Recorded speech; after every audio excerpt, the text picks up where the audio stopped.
Hello. So, by the way, just a quick thing. I'm still kind of setting it up. Technically, this is the first time that I've tried the YouTube version of this, so it still had some funky stuff on my end, so I'm trying to get that fixed real quick. But yeah, so first things first, actually, we got to deal with this little weird glint that keeps happening. So hang on, let's see if we can move this little dealy. Gonna have to remember to cut this part out later, but you know, it is what it is. So, as a lot of people have pointed out, there's like this little bizarre flicker that comes from using the Vita for this this particular thing. So hopefully this fixes it. Let me know if it starts looking dorky on your end, but there we go. That should hopefully solve it. Let me see what it's looking like. But yeah, I don't know if you can hear it in the background. One quick sec. I do have, like, I'm basically watching over our puppies at this point, who I thought were napping, and suddenly they're iping real quick, so I will be right back. Let me know if the sound is acceptable. One quick sec.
Okie dokie.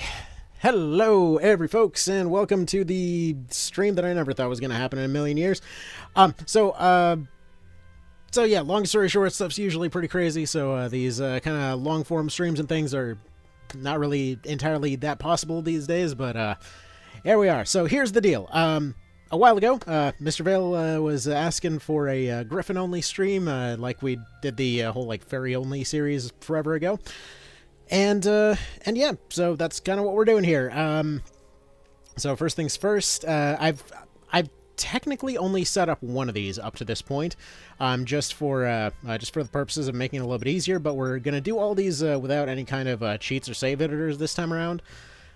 So we're going to be doing them March of the Black Queen first, going to be doing Lucked PS1 second, then Knight of Lotus, and then, provided there's still consciousness remaining, then we go for Ogre Battle 64. Oh, by the way, to the couple folks asking about the Twitter thing, what happened to the Twitter is I don't friggin' know how Twitter works. I literally only used it for the purposes of talking to Matsuno and, well, I mean, for what limited they actually responded. But for the purposes of trying to get any questions about Reborn done and, well, and seeing what kind of updates there were for Reborn. So, you know, that kind of is what it is. I have no idea how the site works, and basically every time I kept logging back in, there just kept being a little thing that kept updating, like, oh, you're following like 700 friggin' spam crypto accounts. I'm like, where did this crap come from? I don't know. I haven't used this account forever. So, yeah, long story short, I just emailed them to fix it and just kind of explain the whole situation of, like, I never use Twitter. I hate Twitter. Please just put it back so I can ask Matsuno about more features, and last I heard, they just asked me to confirm some stuff, and we're supposed to fix it. So, anyway, let's go ahead and get this run started. Oops. That's not what I was meaning to do. This is supposed to be Gryphon 1, which, by the way, for anyone that has... that knows what that's from, yes, I know it's supposed to mean Condor, but every time I played that game, all I could ever hear was just a misspelling of Griffin. Alright, so, see, it's the option in Shed. Well, I'm not going for any particular route. We're literally just going for whatever at this point. Whatever happens, happens. That's how we're doing all these. I guess we'll do like a chat decides kind of thing. If you have any particular stuff you want to see done, throw it out there. Otherwise, we're just completing maps and whatever else. Now, I usually go for the for Europia in this one because I just think she looks cooler. But what do y'all think? Just have some coffee while waiting. So wait, what do you mean A or B specifically? Like A or B? I assume you're talking about Knight of Lotus on that one.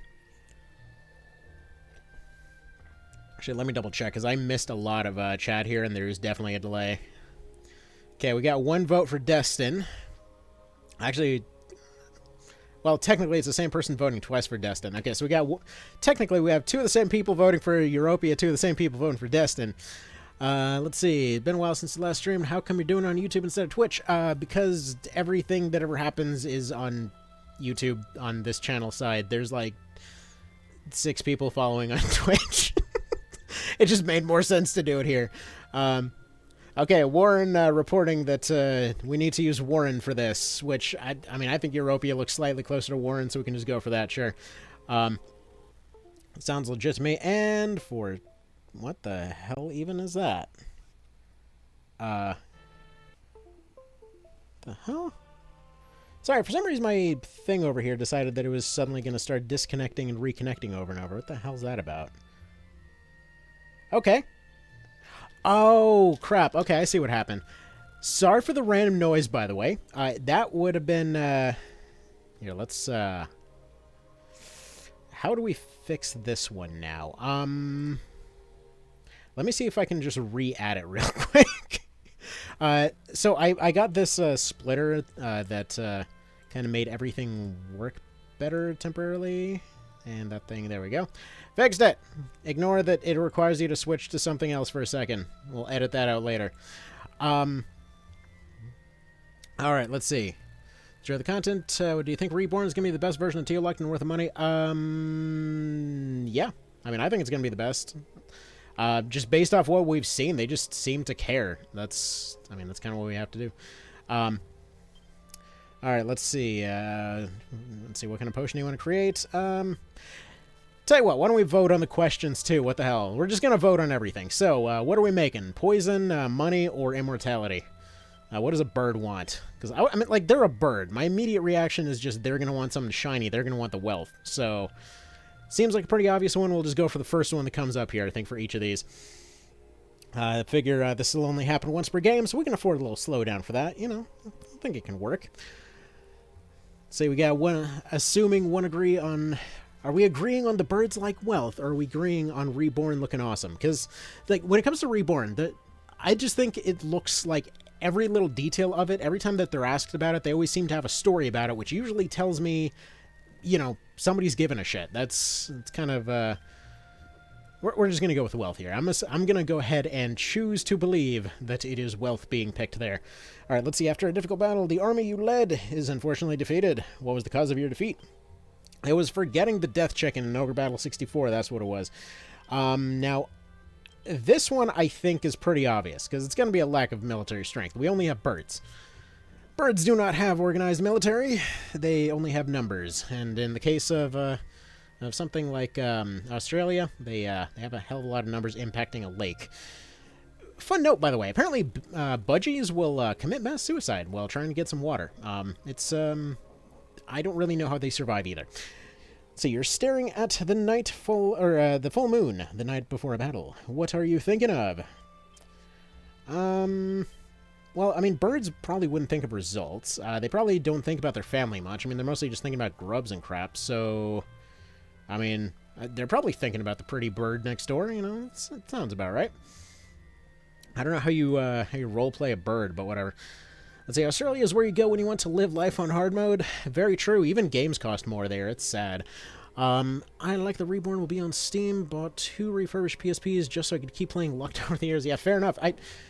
Okay, so I switched it over to, I mean, I showed this the other day, and granted, my setup here is a little bit scuffed, but, like, when I was switching it over to the video temporarily, here, let's switch to that real quick. Because, like, as far as PSPs and things go, like, literally have just, like, piles of friggin' PSPs. Yeah, by the way, egregious quality, friggin', whatchamacallit here, by the way. Doing a whole 2 FPS crappy built-in webcam. That's what we're working with right now.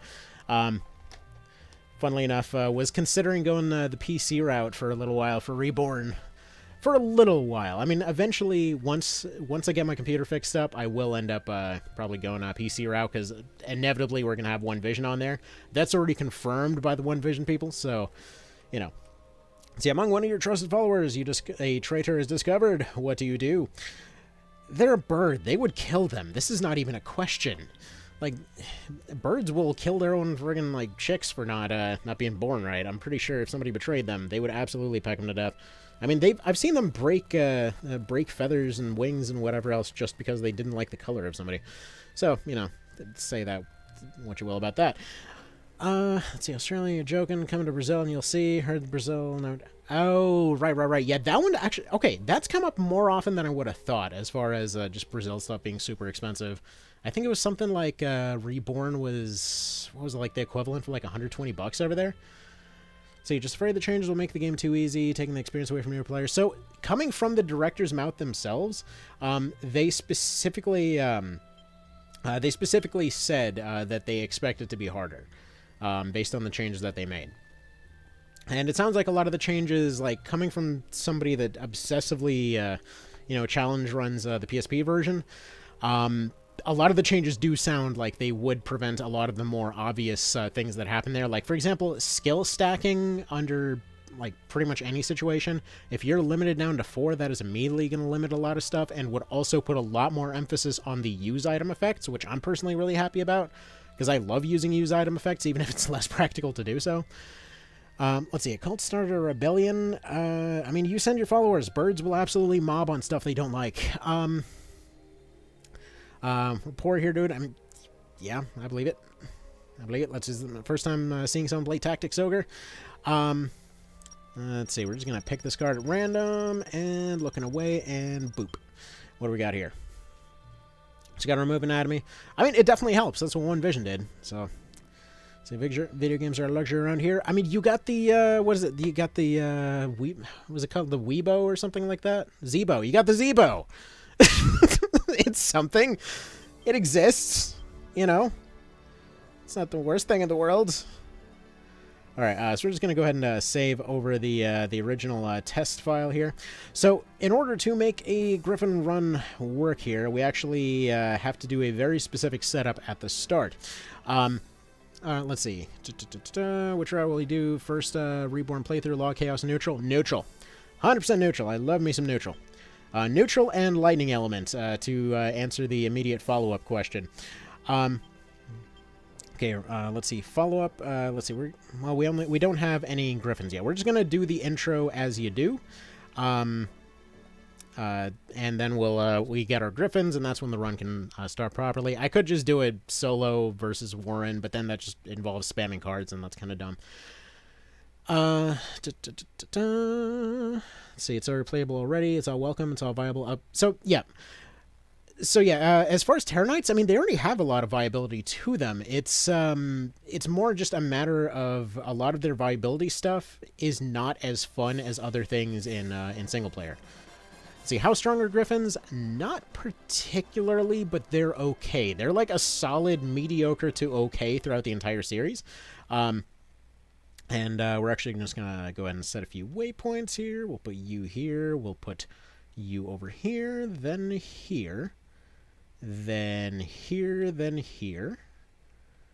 And then, just for good measure, we'll go here, and then the map will now complete itself. Alright, so, where were we? This is why I love the PS1 version. You can just pause it and make the game play itself. Oh, man.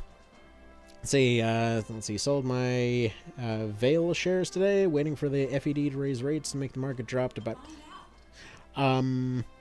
Well, I'll let Mr. Vale know. Let's see, we found an angel. This is a full party revive, ain't it? By the way, let's circle button. Let's see, intelligence plus 16, physical plus 7, angel's wing, which grants sacred power. That is a lot of intelligence. Okay, let's go ahead and, yeah, that's a great start right there. Especially, which version did we get? We got, go figure, we get the Sonic Strike version. Oh, man. Okay, so that's going to be thoroughly useless on them, but it's going to be really useful, presumably, on actually absolutely no one this run, now that I think about it. Okay, so let's talk about the run itself. So as far as how strong Griffins are in this game, they're basically a physical attacker that does a AoE from the back row and does 2 attacks in the front row. The AoE is pretty solid. Like, it does a pretty okay amount of damage, but it only attacks once. If we can get like a Dream Crown or something like that and just kind of, you know, double up the back row attacks, they're suddenly an extreme powerhouse. Obviously, Griffins cannot lead squads, so they still get to use squad leaders. That's just going to have to be a concession. If we can use tamers and stuff like that, then we will, but, you know, we'll just kind of do as we do. If you see the map suddenly switching to something like this, it's only because of the fact that I am playing this all on the Vita. Ooh, Musashi Blade. Well, that sounds very weeb-friendly, I guess. Let's see. What's this thing do? Plus 12? Well, that ends up working out pretty well for our leader here. Yeah, we'll just swap out that Angel Wing, and we'll actually probably go ahead and redo their formation. That's not what I meant to do. Dang it, Warren! We're not talking to you! Yes, yes, yes. Okay, so, Warren decided to mess up our movement because we went too close to his castle and it became grumpy old man mode. Okay, let's go over here, and then we go over there, and then we redo all our waypoints, and then we go back to discussing what Griffins do in this game. So, basically, their back row thing is an AoE, their front row thing is a regular attack. They do technically have an upgrade, but we are strictly sticking to anything called a Griffin throughout the entire series. So, like in this one, they upgrade to the Openicus, which it gets a petrification attack. It upgrades its physical attack, but its everything else goes down. So it's almost a direct downgrade, weirdly enough. You can get upgraded versions of it that still technically are classed as a Griffin for how the game's concerned, but you got to use the summon item on this map. Oh, interestingly enough, the heat from my laptop is actually enough to cause the buttons to move around here. All right, so we got the sun. Let's see, Sonic Strike. I mean, we switched them to a, or did we switch them to a melee? I forget. Let's go over them. Come on, let me select them. Fine, I'll pause it and select them if you're going to be that finicky about it. Good lord. Okay, so fine, we'll switch over to our melee thing. I actually don't think Sonic Strike is terrible. But then again, I'm also objectively wrong on that. But either way, it does a lot of damage in one hit. But 3 hits are just going to do better. Alright, so now points are so useful in the PS version. Only hated how wonky the passage of 9 days. Yeah, it's not ideal, but whatever. What bugs me personally is the music. Personally, I like that the music does that, but the annoying part is that every time somebody will end up leaving a comment after the fact, which will just be something along the lines of like, oh, I hate how the music always pauses when you pause the game, stop pausing the game. It's like, but I like it. It basically like gives you an audio cue to the fact that you're paused, as opposed to the SNES version where I legitimately ran into issues during the ferry run where I didn't know that it wasn't paused, but either way. Is this emulated? No. I mean, yes, but no. It's weird. So technically speaking, it's not on what it was originally designed for, but the Vita does support PS1 games natively. So technically, not emulation, kind of. I don't really know hardware-wise what the deal is there. So we'll just leave it at that. So this is off of a PS Vita, and we accidentally collected a hell of a lot of money by sheer fluke of the cards being that way. Let's see, love that you do in neutral. Really hoping Diebold has a cool voice. Yeah, I'm curious to see whether, like, okay, this is going to sound really dumb. I'm curious if they added a, what kind of different sound effect they added to him taking his helmet off. Because I was talking about this with Mr. Vale a while ago, that it's weird that almost every Matsuno game has a very specific unit in it, in each one, that will take their helmet or hat off. Like, you got the Hat Thief in Final Fantasy Tactics, you got Diebold in both versions of Tactics Ogre, you have, what's-his-face in Vagrant Story. I believe one of the only times you actually see a unit move in whatever that DS, like, D&D thing he made was a hat thing. It's just a very specific thing. Ring of Protection, I believe that's just some physical up. Yada, yada, yada. Please do not repeat that. Thank you very much. Let's see. Voice acting sounded really good in the trailer. I mean, yeah, it sounded pretty solid. I guarantee more than one time during this run I'll end up getting party wiped because I'm just too busy talking about Reborn or something. Been trying to track down a decent Ogre Battle PS1 ROM for a bit. The ones I tend to find just stop playing sound or music for some reason. I think you might potentially just be playing the PS1 version. It stops when you pause. The music stops when you pause, rather. Let's see, how much damage are they actually doing? So, that's fine, that's fine. I always prefer their animation in the back row. Conan's outfit is amazing in OB64. This is true. Okay. Blah, blah, blah. Okay, you've done well. You've managed to completely dogpile an old man. This proves that you are worthy and good people. Fantastic. I love this judgment system. Alright. And yeah, for any folks just showing up, if I do randomly have to pause for any reason, like, the wife and kids are out of town for a thing, and my main job is to watch the puppies, so if they gotta go out, they gotta go out. It just is how it is. Ooh, maybe don't save over that one. There we go. We'll do this one. Alright, see, it's not that I played a ton on native hardware. Music stops on title screen. It doesn't pick up through warrant cards nor battle. Weird. Actually, wait a minute. It's not the ROM. You know what it is? By any chance, are you only taking the biggest file out of the entire batch? Are you putting it as an ISO, or are you putting it as a bin queue and only using the bin? Because that sounds like a pretty common emulation issue where they'll do that. Like, basically with bin and queue, sometimes it'll basically save all the audio in one chunk of it. Like, it'll have the audio, but it'll have the commands to start the audio on the other bit. So you have to combine it all into an ISO for it to work right. Oh, hey there, Mr. Cow! It's been absolutely ages, and yes, I keep randomly running into places just to point out that I haven't run into you in a while. Hi. Also, wait a minute, where did all my maps go? I went to the wrong side of the map because I accidentally hit the touch screen on the back of this dang thing. It's like the one downside about the Vita, which is also technically a feature of the Vita, is that it's got this touchscreen thing on the back that you can technically remap into anything, but anyway. So, we will now split the party to have one effective attacking party and one effective running away party. So, let's see. Lands, you are gone. You no longer have a team. Mr. Warren, you are also gone. Let's see, who are you? Paul, you are demoted and kicked out of the army forever. Lulu the Valkyrie, you will apparently go to FF10. Katz the Knight is apparently just waiting for Mr. Cow to show up. Fordham the Wizard actually is the only appropriately sounding dude so far. Diana the Witch is actually perfect because I will be using them in a moment because the witches are my favorite unit in this dang game. Pretty much throughout this series, I think the witches are probably my favorite unit.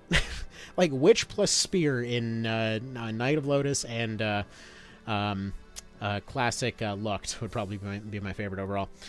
So you need to AFK, pops are on fire. I mean, you would not believe, like, that there was one day where we had some like, wet puppy food laying around from, like, it's kind of, we figured we might as well have some on hand in case they needed it. And yeah, Scott, I'm positive it's the BenQ thing, because I had the same thing with Twisted Metal and Warhawk, and it bugged me for ages, and I couldn't figure it out. But let's see. Warren the Lich, absolutely. Look at all these randos that are never going to get used. It's adorable. Okay, so here's the deal. So yeah, we had this wet puppy food. I never finished the story there, and I figure, you know what, we were just gonna, give them the food. It's not a big deal. It's just kind of whatever. And yeah, sure enough, I wake up and there's some iping in the middle of the night, and I go over and my wife's the one with a career, so usually I'm the one, like, whenever there's kiddos or whatever else, it's my job to make sure everything else stays in line. So I'm going over and checking on these puppies and, like, okay, maybe they have to go outside, maybe there's just a little mess, maybe I have to clean some stuff up. Now we're talking, like, the walls are painted brown, like, they've just gone and just had, like, turbo diarrhea all over all their mats. They've crumpled up those mats into a big old, like, poo ball. They've gone and tracked it all over the floor. They've just gone, like, to every bit of this baby pen that we have set up for them. So it's just, like, tracked all up and down all up and down the walls. So they're just, like, screaming bloody murder in there. I'm just like, what in the hell am I looking at? Like, I've not slept in days. It's 3 a.m. Why? Oh, man, it was something. It was something. All right, let's see. So one thing no other game in the series allows, Warren can only ever be a Lich in Ogre Battle. Technically, you can make uniques into Liches in Lucht. Well, it depends on which type of uniques. Technically, Liches aren't unique, so, like, you can make Donalto into a Lich in Classic. I know that because I found it hilarious. But you can technically make, like, even Deneb into a Lich in Tactics over PSP, but not as an Angel. So, anyway, so here's the weird route that I've figured out for this. So technically, in order to be viable, any team needs to have a Griffin. That's the rule for this particular one. So this means that we have to have one squad that is able to basically hold the tide against the entire map, while the other one looks for free Griffins in the mountains. All right. Oh yeah, and thank you for mentioning that, Mr. Grimm. If anyone's looking for, lore videos, Warren Reports got some really fun ones there. Especially the March of the Black Queen one was really dang fun to watch. I never knew that commercial was even a thing. That was solid work on that intro, just saying. Let's see, never thought about using ISO. Sorry to hijack it. Go for it. If you got any weirdly specific emulation questions for the series, especially once we get to Ogre Battle 64, my goodness, if Mr. Vale shows up, like, I was even messaging him earlier about the fact that the entire text crunch issue came back for for the Ogre Battle 64 section of this whole thing, and then had to go through that entire saga all over again in order to figure out how to get that crap to be fixed. It's such a pain in the neck. Let's see what I was up to tune in when the explicit fecal story begins. I don't know. It's just the number 2 thing in mind, I suppose. All right, so for this part right here, we essentially we have one option here. We are essentially going to speedrun this crap pretty much immediately. So here's the deal.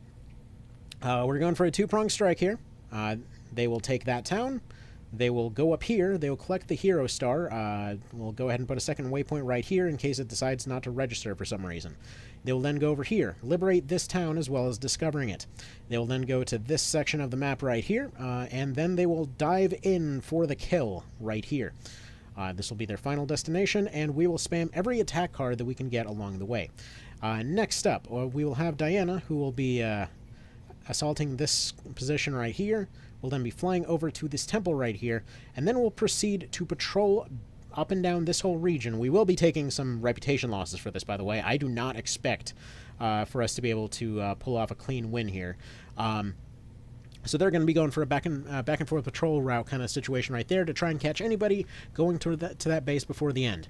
Reason we're doing this just before we launch is just to, well, we're trying to alpha strike the capital as soon as possible, and we only have 2 squads with 2 units in them each. Spamming cards is our only way to beat the boss right now, and anyway, moving on. Alright, the text went away eventually, but the rest remained, and I lost all my progress. Wait, what? Hang on. I missed some stuff. We're going to unpause here and wait for some fights to happen. Let's see, I was actually recently playing GBA Link to the Past on PSP, and it was fun until I walked into a house and Pink Nintendo text popped up with a white background, weird noises started playing. That's an odd one. Rakes confirmed Reborn is or OV is coming to Reborn. Yeah, Rakes and Gibbed are standing by. So, for anyone that is not on the One Vision, well, it's not technically the One Vision Discord, it's the New Game Plus Discord. Oh, what did we just get? I think we got Devil or something. Oh, Hangman. Will you keep this card? Sure. Anyway.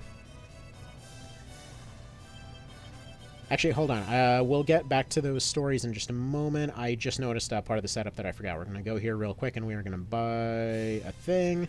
Because we've got to spend a good chunk of that money that we picked up on cure items. Empress, that's good. Keep the card. Yes, yes, yes, yes, yes. Okay. Alright. Okay, thank you, NPC. Thank you for your time. Okay. You will go to store. You will buy a couple, well, we're going to need, like, I'd say 8 ethereal flutes. Alright, are you going to purchase anything else? Yes. We are going to need cure stones. Give me, like, 20 of them suckers. And there we go. That's most of our bank. Saving some of it for later, but it's what we're going to deal with now. Alright, so this guy needs to go over here. I think it was over here that had the hidden item. They will go over here to pick up the hero star, and they are going this way. The reason that they're taking this weird, like, Z route through the map is to try to avoid any fights as much as possible along the way. Alright, so, as far as GBA Link to the Past on PSP, that's really weird. That sounds like a janked out ROM or something. Is that... which emulator were you using? Were you using GBSP or were you using, what's the one with the cats? Anyone that knows what I'm talking about will know what I mean by the cats, but... and yeah, as far as Rakes, so I did promise to get into that one. So, yeah, Rakes confirmed that he is willing to make all those changes to the new version. Sword of Slicing. Beautiful. But Gibbed has been looking into all the code stuff. So for anyone unfamiliar, Rakes is the balance guy. Gibbed showed up with a bunch of knowledge from, like, modding a hell of a lot of different games.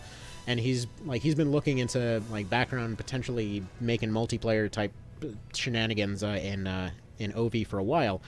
But in this particular case, he's been looking into how they've been porting other PC games, as well as found a bunch of through lines between a bunch of different Square Enix games up to this point.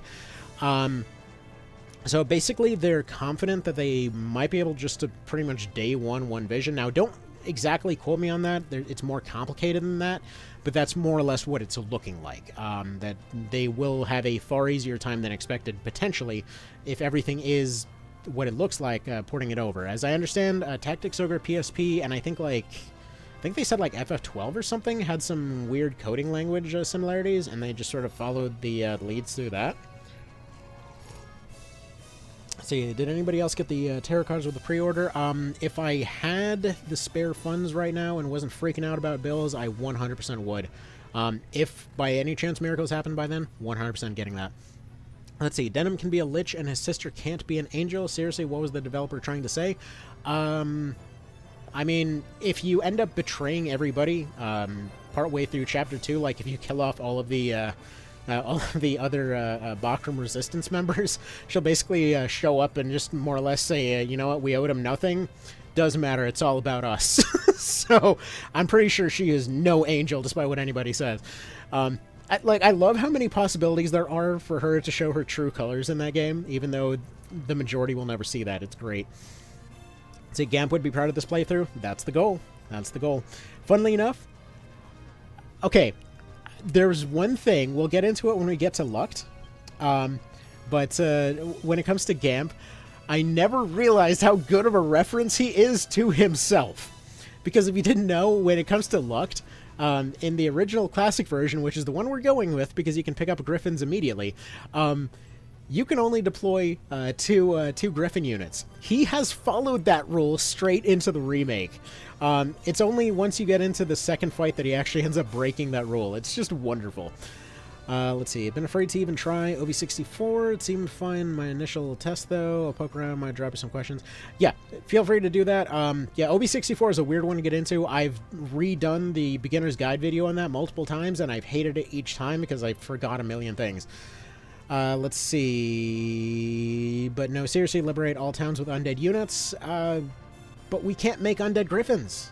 We can't. It's not a thing. I can't not say griffins with this specific inflection from Mr. Vale's audiobooks. Anyway, one of the best lines in all gaming. Fight it out. Very much so. Let's see. Never expected to see Gibbed on that project. He's come a long way since Borderlands. Yeah, I know that when he showed up on the project, I was like, holy crap, I've heard of this guy. I've seen him do stuff. We've got bigger names showing up to this thing now.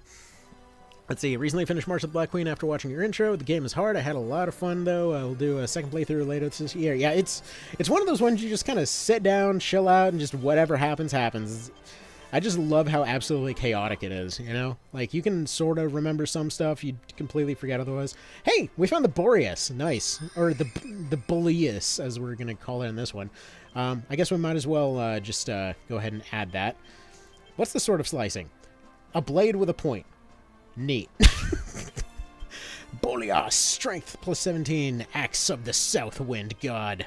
And if we get all 4 of those, we can actually get the fire seal. But we'll go ahead and give that to our Griffin. That's pretty baller. This, crap, I forgot. Okay, for the second part of the stream, there's a thing I forgot, because there's this cool emblem that shows up only for only a little bit. In fact, actually, I might be able to do it right here. Hold on. There's this cool emblem that shows up partway into, what's it, Ogre Battle 64. So let's see if I can find it. Because I specifically had it saved for this stream, and then the YouTube version of this doesn't really do that whole overlay thing, and I tried to revive my old computer that had all the old overlays on it, and it just wasn't having it.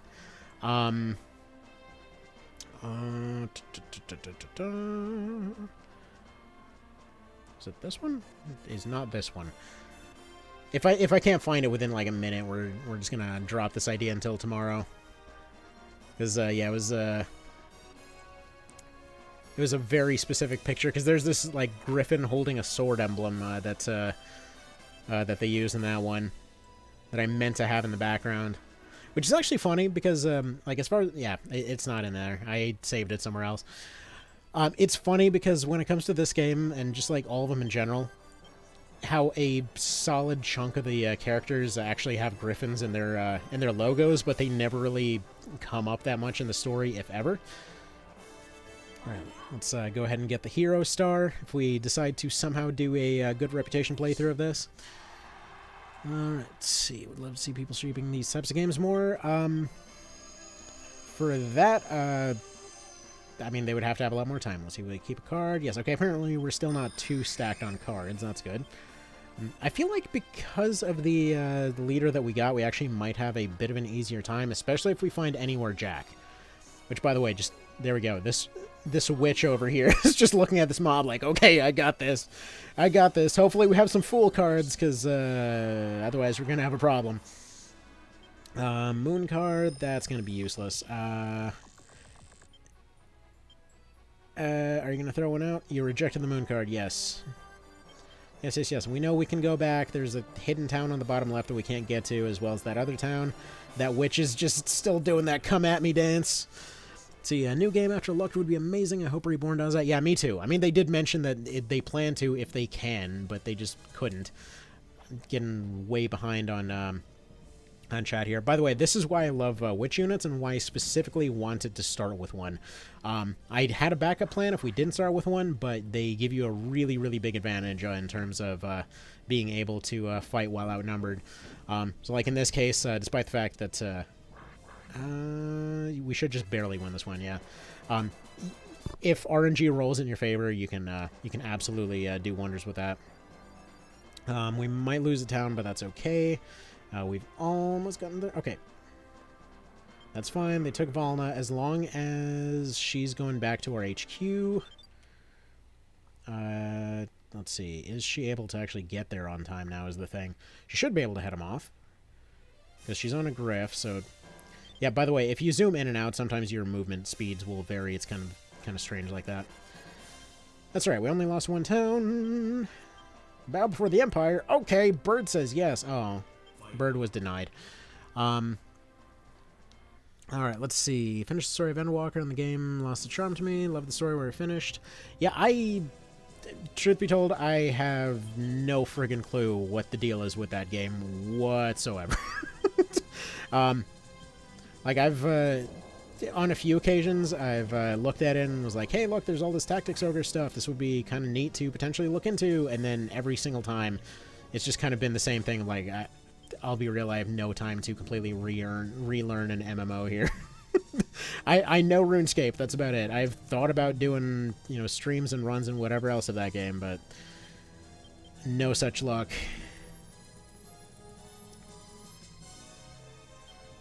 Like, it looks like it's got cool stuff. Don't get me wrong. Alright, so we're going to use... Basically, we're just spamming cards here to get rid of this guy. So I used an Emperor to give an extra turn. I'm going to do target weakest here, or rather, target strongest here. So we're going to target strong. We're going to use use an Empress to heal up real quick, just in case this guy hits extra hard. Probably won't be an issue, but just for safety's sake, would really be nice if we could actually hit this guy, though. Because we're going to have to spam some cards. So this guy is basically the biggest roadblock in the run as it starts off at the beginning here. We might have to self-destruct the party using Sun cards if this doesn't go well. But we have 2 Magician cards, we have 2 Sun cards. He will die. It's just a matter of how much it takes. We'll take one more swing, see if that finishes him. Because he's just dodging everything at this point. And it's very annoying that he's doing that. And he will end up regenerating his team as well as healing a amount of health that we can't really overcome in a moment here. Okay, he finally ends up... She finally lands the last hit there. There we go. Okay. Remember freaking out over the Terranite outfit showing up? Yeah, I remember a few folks spam posting that one. See, Square seems to make things based on what somebody in the company is championing. Yoshi P is carrying a lot of cash when it comes to Mitsuna's work, so I'm hoping we get something. I mean, yeah, weirdly enough, I've seen a lot of folks talking about a Vagrant Story remaster. I don't think that game would benefit from a remaster, because a lot of what makes it impressive is what they did on the PS1. Like, just the fact that they, like, compare Metal Gear, like Metal Gear Solid 1, and all the praise it gets for all the cool technical stuff it did, and then compare that with the stuff Vagrant Story did first. And it's just like, dude, holy shitola, they have friggin' like facial animations on a PS1 game. They've got like full-on cinematography going on. Like, what are we even looking at here? They've got a like straight up D&D-esque like advanced armor system going on. They got weapon customization.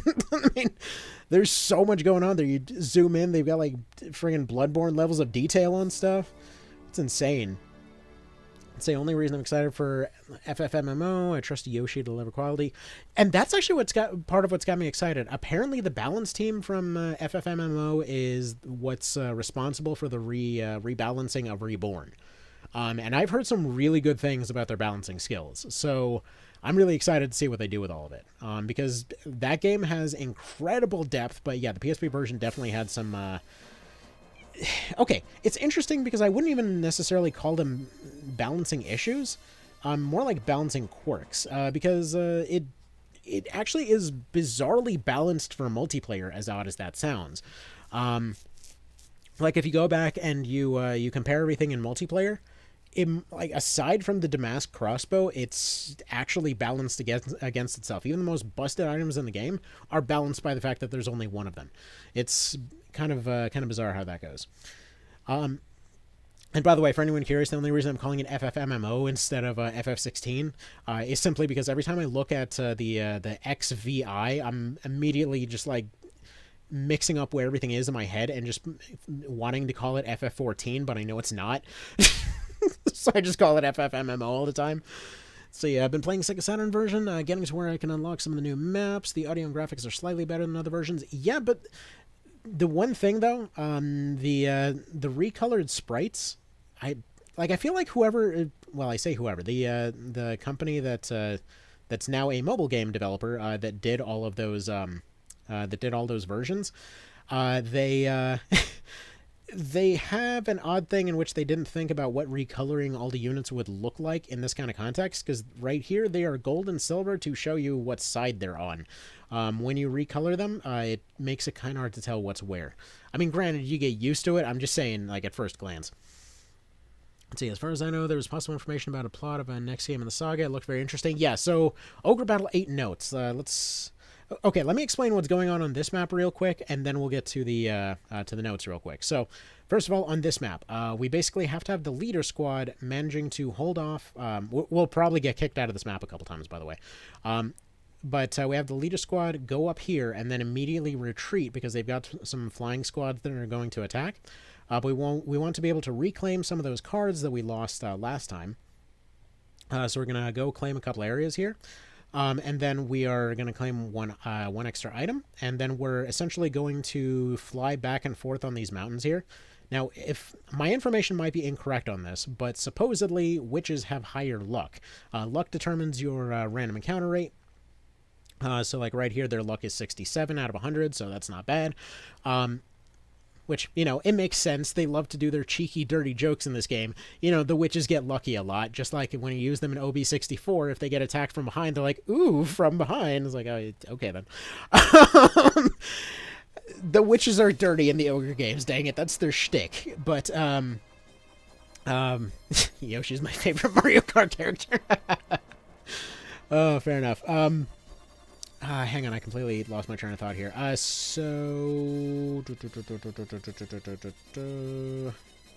yeah, so, Ogre 8. So, the notes that we know of, and the assumption, it seems to be that, that it might be why Matsuno seems to just ignore the fact that Ogre Battle 64 exists. Ooh, Flame Sword, that's kind of neato. Alright, well, let's make that happen. Alright. How do I always get a fancy sword from this temple? Let's see here. So, okay, so Ogre 8 notes basically sounded like a mix of Ogre Battle 64 and Final Fantasy Tactics. So Tactics, for those unaware, ooh, this got my favorite card in the game. Or not, oh no, that's Judgment, not Justice. Whatever, Judgment is still good. So, basically the shtick was you play as a dude from Lotus, specifically a low-ranking member of Lotus, which is why it seems kind of assumed at this point that you'll end up just playing as Tartaros instead. But you play as a low-ranking schmuck that's on their side. You're basically in charge of invading Zenobia, and before the game even starts, Zenobia is basically completely gone to shit. Tristan's been killed, Ronnie's been killed by their demon babies, who are actually either Rashida or Albelio. It seemed unclear. And yeah, so demon babies poisoned them both, more or less. Zenobia's gone completely into the dumpster, and at that point, this is actually around the point when the Zenobians, or the original Zenobians, that is, are actually visiting the island, and they end up getting captured because Lotus does its invasion in the middle of all this. So, oh, nice! We are immediately getting our neutrals. Perfect, perfect, perfect. All right, what version is this? The font looks different. This is the PS1 version. In my book, the best version. Okay. So apparently, whether or not you do damage to these units doesn't actually affect your rate of persuasion. So there we go. We immediately got our first Griff, which means that suddenly we can have a new team. So before anything, we're going to go to our edit units, and we are going to make a new squad. Now, ideally, I would just add these to the leader squad, but right now, I can't have that leader squad retreat. Do we have any Beast Tamers so that we can have something cool? Yes. Beast Tamer. Do we have a Whitney? Again, it's funny how the Beast Tamers oftentimes come with lady names, and the Dragon Tamers that look like ladies are always dudes. This game. This game, I swear. Okay. So there we go. We got a Griff, except we don't because I screwed it up because I hit the button wrong. Yes, the music turned off. I'm sure that's what the comment just was. Pet the Griffin. There's no Pet the Griffin button, though it made me incredibly happy that somebody pointed out that you can actually pet the Scout's dog in Civilization 6. Totally random thing, but just there is a command in the advanced menu to pet their Scout's dog. It's cute. Let's see. If they nerf Canopus and Reborn, there will be war, I promise. I mean, they still showed him being a tribred, so they can't be that terrible. Let's see. Played Vagrant Story so much when it came out long ago. It was great. Yeah, that game is fantastic. Now this guy comes in rocking his 2 Griffins, thinking he's something special here. So what we do is we actually use our cards to more or less nuke multiple units, especially the fast ones. So we're actually going to go ahead and start Target Strong here. So Target Strong is especially, it's usually the one you want to be going with anyway because it causes you to, well, more or less weaken entire parties and then wipe them all in one fell swoop. But in this particular case, it allows for potentially getting instant TBKs here, maybe. Do we still have another Priestess? Good Lord, this lady can't hit anything. Mistakes have been made. Their accuracy absolutely sucks. Let's see. Imagine a Tactics Ogre where there is no war. Animal Crossing, maybe? Wait a minute. A Tactics Ogre where there is no war. I mean, technically, wouldn't that kind of just be Felseal? I mean, I like to imagine that it's basically the B ending to Night of Lotus, because there's not really a war. There's just sort of... I mean, there's, like, local, regional... Not even conflicts. It's just banditry and corruption, really.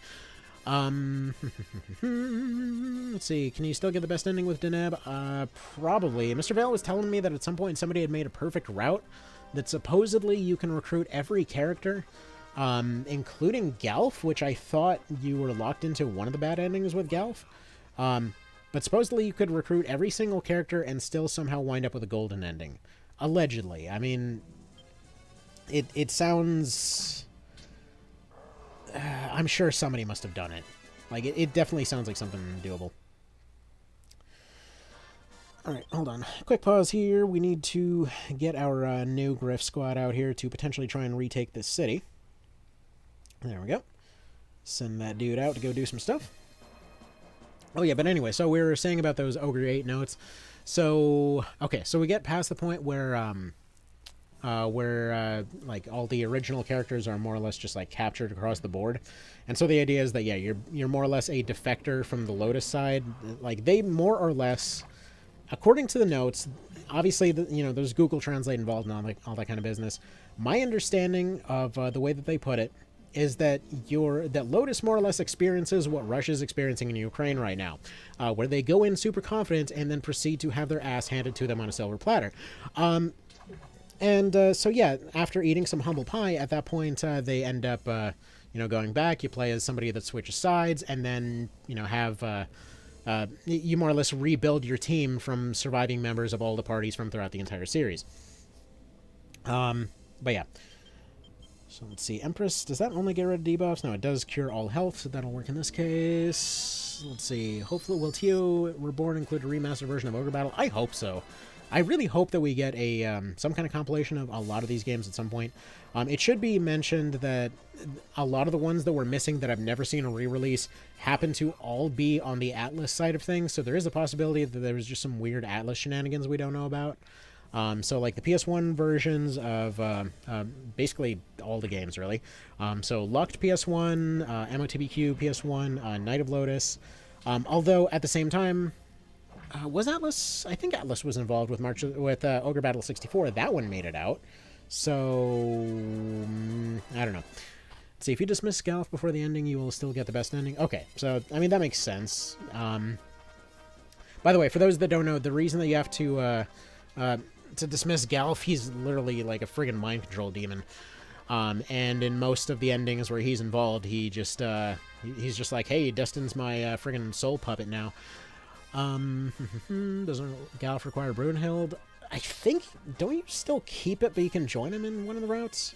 I don't think he actually takes the item from your inventory. He's just kind of hanging out, like looking at it in a glass case. How does this work even? Which part? There's a lot of how does this work in this series. You're going to have to be more specific. Let's see. Galf in the game blocks the good endings unless you dismiss him. The game reads dismiss equals never recruited. Okay. Yeah, I mean, that. Okay, we're going to let them... Let's see. Moon's just going to move... Yeah, okay. Moon is going to screw up their attack ratings. Berserker's probably still going to get his 2 attacks. We're going to do as many attacks as possible, and then this town is going to...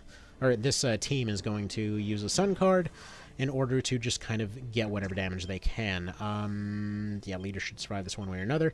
So Sun card is reputation scaling nuke damage, more or less. Like, it hits everybody real hard, and most of the enemies on the other side tend to be chaotic, so they tend to get hit especially hard, which means that we might be able to use that to wipe teams.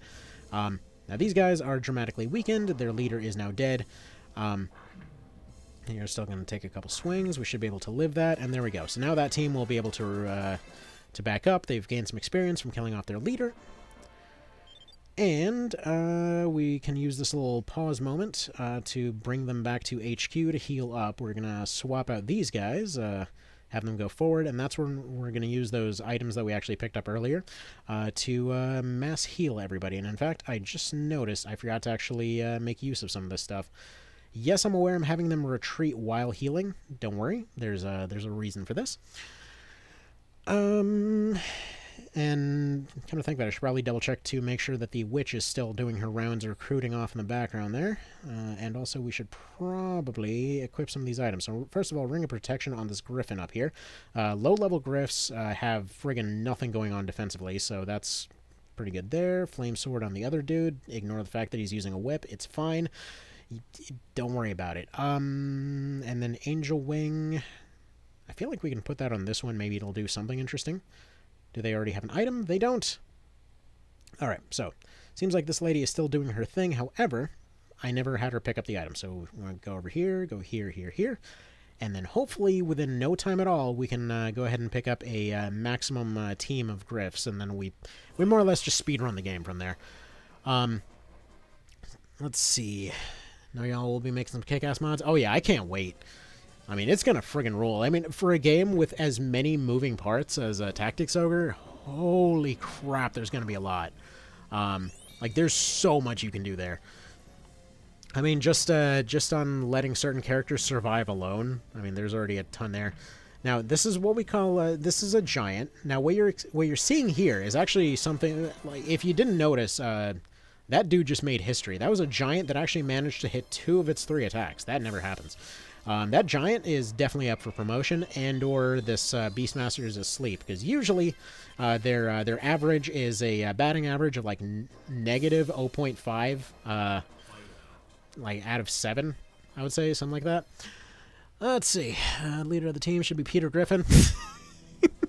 Oh man, okay, we can do that for one of them for sure. Peter's going to be the leader of the OB64 team, I think. I had to go with Griffis 1 because every time I played through Ace Combat X, like every time I thought it was just a weird Englishification of Griffin, but it turns out it just means condor in like weird aviation speak. I guess they have some intentional misunderstandings that they somehow use as a norm in that field. I don't know. I don't fly planes. Kusanagi Blade. That sounds fancy. I'm getting all the fancy swords. You wish your Whitney's unit returned to headquarters? No. Let's see here. What does Kusanagi Blade look like? Discovered by Orochi. Neato. We're gonna give that to somebody. I mean, it's whatever, I guess. Now, granted, they've got a protection ring, but this, that is a big strength bonus for them, meaning more alpha striking, meaning more hurt damage numbers go big. So we're just gonna go ahead and move this dude over here. I'm not gonna have the leader take any towns because I'm sure their reputation is dropping like a brick. However, they are gonna go chase down this dude. Alright, let's see. Make Lennar playable. So I mentioned that in a video earlier, but it's funny because that's one of those ones that a lot of mods will attempt to do, but if we want to get super technical, it completely derails the story. Because it makes Chapter 4 just completely not work. Because the entirety of Chapter 4 is just based on the fact that everybody falls in line behind Deneb, and if Lennar's around, nobody has any reason to follow Deneb because they respect him way more. Let's see. Having all units as paladins and monks is expensive. Well, yeah, these guys are just going to survive off corn and squirrels, so we're fine. Have them hunt in the field? Exactly, that's why I have an all-Griffin team. See, supply chain and no looting on the towns you're liberating. Again, tell that to a certain somebody in the world stage right now. See, like pre-modern medieval armies. Yeah, Rome was... if you ever want a really interesting thing, look up how Rome actually handled their logistics. Like, they basically had a whole thing for teaching people how to make trade deals with the locals in order to get themselves some different types of oatmeal and different types of spices that they can get a hold of, and like different ways to get cleaning equipment and polishes and whatever for their equipment. It was like how to what amount of what they can trade for being able to kind of re-nail their sandals and stuff like that. It's fascinating the kinds of stuff that Rome came up with. Like, yeah, they did some pretty messed up stuff, but good lord, their logistics were on another level. Let's see, playable Lennar would be epic. Always bummed you can never recruit him. Well, again, in neutral, it would just kind of, there would be no reason for Deneb to be around because they would just follow Lennar instead. Which it might be cool to have Lennar sit in those scenes and you just see, Deneb off in the background, just being the kingmaker, just kind of sitting back wherever, like, yeah, I made this happen. I mean, I'd be okay with that being a thing. Let's see, these guys are going to have higher alignment. Okay, we're just going to risk this because I know that we've eliminated most of their squads at this point. So we're just going to roll that one. That's going to do a decent chunk to both sides. We could use another one. Technically should be able to live that. If this double stuns... Okay, we won't be able to... Yeah, we're just going to use the other card to wipe this because stun cards are a very risky play in most situations. And it's not very often that you're going to have a reasonable exchange like this where you can actually live it. Make Lennar the leader, you cowards. The funny part is Matsuno always has said that he saw himself as Lennar, so take that as you will. I should give Fulker to Lennar spread at least. I mean, that's already doable with the cheats that we have now. So there no March of the Black Queen Romhex? You're incorrect.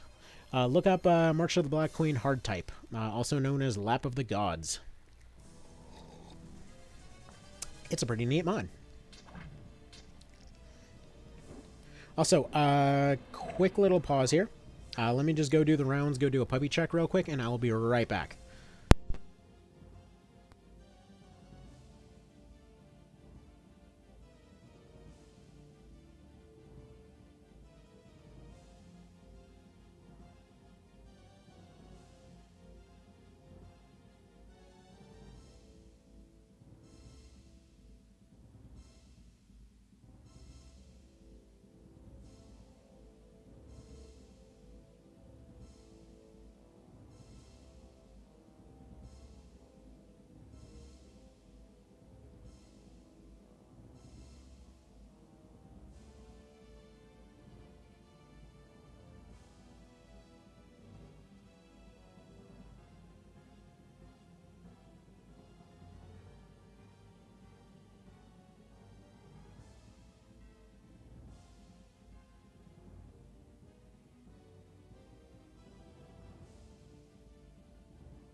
Alrighty, and back. So, White Cat, by no sound, I don't know if you meant, like, no commentary or, actually no sound, because there should be sound and all that kind of thing. There was just no commentary.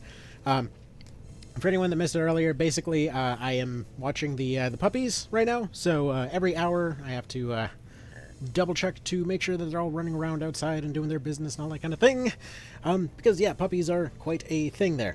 Also, fun note, everyone was talking about the acid attack there. For whatever reason, it's classed as a physical attack despite scaling off intelligence. It's a weird one. Yeah, 100 units to March of the Black Queen is definitely generous, especially based on the fact that you can only ever deploy, I believe it's like 8 or 10 or something squads. I think it's 8. And on top of that, you don't have permadeath, so why do you need more than that anyway? Anyway, these guys are going to be retreating pretty soon here. Although that nice 3 damage is something else. Yeah, these guys are starting to get overpowered. I think y'all might not have a chance here. It's quite something there. That was a legit jump scare. Sorry. My bad. I make loud noises with my face. It happens. Acid is physical damage magic, and that's why I loved the fact that they actually are classed as void damage in One Vision now. It's a nice little touch. Like one of those nods that really cut deep. I gotta love those deep nods. So usually by endgame, my units only consist of notable NPCs and liches. Fair enough. Yeah, in the test run of this, I was actually a little bit upset because I was going through the second map. I ended up getting the Dream Crown. I had a unit that got turned into a princess and ended up having to scrap that particular save because I did not have the cards to actually get through it. That's why I was saying that one Berserker, that one first boss fight is such a soft lock. And yeah, we are definitely cutting it close here with this dude's health, but there we go. We claimed the town. We're just going to let them recover in town. We don't actually have money troubles yet, but it's definitely going to happen. Also, we're going to have to retreat somebody to go deal with that Night Squad moving up. Alright, Emperor card. That's fantastic. Are you guys having money problems? You should save some money. Let me just give you this gem or whatever else. Apparently, it's literally just for selling. But, okay, we're going to actually have to use up one of these items because the more I look at it, the more we're not really going to have much of an option here. We need to stop that Night Squad, and we also want to finish off this squad right here as soon as possible. We're running, I believe, into day 2, so we're going to go here, and then they're immediately going to pivot to go this way because that Night Squad should be moving pretty slow. So let's see if they can catch up. First of all, yes. Gryphon 1 has their target. Let's see if I remember Dark Knight's magic in FF10 or 2 scale off attack power instead of magic. It seems possible. I mean, I don't exactly know how you make a stat scaling gun, but that game was interesting. I think that was... It's funny because I loved the hell out of FF10 and ended up picking that one up out of pure excitement over the fact that it might be like more FF10 and was so absolutely confused that I never actually finished it. It was not time. You found an item! You found Thunder Helm! Neat. Okay, welcome to the temple, yada yada yada. We got a dude that's a monk here that is basically just, well, I don't know what Canopus is doing in a temple is the thing. I have a feeling he was trying to visit his sister, and then he just got confused where he was going. Also, this sort of slicing, I'm just going to forever keep in the inventory because it cracks me up and it gives no stats. And +4 is absolutely worthless. Let's see, units flash a color when hit. Yellow physical, purple lightning, green only, blue, blah, blah, blah, blah. Sounds about right. Always wondered how crazy the... Oh, dang it. Chat's going all fast and stuff. Always wonder how crazy the second Ogre Battle will be with Destin Deneb and Ogre Battle 64 Magnus. I mean, it sounds like you can just sort of recruit them as randos and potentially kill them all off if it's like Ogre Battle 64, and then probably just side with Golf again. Who knows? It's unclear. Like, it's unclear what kind of rank Golf was running in that particular situation. Also, our reputation is going to take a dip in just a sec because this knight is almost in this town, unless Whitney here can just pull a last-minute save. See, this is why this run's going to be fun, because we're running a very limited amount of units for now, but later on we'll just be able to have full Air Force squads all over the dang map, so that should just be good times. But unfortunately, you know, we're going to be limited in terms of our actual options, which more or less just consist of throwing breezes at things. So let's just go ahead and use Chariot on this. Just go for the squad wipe. Because the, you know, the quicker we can wipe it, the better. We're gonna get a stun. If we use an Emperor, it might just completely... I think if we use this, it'll take out... Yeah, it'll take out one of the front Amazons. If the stun doesn't land, which has a decent chance not to, just due to the fact that we seem to be getting over-leveled, it hit. Whatever. They still can finish off one of them. They're attacking strong, so they should finish off that unit on the side, which means that the Witch should try and attack by themselves. It doesn't matter. They're still going to try to attack by themselves. Let's see. Enchanters, upgraded Dollmasters can rock late-game backline casters with physical damage. Yeah, it's a very oddly specific thing. Did they ever mention that in the guide, I wonder? Like, in any of the weird guides? Because apparently there's, like, 4 or 5 different versions. Let's see. Never got lucky with drops. Yeah, it's weird. Like, that when I was talking earlier about that Dream Crown situation, that same map, when I went back and redid it, it was just a broken handle. I was like, you bastard, why? Why have you done this? See, Princess plus Lich is really that strong. Never tried it, but now I do. Oh, yeah. That's it. By that point, you've just won. It's not even a contest. So, I'm just going to use Emperor here because these guys absolutely need to win.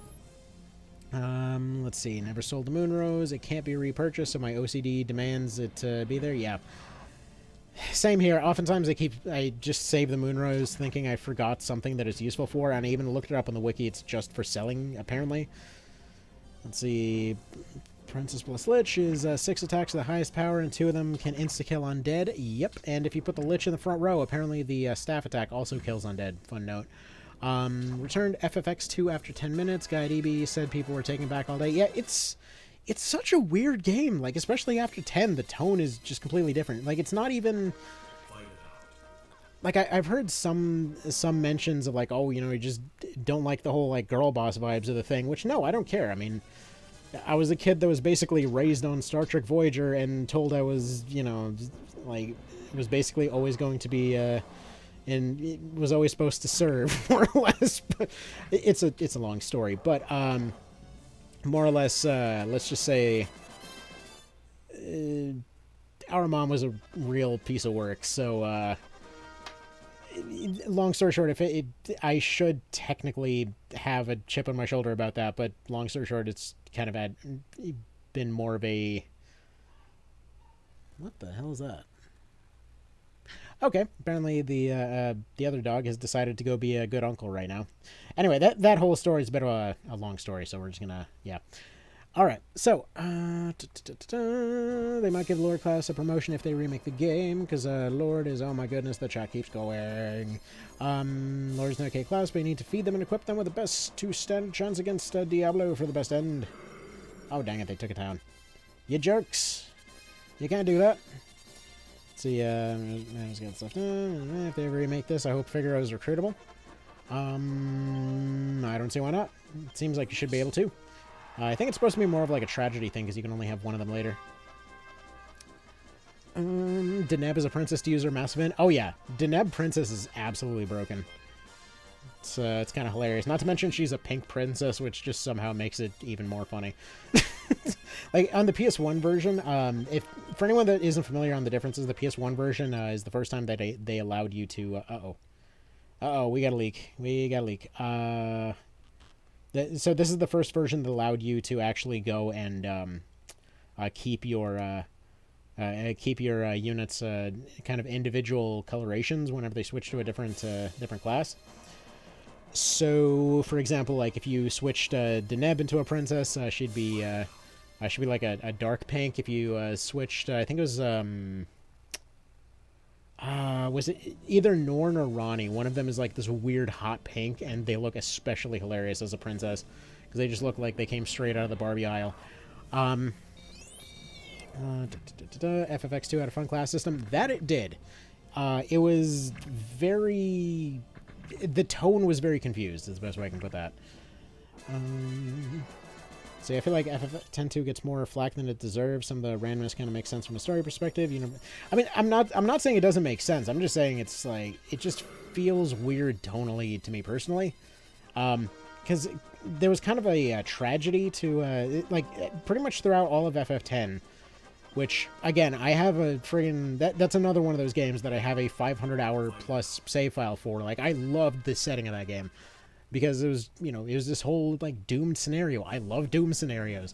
And there was just this tone of, like, everyone's, you know, kind of playing it cool and whatever else, but they kind of know deep down they're probably screwed and this is a completely hopeless situation.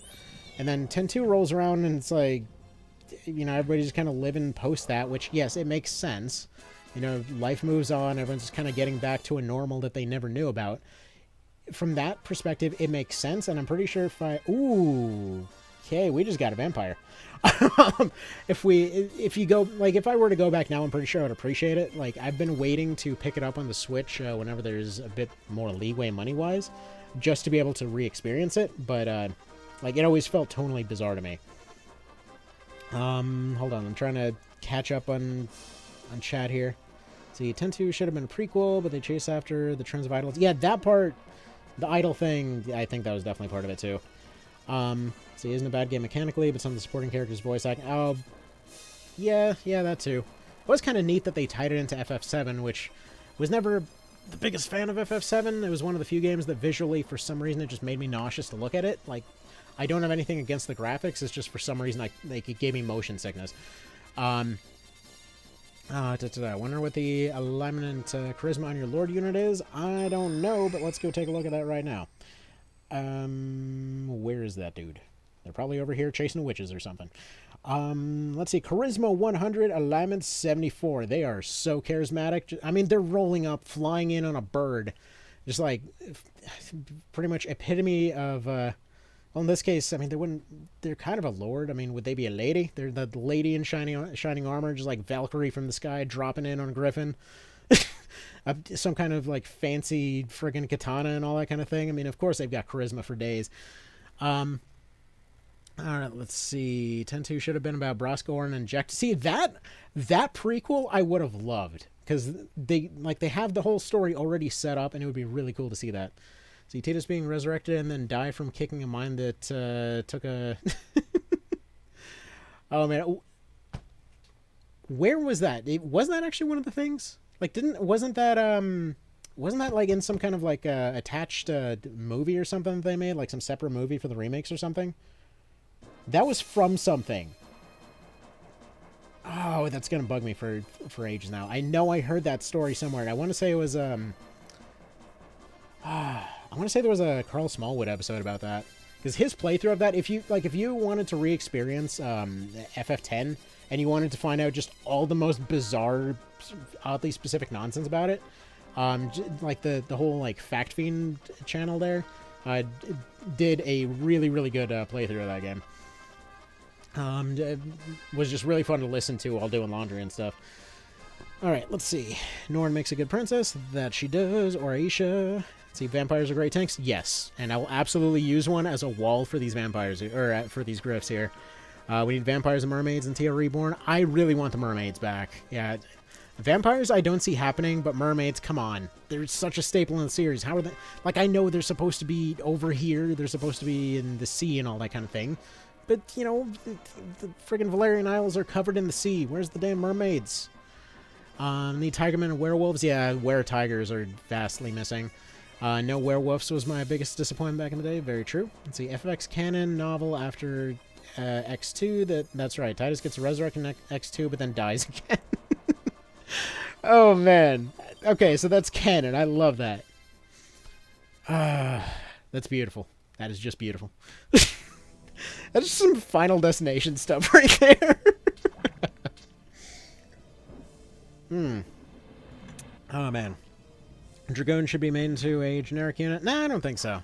See, okay, the Dragoon is a very interesting one, because they're, like, I was saying this about a lot of the systems in these games, but they're basically different rule sets to match their particular universe. And when it comes to the Dragoons, they specifically like will match what they're supposed to be in each particular region. So like the dragoons in this one are like the top tier generals. They're like the brigadier generals of Zenobia, more or less. Like they're the top of the top. Like you very rarely get people above that, and you basically just have the divas that are above them.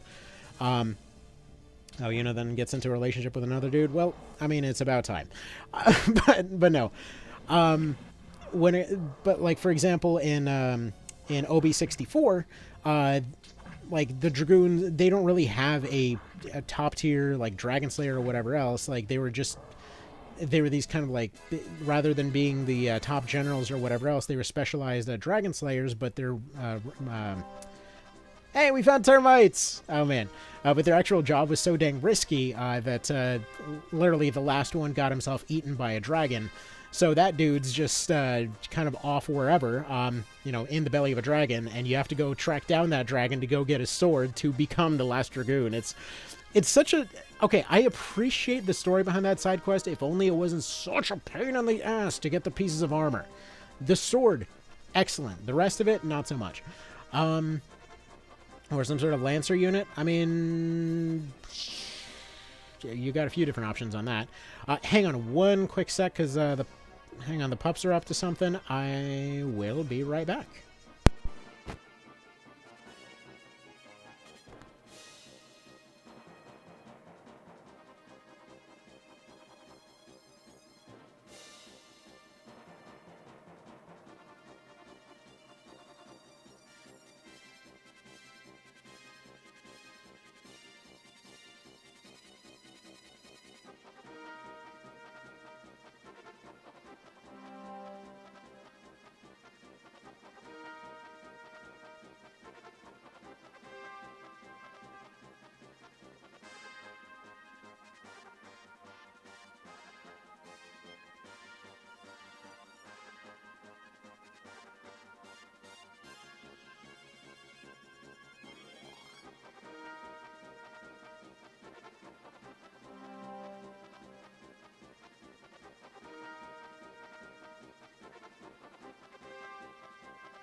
Hi, everybody! Jump scare time! How's it going? Okay, so it's a lot of unfortunate stuff that shall not be named cleaned off the pups, and let's get back to it. I kid, it was probably water, but not taking that chance. Alright, so, yeah, basically I just gotta keep checking in on the puppies, because, you never know, but, no, they're kind of, they're at about the, 7-week range now, so they're, they're getting good. They're getting good. All right, let's see. Is this 35 reputation? But yeah, I mean, we'll get better. At this point, the reason that we're kind of at low rep here is because they keep taking these towns. Until we clear off this map, we're going to have a hard time recruiting more units. So we've got our witch kind of putting in work down there at the bottom, but there's only so much we can do. She's got the highest luck of the squad, so, she's basically down there running around the mountains, attempting to find more griffins, which it just occurred to me that she is not moving, is she? That might explain why she hasn't found any more yet, because we need a lot of those. Basically, we need her to find, 30 of them things over here, so, get moving, lady. Get moving. There we go. And once everybody's done this, once everybody's done the Canopus side quest and everything else, and there's only Gilbert left, I'm going to go and circle back over there, and we're just going to have all 3 squads going back and forth, and we just immediately roll for recruits for everything that rolls by, and eventually we'll get, our full teams. Okay, so, Mr. Cow, as far as being highly effective against tree enemies, they instantly destroy castle walls in this one. No, I don't know why either. Nobody does. Anyway, looking up how to get hellhounds, and unfortunately they don't have wings. They're not allowed for this one. And until Mr. Vale gets here to make the arguments for Wingtorn, we're not getting into that. Let's see, canonically, Dustin recruited Deneb, so legitimately got to 35 rep and made it back over the course of the game. That's hilarious how much he wanted Deneb. I mean, to be fair, I mean, people do some interesting things for their preferred type. Yeah, rep headphones, yeah. I mean, after somebody mentioned the jump scare, of course, it has to be done again. Does the Griffin AoE attack work off of strength or int? As far as I'm aware, it works off of strength. At least, it seems to work like a physical attack. It's sometimes hard to tell, but I'm pretty positive it's a strength one. Just started MOTBQ and the Ogre Battle, or Orgy Battle, apparently, which, please no one make that spin-off. 64 on Luck Chapter 4, heading to Hanging Gardens. Well, don't forget to use the shortcuts to make that thing about a third of the normal length. For those, you just always go to anything that looks like a door or a corner and park a unit there. Let's see, which needs to find the Griffin Adoption Center. That's what they're trying to do, dang it. Also, wow, this lady is a cleric that survived on 1 health, and they're just coming into this fight super confident-like. Wonder why corpse would have termites and not maggots. Basically, they're literally just finding a box of them, apparently. Okay, so, that Valk over there is probably going to that one. Do we have any more squads? I'm actually a little bit surprised how many squads they still have. I would have expected this to be mopped up by now. In fact, Griff is, yeah, his squad's looking a bit dire, but, I think we might as well just have him go down here to support, just because he can react to either location. Again, that's just kind of the benefit of having flyer squads. Let's see, Wood Corpse. Yeah, maybe that would teeth or something. They're still in the Timber Age, not in the Stone Age. Yes. It was a dead scarecrow. I love this. That's why termites kill city walls. Oh, all right. Let's see, can you blame Deneb? I mean, like I said, people do some stuff for their preferred type is the thing. Yeah, let's see. It's funny, as far as the whole Deneb being old thing. They actually bring it up in Coda for Luck if you haven't played it by any chance. That's Canopus calls her out for it. It's like you look young, but I'm pretty sure if someone touched your skin, it would feel like a crocodile. So it's kind of implying the fact that she actually is super old, just nobody gets close enough to check. So that's, make of that what you will. Alright, we might have to burn a hermit here. I'm not sure. I mean, we can afford to burn some cards, because, again, we'll have... Especially if we can make it out of this fight with the, friggin' blah, blah, blah. Words are hard. The vampire thing. Which, by the way, yes, we are making lands a vampire. If you're wondering why I haven't used it yet.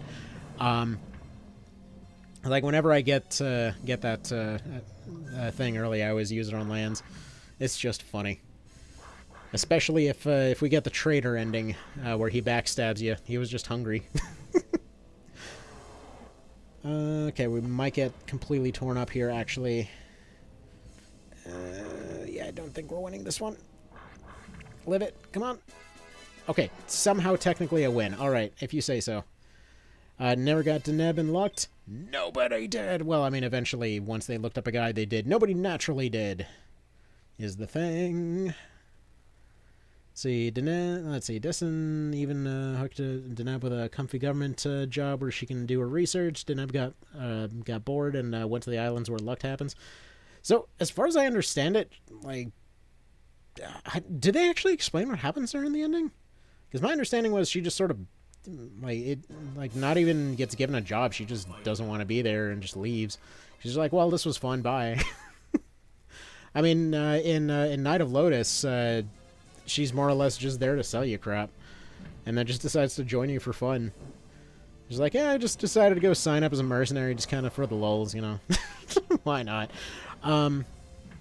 Deneb is the male version of Albelio. Yeah, where's the ending where those two hook up?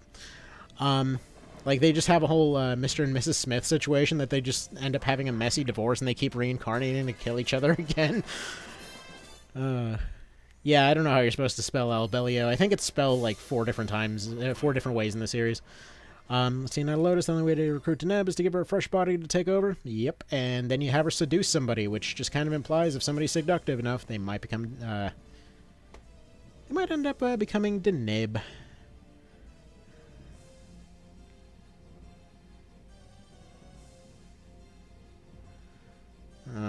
One quick second. Sorry, I was checking on something real quick. Alright, let's see. If you recruit her in luck, you have to get her as a wish. Getting those glass pumpkins are a pain. Yeah, especially the fact that they never tell you how to do that. Or the fact that it even exists. Which is always fun. That's how you really want to do your all your hidden content, by giving you no hint whatsoever that it exists. Is this PS1 or SNES? This is PS1, aka the best one. Is Deneb an OB64? Yes. Deneb is the intro mission. If you go to tutorial, she is the tutorial. And what's funny is that while the callouts for March of the Black Queen are missing in OB64, she actually will use them as her text lines for that one. So, like, if you find an item in the tutorial, she will say stuff like "lucky." It's a cute little touch, you know. It's nice. Alright, and... Alright, quick little vote right here. Are we using the blood spell on Ash, or are we using it on lands? Because with lands, I mean, it would be more ironic on him, but if we use it on Ash, then we get a sweet golden vampire, so... You know. Well, then again, well, we get like a rusty vampire if we use it on Ash. We get a golden one if we use it on lands, so... Up to you. She got a job in the Zenobian Mages Regiment. I mean, she is the Zenobian Mages Regiment. What are you talking about? You made her into a princess. She was just firing lasers all day.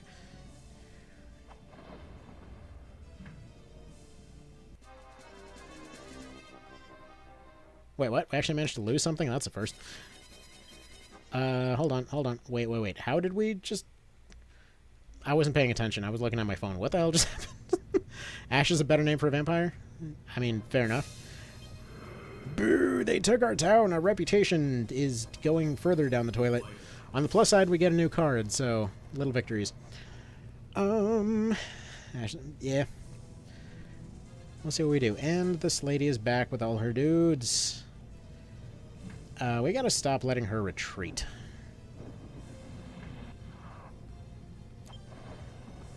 In fact, I think we're gonna burn the other hermit card we got here. What does this do? Swaps everybody around. That would remove the remaining attacks, and then we can use hermit to wipe the rest. By the way, if anyone's wondering on the rules of this situation, I mean, I'm assuming most folks that are showing up here are going to be at least somewhat familiar with how the series works. But basically, for every turn that somebody takes, we can use another card. Wait, what was Rust Vampire? How is there any other choice? Metal? Alright, fair enough. Fair enough. Burns.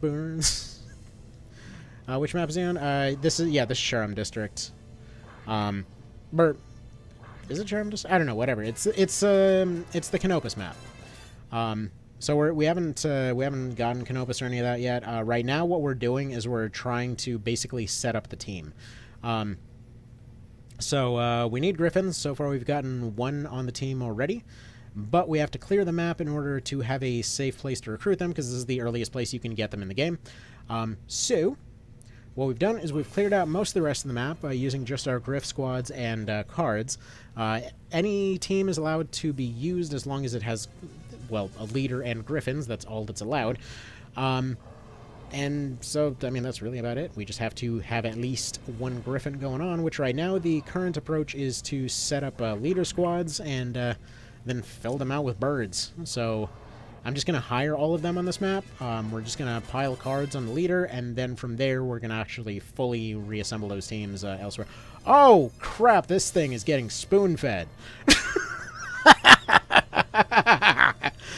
Okay, alright then. Yeah, this run's done before it even started. Thank you. Yes, thank you. Dang right, thank you. Alright, you know what? Quick little thing. We're just gonna go ahead and, we're gonna drop a little save right here, because, that RNG is something special. I am not risking the chance of some stream nonsense suddenly happening and deleting that. There we go, we'll just save it right over here. Jesus Christ, Deneb got a 99% chance to charm and Lotus. Yeah. I mean, she was pretty broken in that one. Also, we are level 6 already. Alright, this guy's got nothing better to do. Griffis 1 needs to be getting on that recruit train. Not that I know what his luck score is right now. But then as soon as we get one more Griffin, then we can make one more squad, at which point we take our luckiest dude, which, by the way, what is your luck looking like? Your luck is terrible. Alright, fine. You... Well, actually, first of all, you need to buy stuff. So, first of all, Joker Tarot, just all of them. We can buy 14? Beautiful. Good. Anything else? No, we're too broke for anything else. Our entire army is running on a budget of $87. You need to hunt this one down and make sure that they are deader than dead, though, so that we can start actually doing some stuff. See, if you don't recruit Deneb now, I will unsub. Well, I mean, we're looking pretty well set up for it. Does anyone remember where the hell the golden bow is? Because I never get that stupid thing. Or is that just a generic witch? That is a generic witch. Basically, generic witches are pretty much... Aside from, like, Valkyries are probably my favorite unit in the series. Just because I love the idea that everyone else is showing up with all these weapons and armor and monsters and everything else, and they're like, nah, flashbang. What's, and then they even get more literal with it, because they're like, oh, what's your power? Well, I stun people and then flirt with them. It's like, well, alright, I mean, that's, I suppose that's a thing. By the way, this route makes sense, don't question me. We're just drawing pentagrams on the map on accident. There we go. That'll be that. You do something along those frickin' lines, I guess. Revisit there for good measure or something, I guess. And then, yeah, there we go. That's a route. And you will proceed to go here real quick. And there we go. I thought he had Deneb already. No. We have to get to the one with all of the headless dudes. Yeah, no, this is just a Genericus Witchicus over here. Just running back and forth. Her luck is incredibly high. Basically, witches, from what I understand, start with higher luck, so that's kind of why I kind of had this set up, so yeah.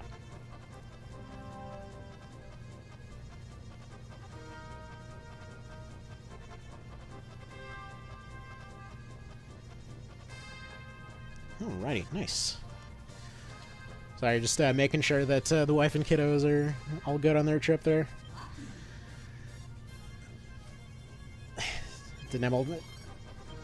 There's Canopus. Are you fighting for honor? No, we are fighting for squirrels. Are we fighting for freedom? No, that is not a squirrel. For just Squirrels, man. Bloodthirsty animals. Yeah, you're damn right. We're flying around with a bunch of catbird horse things, man. We're a bunch of animals. What are you saying?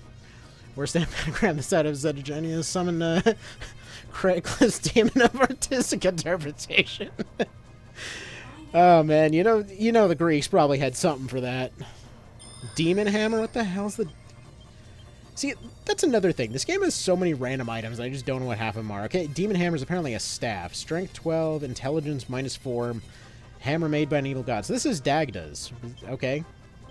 Neat. Whatever. That's...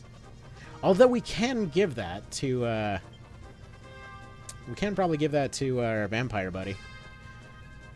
Fighting for money. Procast. Cow, dog, squirrel, squirrel, squirrel. That'll do.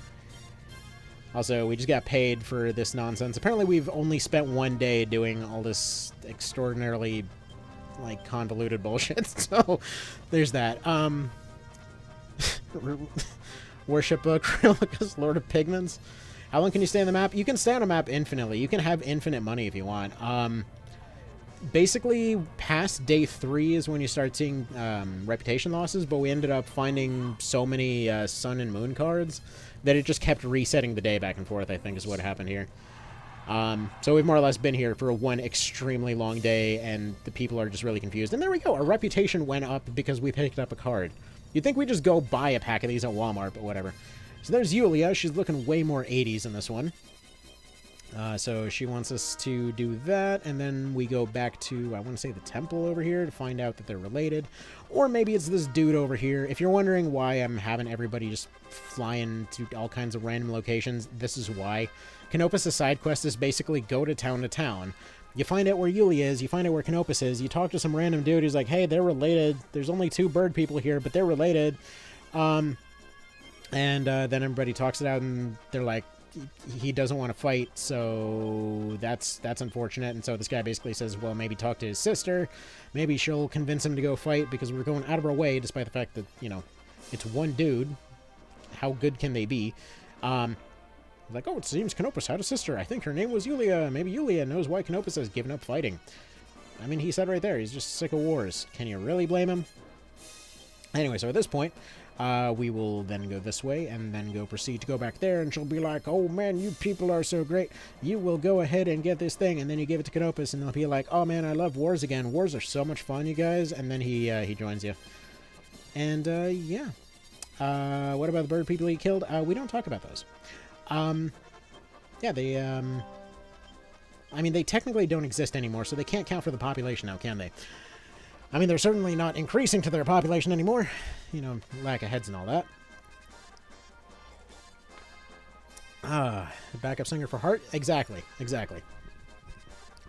I love the March of the Black Queen designs, because they all look like they could just start a hair metal band at any moment. It's beautiful.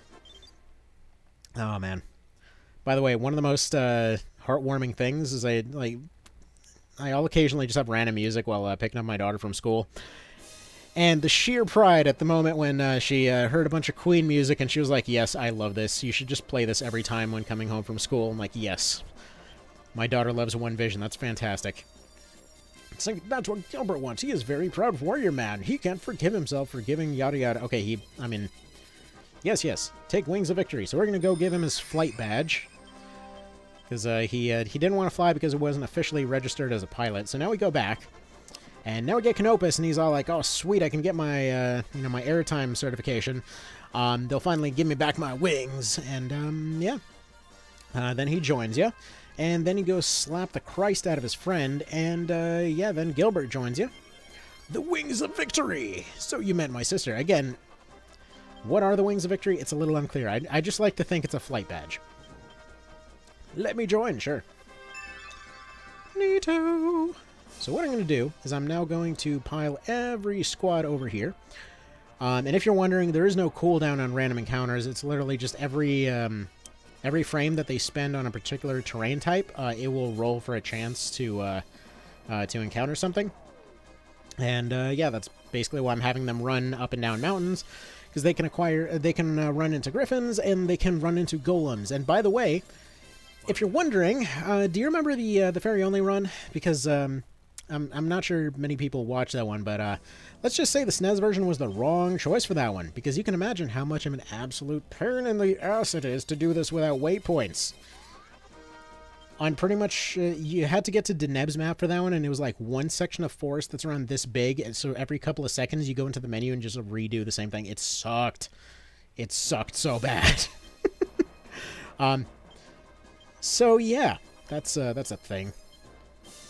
Anyway, another burb. Exactly, we get all the burbs. I feel like the odds of encountering neutrals is higher in this kind of situation, which we actually are kind of approaching our time to end this fight here. So what I'm gonna do is actually gonna be actually I guess we're taking reputation losses anyway, and we're about to go for Deneb. Isn't the old wizard you saved from the stone status who fell in love with Yuria, Saradin? Is he? I mean, that might be why they sent Saradin and Yuria to different continents. It seems like some Canopus would do. Are they in March of the Black Queen N64? Canopus' sister is in March of the Black Queen, and then she shows up in the DLC for Tactics Ogre PSP. She just sort of shows up as a singer, and then Gildas tries to flirt with them, and then they get into a fight, and it's one of the weirdest fights in the game, because for some reason in that fight they decided to give every enemy a chance to drop stat boosting items, and it's the only time they have infinite enemies on any map. But there's also like a scripted thing that just auto ends the fight. It's a weird one. It's a very weird, unique fight. Can you just make Canopus the leader of an empty unit and recruit Griffins? I mean, yes, that's more or less what we're about to do, actually. We're about to go to edit units, and yes, I should have left the music on. Now we have awkward silence for this. But we... Oh. Interesting. I forgot that Canopus actually comes with one. Okay, so cool. So we'll go ahead and remove that. We'll remove that. And now we can include him in the team, and then we'll make yet another Griff squad. But, right, we have the Dream Crown, so let's get our Amazon. We need a good sounding Amazon here. Actually, no, no, we're not using the Dream Crown for that, because we're using that for Deneb. But what about our Knights? I mean, we have lands, but we're going to get Ash. I'm really tempted to just do that for him, though. Alright, whatever. We're just going to go ahead and deploy Canopus as he is for now, and assist in the recruiting. And then once we see our reputation start dropping, we're going to go ahead and just bum rush the capital and try again. Alright, let's see. There we go. As everyone just runs back and forth now. Alright, DLC became part of the base game when Luck got released in North America. Yes, they did. Let's see. Coda was DLC. Yes, Burb. Save Dream Crown for Deneb or Aisha. Yep. I keep forgetting that we're going to use that on Deneb. There is no, it is Deneb Princess. Can anyone remember where on Earth we get the golden bow to actually recruit Deneb, though? Deneb Best Princess, kill the prince, and turn Deneb into the Black Queen? I mean, that works.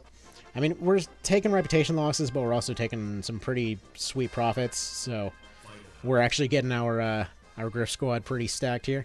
Can't you purchase units off towns rather than just scouring the mountains? Not quite. Griffins, I believe you need... What was it? I think you needed like a Dragon Master or something for some reason to... Or like an upgraded Beastmaster or something. I forget. It was something like that. You needed something weird to be able to recruit Griffins from the shop. Which either way, as you can see here, we're just kind of starting to 3D print Griffins anyway, so it's fine. Like, at this point, now that we have the entire team just scouring in the mountains, we're good. You get the item in Diaspola. Where is... How late is Diaspola? Because that's pretty quick, isn't it? I want to say like map 6 or 7 or something. Eagle Man recruit Griffins. There we go. But yeah, either way, we're getting them for free pretty regularly. We haven't gotten any golems yet, but... Yeah. Get the item Diaspola, and totally the map with Norn... There we go. We're like getting back-to-back neutrals here. We're fine. Valley of Castro? I don't know. Oh, giants! I mean, we're gonna hit Persuade just for the hell of it, just to make the fight end. Golems are terrible anyway. I mean, yeah, so are giants. I mean, I was impressed. Earlier there was a giant that actually managed to hit 2 of its 3 hits. I mean, it was something else. We needed to get that dude a medal. But yeah, we really don't have to worry about recruiting them. Like I said, I've tested this. This is fine. Now that we can do this method, we can just get them back to back. We probably have enough already. I just want to pick up a few extras in case we, it's just so we don't have to come back. Suppose one map after Avalon. Yeah. Okay, so that's like 6 or 7, I think. Off the top of my head. So yeah, persuasion is always so easy to skate, or just super lucky. I believe it's based off of level difference, and it's based off of, so apparently health doesn't matter, level matters, reputation matters, and some other stuff matters. I think it's like charisma or something like that. But like this, most of our characters have pretty high charisma, and these guys are really easy to recruit even on a bad day, so I think we're pretty well fine there. I mean, we're just rolling 1 of 3 units, and Griffins are by far the most common. They're the Pidgeys of this region, so I think we'll be okay. I want to crew maybe like 15 of them, just to have all our bases covered. And yeah, then we'll go from there. But it's almost about that time to do another puppy check.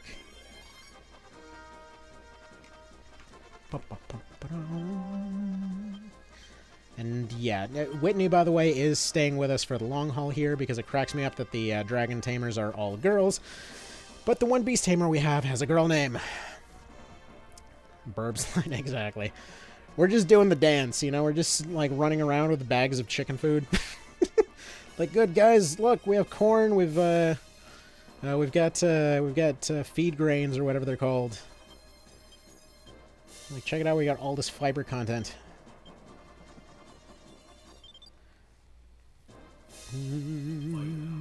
Yeah, especially anybody that runs into Gryphon 1 over there with their 100 charisma.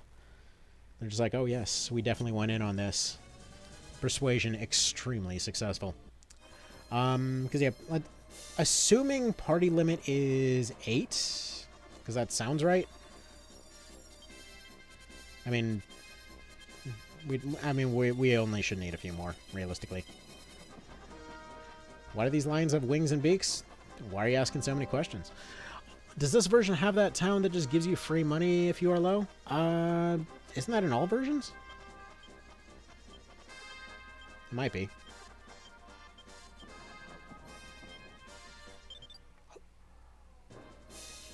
Alright, hold on. I need to go check what that sound is. I will be right back.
Hello. We will attempt not to do a jump scare coming back this time. But then it's loud again. How is it going? Alright. So you got super lucky finding a princess crown. Yeah, princess crown. We got a vampire and we got a princess. So vampire is good just as far as being a like pretty much immortal frontline tank at daytime. Like literally nothing can even hurt them. And then we've also got the princess for double attacks as well as just ridiculousness in general. Because again, we can use Griffins for everything else, but we can't actually use them as a independent squad without a squad leader, and the squad leader gets to have special classes. We could make it just Beast Tamers, but that would be incredibly boring, so yes. And by the way, this will be by far the longest map in the entire game, because the rest of it is going to be fast as hell, because we're going to have a straight-up Air Force. Alright. And KOTL. Why does everyone always call it Knight of the Lotus or Knights of Lotus or something like that? It's just Knight of Lotus. It's one dude. It is the Knight of Lotus. Sorry, random weird pet peeve because that comes up like every day. There's at least a couple different things for Knight of Lotus with a different like slightly different variation of the wrong name. The Lotus, but I mean, you could argue there's several different versions of Lotus because you got all the different orders. What does the Caliginius order in OB64 count? Like, what about the whatever the hell friggin' Richter's thing is in like Knight of Lotus? I don't know. You got House Glacius over there for Lucht. I mean, they're all kind of different Lotuses. If you think about it, they're all different. I mean, if you want to go full English with it, maybe they're like a Lotus petal, and they're all different petals of the same Lotus. That's not what they were going for whatsoever, but you know what? It's there. Let's see, Ash as Vamp already. Yeah, that's why we're going for Ash Vamp in pretty much the next map here. Back to 3D printing our army of Griffins. Oh, man, editing this video is going to be weird. Alright. Anyway, just trying to shorten it. Fair enough. Yeah, I just say KOL. Like, Tokal. I mean, then you're just gonna get all the RuneScape players. Like, what do you mean? We're trying to buy stuff with rocks. What are you talking about, Knights of Lotus? Knights of Lotus. I mean, if they need a weird spin-off, I just want the one where everyone becomes a vegetarian, just call it, like, Knights of Lettuce. But lettuce cling together, you just get all the weird vegan spin-offs. There we go. Just everything's bizarrely peaceful. They're the sequels that nobody asked for.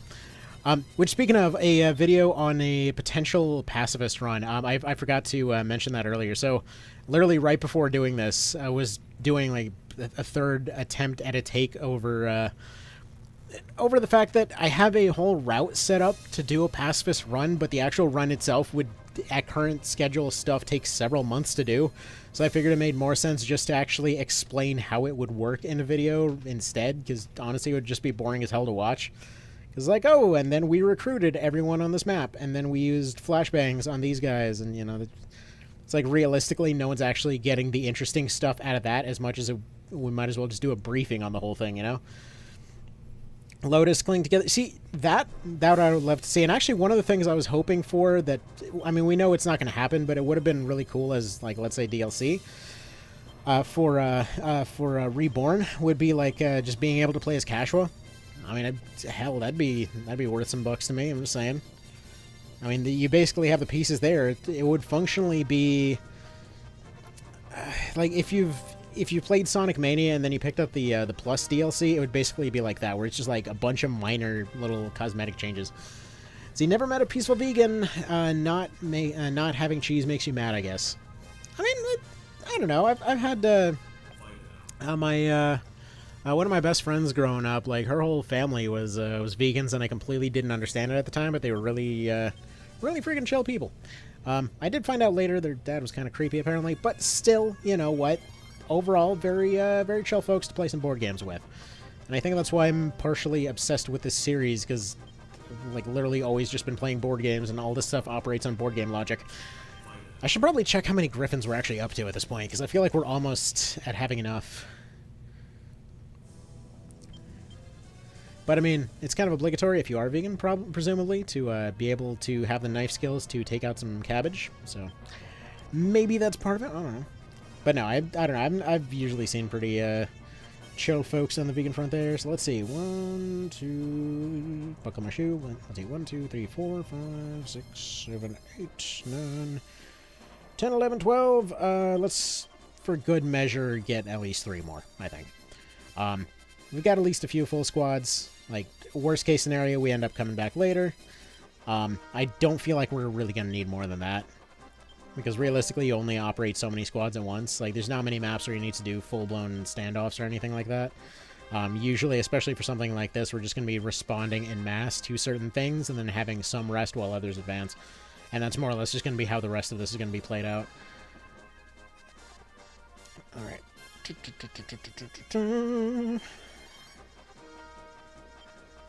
Alright, that. There we go. So you didn't feel like getting the glass pumpkin, so I cheated them in. Or if you're playing One Vision, you just sell a couple of Cyclopes, or what was it? I think like a couple Gremlins drop them now. I mean, you more or less get what you need from the story these days. So it's kind of a moot point on that one. Let's see, we need a new game that plays takes in Lotus. Well, Episode 8 was supposed to be, like, you start off in Lotus, then you invade Zenobia, and then you basically, then second Ogre Battle breaks out, and then you reassemble all the teams from all the games, which, it depends on how we want to count it, because it kind of seemed like, Vagrant Story was supposed to be the Nerdum chapter we never got, because if you compare, like, for example, compare Andorus or pretty much anybody from the Claw Nation there, you compare them to how Ashley Riot looks in Vagrant Story, and just tell me there isn't some similarity there. Because it really, really looks like them. But anyway, so you just like take all your protagonists from all these different games, and then you mash them together in one like gigantic A-team, and then presumably your party cap gets raised to like 3 billion, and then you go fight the orgy battles and all that kind of thing. So you didn't feel like getting the glass pumpkins? Or, oh yeah, you already said that. Cheated with Charms and Charms, yes. Which, by the way, if doing the Albelio chapter, it's actually pretty funny that you can just buy persuasion spells at the store and immediately get yourself like 3 princesses. It is funny. It is amusing. Alright. And we're almost done here. Gee, oh boy, why do I always end up editing out all this stuff whenever making videos? Alright. Anyway, so you could easily get an army of Tigermen? Yes, because we have the Vampire too. That one stage you can get Charm 4 Tigermen at once. Actually, no, wait, I'm thinking we get Werewolves if you get a Vampire. They can auto-recruit Werewolves.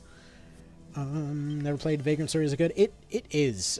Basically, a lot of the stuff that Dark Souls gets praised for nowadays, it did way back on the PS1. It's like, if you played Parasite Eve, it was more or less made as the prototype for that, while taking a bunch of the ideas that they could never do because, like, for the Ogre Battle series, because they just weren't going to get the funding for another one, because these games sold okay enough for a niche market, but, yeah. What's the purpose of this? We are basically 3D printing an army of Griffins, so that we can actually get this run started. We are basically going through the entire series using just Griffins. This was a challenge put forward by Mr. Vale a little while ago. He's been making pretty solid suggestions on this channel for quite a while.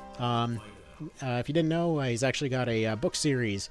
Well, basically all the characters are Griffins of various kinds. Well, Griffins and other similar Griffin-like things. But was pointing out a while ago that there was no Griffin-only run of this entire series, so figured what the hell, this should be a nice, quick, and easy one. Anyway, we probably should have enough at this point to just have Canopus go over and deal with his friend. Just go slap him down a little bit. If we need more Griffs later, we'll come back here. For now, we have all the flying squads that we could potentially need. Alright.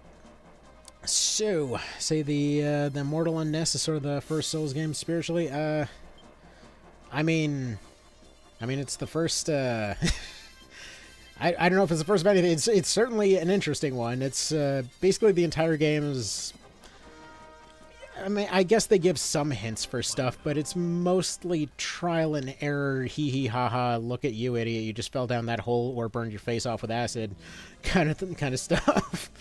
It's like a puzzler where you're trying to work your way out of a location, but everything kills you instantly. And then you can also soft lock yourself by not picking up an item partway through the game. Like a point-and-click adventure, but with like a weird isometric camera. Why must you rebel against the Empire? You must join my shiny head and very spiky beard. I must stop you. Let's see. So you need 2-player finish OB64. Let's see, check. You know, what am I doing here with one squad? This is... That's dumb. Why am I here with one squad? Okay, we're gonna need the full team for this. Canopus needs to retreat back to base. Yeah,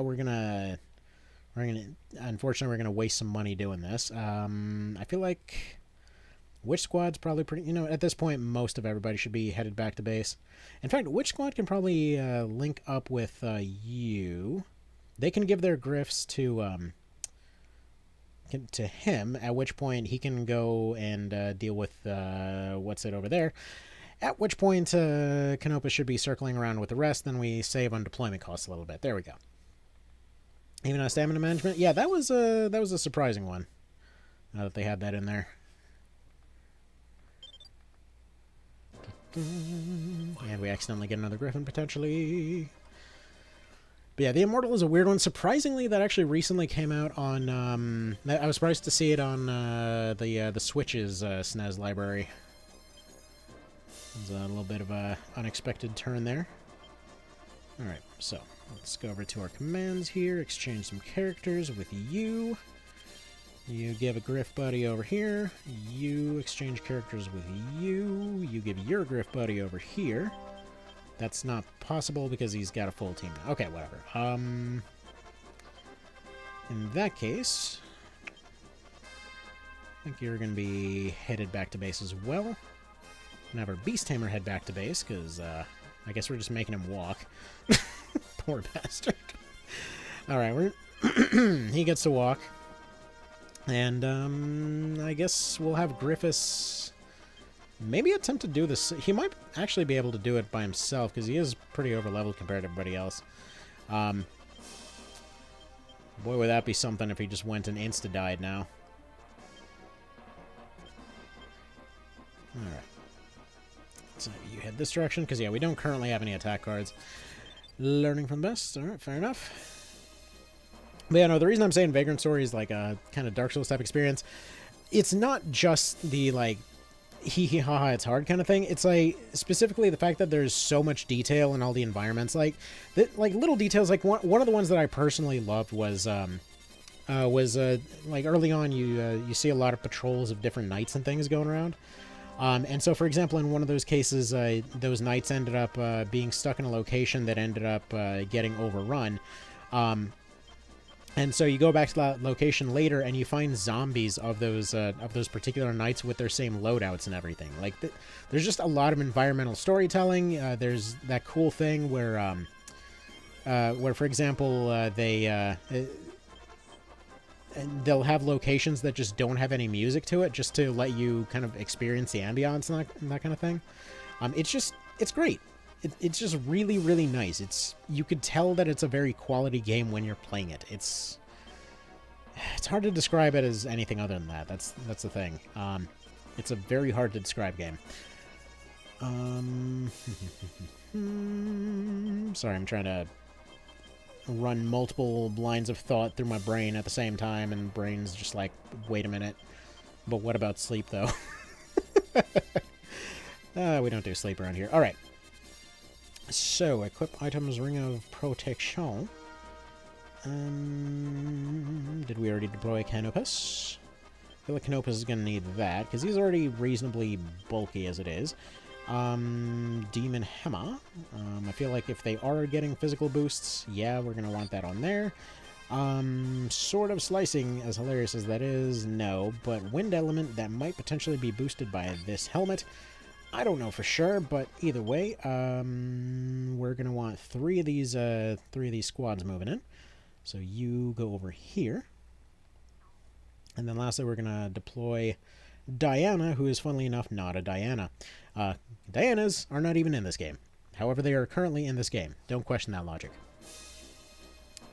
Did you use your jokers already? Ah, true. I did pick up a stock of those, though realistically we probably can get by with just our birds. We'll pop the joker cannon if we need to. Let's see, I have a Switch but no online services. Do have some D-mod though. Haven't Sunbreak or Dread demo yet. Oh, demos, that's what I meant. Let's see, a lot of small hidden lore. FFTA had that as well with the enemies. Yeah, I mean, like, when you return to headquarters, sure. Yeah, FFTA is awesome in terms of just like how many little details are going on there. If you don't know what he's talking about, by the way, the when you're having a snowball fight with the bullies, those same bullies show up a few maps later as the goblins in the snow map where you're going back. I think where you're going to collect a thesis because some guy lost his thesis or something. Or no, the thesis was the hill map. What the hell were they doing in the mountains? I forget, but FFTA had some really, really solid map design. Like, just everything design in general. I mean, yeah, the law thing didn't exactly get everybody's interest, but I don't know. I thought it was pretty solid. I kind of like the law system. I love how after all this setup, we're just going to instantly sweep Gilbert over here. Like, no trouble whatsoever. All we needed was Griffiths this whole time.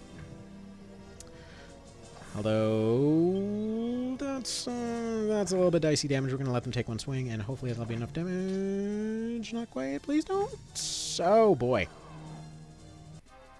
Well, that's our first game over already. All right, cool. Now to see how much we need to redo. Neato.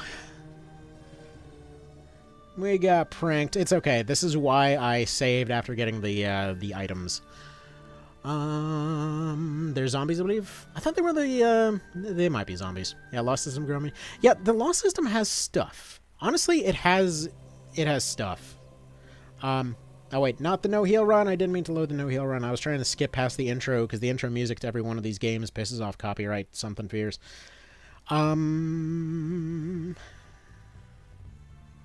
Yes. Okay, this is way later. Ignore this right now. You see nothing. You see nothing. Although you do see sweet pirate chanties. No! Come on, just let me do... I think it might be faster just to reset the game. Alright, hold on. By the way, how sweet is this? Just to kind of throw this out there. You might hear a weird buzzing, and sorry for the weird buzzing. But I love this, like, this right here for the Vita. Like, there was this Armored Core theme that somebody had put up there. You get, like, the ACFA music and everything. Dude, I love it. Get the intro music and everything. It's just, it's tasty. It is so tasty. I was thinking to go in, mess with the files and replace some of those with, like, AC3 screenshots, but honestly, the white glint stuff just works just fine. Bird lines. I mean, yeah, they're kind of bird lines. Okay, maybe we should... I wanted to take them out of the front line for the purposes of... or rather, I put them in the front line just so that they wouldn't take the counter damage from using Sonic Blade. Because honestly, this is the worst, by far, the worst for this kind of run. Because all the other ones have like an AoE kind of spam kind of thing they can do. In this case, they're either fighting front line or they're taking self-damage from the back, so that's fun. Use adrenaline for everything PS1 and PSP. I mean, that's basically what this is doing too, but doing a little bit differently. Let's see, when Armored Core Combat or AC4 answer to be on PC or PS4. Yeah, that's not... Unfortunately, that's not currently a thing. It's a bit of a bummer. There's a guy on Twitch whose name is an AC reference who does FFT map stuff. See, I feel like there's definitely some crossover here between the core and Ogre communities.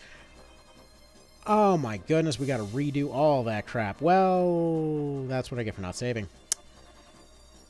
How many Griffins do we have already?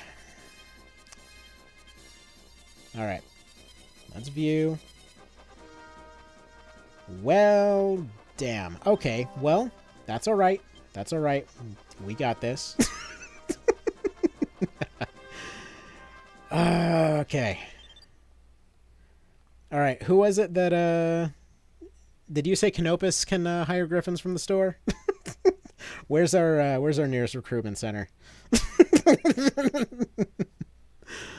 Oh boy. Fan-frickin-tastic. Let's see, speaking of which, I believe that Souls games are using some modified version of the AC2 or AC3 engine for combat and stuff. Still have the crown? Oh, yeah, no, I saved right after the crown. We have all of that. All we're missing is the Gryphs and Canopus. But, alright, and this dude was about to go chase down this one for convenient murders, except he also was about to go to the store. Hang on. Go there.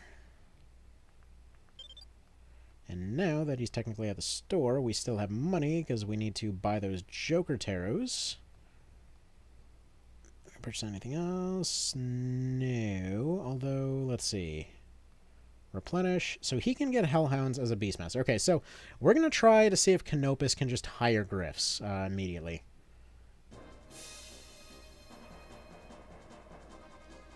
I love how they just got ruined by their own moat. It was really subtle, but they just got ruined by that thing.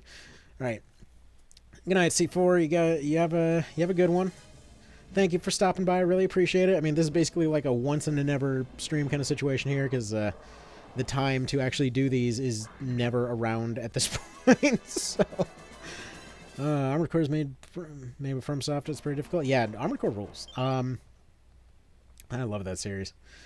But yeah, which, by the way, I did actually do a rocket only of Nexus that I need to finish editing. Which the whole idea, it wasn't rocket only. It wasn't just rocket only. It was rocket only and sleep deprived. No, I don't know why I thought that was a good idea, but yeah, and it's not RIP motivation yet. I'm fully motivated, thank you. If it's a dumb idea, I'm very motivated to do it. That's just how these things work. Okay, so first of all, you go here, here, here, and you go over here. Now, yeah, there we go. We do some kind of that kind of thing. It's not quite a pentagram, but it'll do. Anyway. Then we know where we have a hire shop over here, and then we get Canopus. When we get Canopus, there's a non-zero chance that we can simply recruit dudes. We will have another payday, looks like, coming up in a couple hours here, so that should be completely workable. Alright. Now, we went ahead and took our nice big hit there. We're going to go ahead and use a moon card to shift these dudes around. I knew it was coming, too. I definitely should have just retreated there. That was 100% just a blunder on my part. So yeah, this is like some enemies in Elden Ring auto-dodging when you use a certain move. Just how like an AC2 with back boosters would use them every time you'd use your blade. I mean, that's just FromSoft games in general, though. Like, they've been doing that whole reading your inputs crap since forever.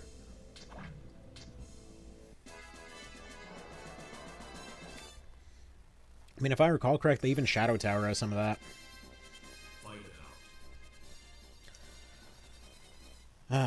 Man, Shadow Tower is such a good game. I wish that I would have finished it. There we go. We already have another Griffin. See, we're already rebuilding the team. The air squad is already coming back. It really won't take long. It's really just the Canopus part that's going to take a little bit longer. And we did a find out, and what's it going to be this time? Is it the Karenborg? That thing just cracks me up every time. Like, I want to speak to your manager. I am the Karenborg. I need to speak to your manager about your best lasers. Alright, Rekmer, have a good night. You have a good one. Glad you enjoy it. Glad to entertain. And, yeah, whenever folks start fully going to bed here, you know, eventually gonna have to go get some sleep too, and then we will be, we'll be resuming this. The plan... Oh, wait, Karenborg's holy? Okay. Okay, all tarot cards are now everywhere. Again, we're not fighting for honor, freedom, or justice. We are here for squirrels. Alright. And now we go this way. And then we find the sister, and then we find the person that is not the sister to tell us about the sister, so that the sister can do the sister, and then we, yada, yada, yada, stuff happens. Anyway, birds. We acquire more birds from the mountains. That is the only place they live. They don't live in forests. Why would you think so? We are the Karenborg. Resistance is futile. No, resistance is held in the management office. Resistance is fully handled by HR. Oh, man. Okay. I was a little bit worried there for a second that it would be the third time that some tiny little friggin' bug went into my coffee this week, but no. Turns out that's not the case, and that's good. Worst species ever? Yeah. Also, our reputation went down this time. It went up last time. This game is just feeling ironic. We've suddenly, we've suddenly gone on to the dark timeline here. Alright, we're gonna have this guy go here and here. There we go. Do this kind of thing. Yada, yada, yada, yada. And then we find out about her, and then we have you go back and forth to re-trigger this temple, after which we will suddenly be able to take the flight wings over to blah blah blah blah blah. I love that most of these default to yes. Like, there's only one time they actually screw you for this, which is at the very end, where they'll suddenly say, like, oh, do you want to suddenly defect at the end of the game with your best squad? Yes! Oh boy! You got it! And then you give up your lich. I didn't do that. What are you talking about? So when will you plan to do another stream again? I do not want to miss out. There's just the quality assurance bugs. Oh, understandable. Basically, this weekend, like this full weekend, is time where I plan to go through the entire series under this challenge rule set as far as we can get. I can guarantee March of the Black Queen. I'm positive we'll get through Luckton KOL. I can't guarantee we'll be able to finish OB64 all the way, because that sucker is long. But, well, compared, like, it takes longer than the other ones anyway. But the plan is to try to get as far as we can in this particular stream thing. As far as when any similar type things may happen in the future, I ain't got a clue.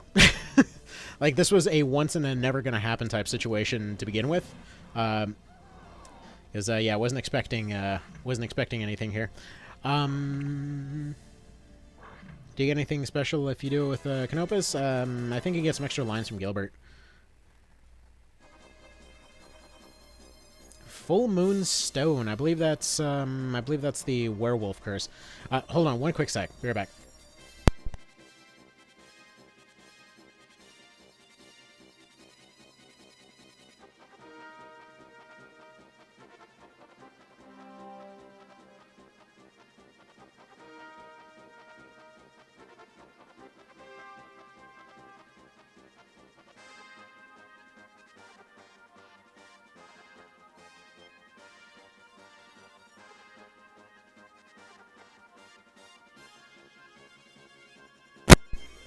Let's see. Got suckered by Empress Endo's trick question more than once. Yep. Oh, this is the Tiger Man? Okay, perfect. Well, we're going to have a Tiger Man lead a squad if we can. Let's, first of all, let's do attempt 2 at this guy finishing off this squad, for one thing. For another, let's go ahead and check out our items real quick. It's just use the thing on a stone, right? Summon forth a were-tiger. Neat. Hang on. Quick save. Just because... So, the reason that I'm saving here is because that item is a bit fiddly. Like, it's supposed to be if the squad is empty, and I believe someone told me it has to be the right time of day, then you can, then you get a free were-tiger. If not, then you just basically waste the item. So, yeah, that's going to be a no. So, but yeah, I believe they can lead squads, in which case we are 100% having a were-tiger squad. A were-tiger appeared. Fantastic. Now, technically speaking, yes, they're using a were-tiger, but they're only finishing off this one squad, and I'm going to go disband them in just a sec anyway.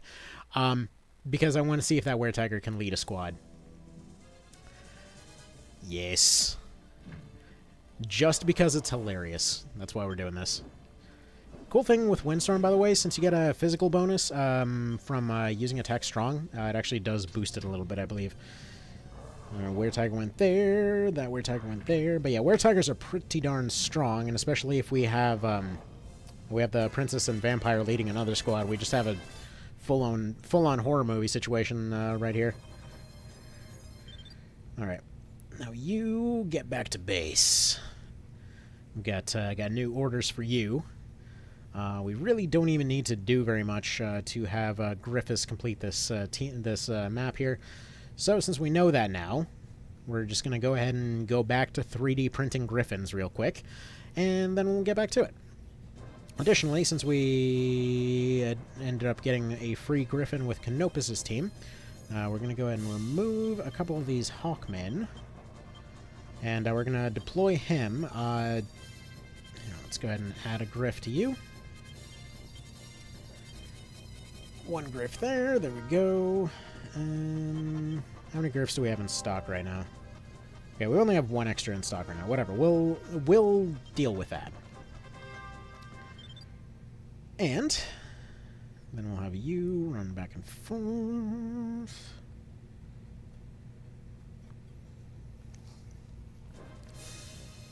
First low meow meow. Run battle. Yeah, there we go. Alright, what on earth is this?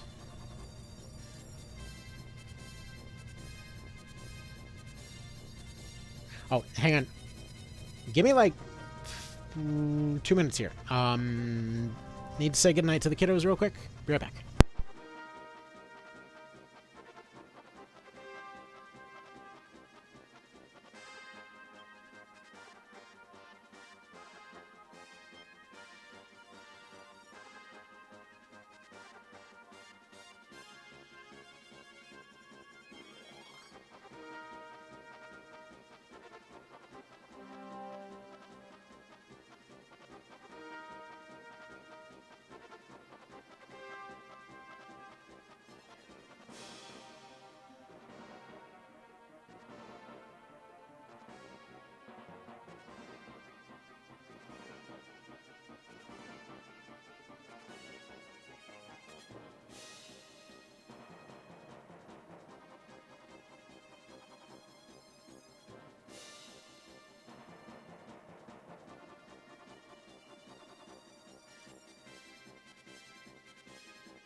Hello. Okay, and now I'm allowed to be loud again.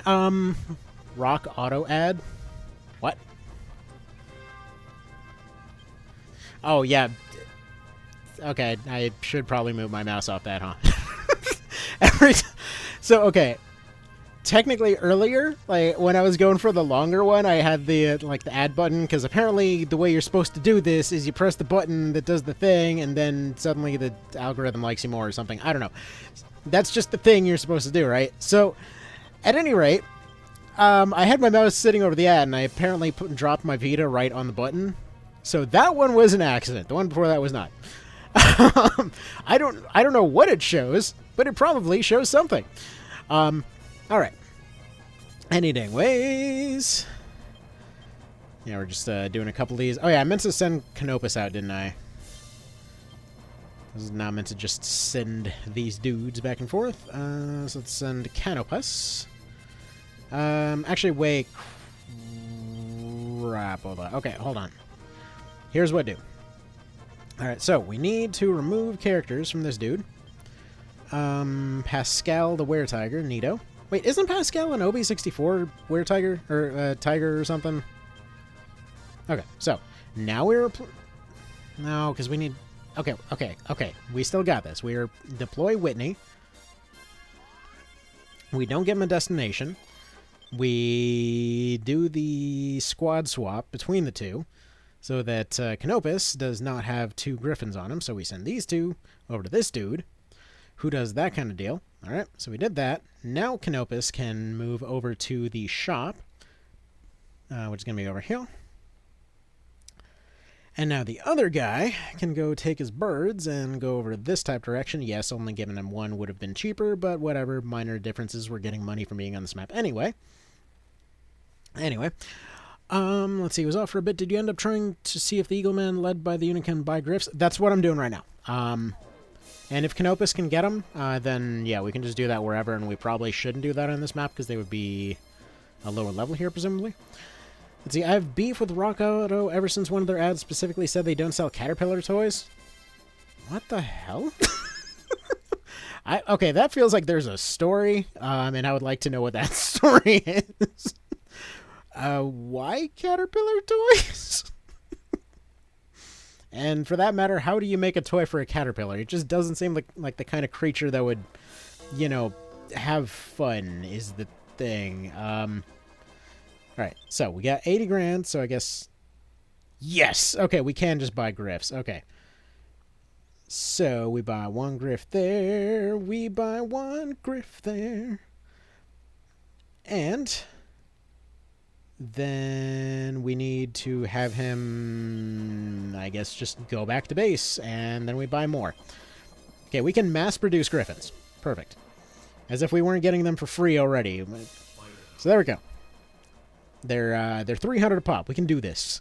Got so many Rock Auto magnets on my fridge. What the hell is Rock Auto? Like, I'm assuming it's an auto parts store that is, I don't know, in Little Rock, Arkansas or something.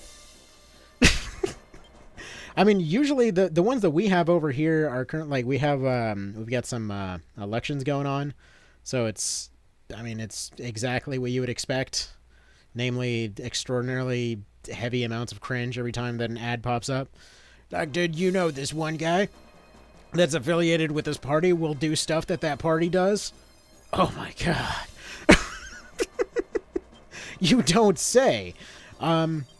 You mean the politicians will be politicians? Good lord, I never even considered that before.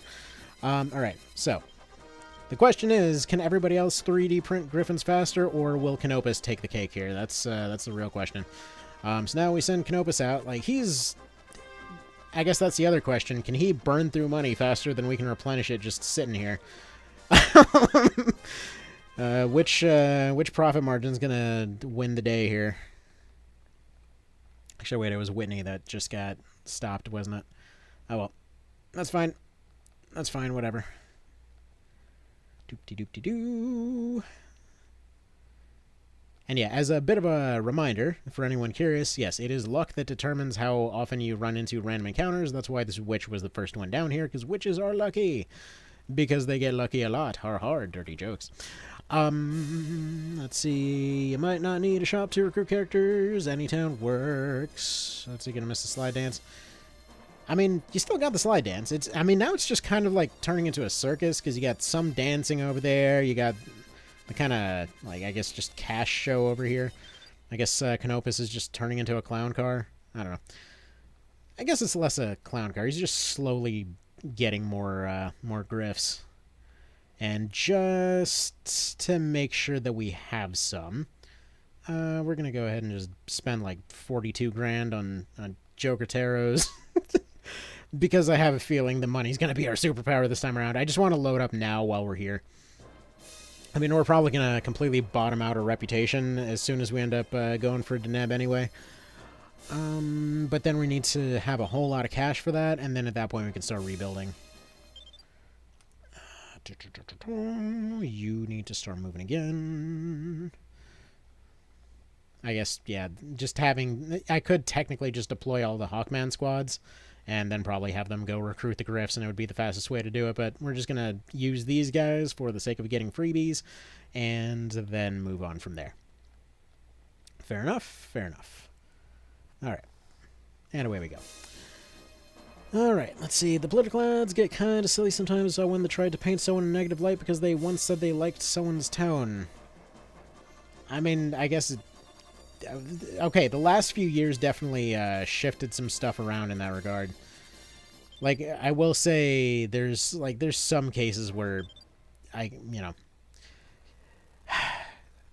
probably the most honest one I've seen is for somebody I've never even heard of recently, where basically they're just like, in case anyone's not paying attention, this one of our parties right now kind of hasn't really had a good idea in a while. They just keep kind of throwing out conspiracy theories that make no sense. So, maybe fix that. Like, you know what? That you'd think that this would get said more often, but I guess they were just waiting to pull that card out. But yeah, it still gets pretty gross. I mean, we had we had the our governor here that was running for re-election, all that kind of thing. Which it's surprising that it took this long for them to put out ads basically saying stuff other than, look, they fixed all the roads, which they did, and that's technically a good thing, but you really don't want to pitch that to the locals who are really sick and tired of rerouting their traffic every day. Because it's like the first thing anytime anybody shows up late all the time around Michigan lately. It's like, good God, they're rebuilding everything. Like, we should be happy about this, but it's a colossal pain in the ass. Like, especially when, you have to have 4 different routes in mind trying to get your kid to school. I mean, again, it's like one of those cases where it's a good thing, but it's also a really annoying thing, if that makes sense. Also, it's funny that Hawkmen are inexplicably so much more expensive than Griffs, but I guess they have the ability to bargain, so that's nice. So there we go, and just rebuild that team. Why am I doing this right now? Technically, I just can come back here with any characters that need more units at any point and just do this, so... This is dumb. Alright, you know what? Just send Griffiths over here to get a free Griffin, and then we're not quite free, but close enough to free that it doesn't matter. And let's get out of here, and let's go speedrun this game, because the speedrun has been anything but speedy. Alright, let's see, I think normal Hawkman can't lead, they need to promote first, also very possible. So like, I don't like their tone, vote for me. Yeah, so what I was mentioning about the roads. They for some reason had this this ad that was saying like, oh, you oh right, he can't. Ignore the fact that I'm dumb here for a second, guys. Just go over here, give a Griffin to your commander, who will then have a Griffin. We're about to get paid again, so that's fantastic. We can buy more Joker Taros. These guys can go ahead and swap party members. You take one of these and proceed to go do something cool, please. There we go. You, here, make win happen now, this time without dying. And this guy's going to go ahead and buy another one. I will get back to what I was talking about with that political ad in just a second, but they're going to buy another Griffin and put that right there. Can't believe I didn't just realize that this was the easier way to do this. Canopus is also going to buy, which, by the way, one cool mechanic I would have loved to see in a mod from this is to like have the charisma of the buying unit affect the buying price. Could potentially make for some pretty interesting stuff, though. I guess charisma is already very heavily valued in this, so yeah, let's go ahead and clean up our items. By the way, I think the cleanup command is only in the PS1 version. But yeah, just for anyone wondering, yes, we do still have Bloodspell. We do still have The Dream Crown, we're all good. Don't worry. And we still have the Termites. That's the most important part. And yes, we have 52 Joker Taros. Sun, good. Emperor, good. Chariot, fantastic. Temperance, Moon, come on now. Give me a Justice. A Death works, I guess. Can I get like a... Priestess is okay. Come on, give me an attack card here, guys. Tower. Okay, Justice will work. I believe Ice hits worms extra hard, so perfect. So you can recruit from any town and the home base. I did not know that. Is Canopus a high sky flying type? I guess. I think he's low sky, isn't he? Blah blah blah blah blah blah blah blah blah blah blah. He says the same thing. All right. So here's how do. Do we want to start off with a Justice? Because like Tower won't hit him because he's a flying type. I think is World the defense one. Protects units from magic attack. That's not gonna help here. Front row really wouldn't help either. That's actually, by the way, a cool touch about this fight. They're in the back row because they're holding back. Let's see. Canopus himself is low sky, but the Griffin makes his unit high sky. Yeah. But then everybody else would technically count as high sky, but they can't do it, so I don't think that's it. So I'm just trying to see what we have on hand here. So Chariot.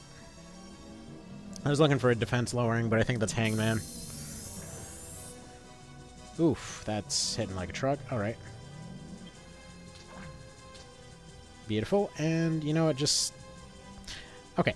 They might be able to just do this without any additional assistance. Don't die. Don't die in such a dumb way again.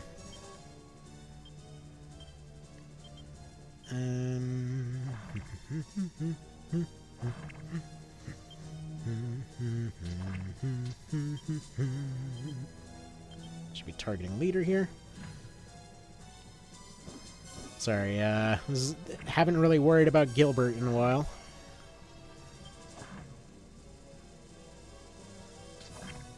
Okay, screw it. Justice it is.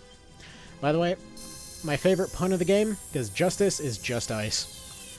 There we go. And they're gone.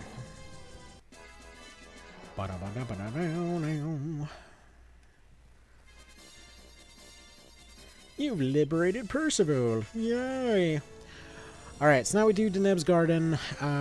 We spare Deneb, and then we go look for the Golden Bow. Then we recruit Deneb, make Princess Deneb.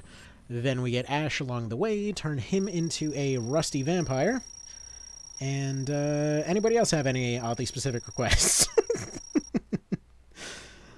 Name them now, and we'll figure it out, and then just figure out what ending we get along the way, because we're probably almost guaranteed to get the bad ending, but, whatever. We're gonna try to make this work. And Griffis is looking pretty, I mean, dude's pretty charismatic. People like him. Not to mention we're gonna start sending vampires, and, if anything seems to make the random populace that actually makes decisions happy, it's apparently sexy vampires, so, you know. Everybody loves Bad Boy, apparently. So, let's go ahead and add some Griffies. In the meantime, though, we are going to need some backup. So,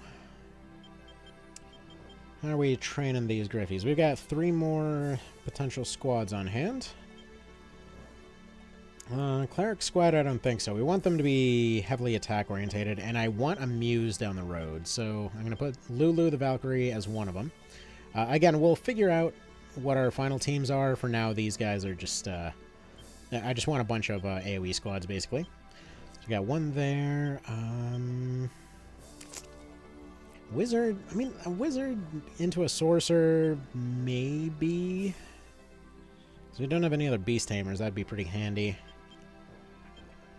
I mean, I guess we'll put Lands as one of them if we decide to do anything with him.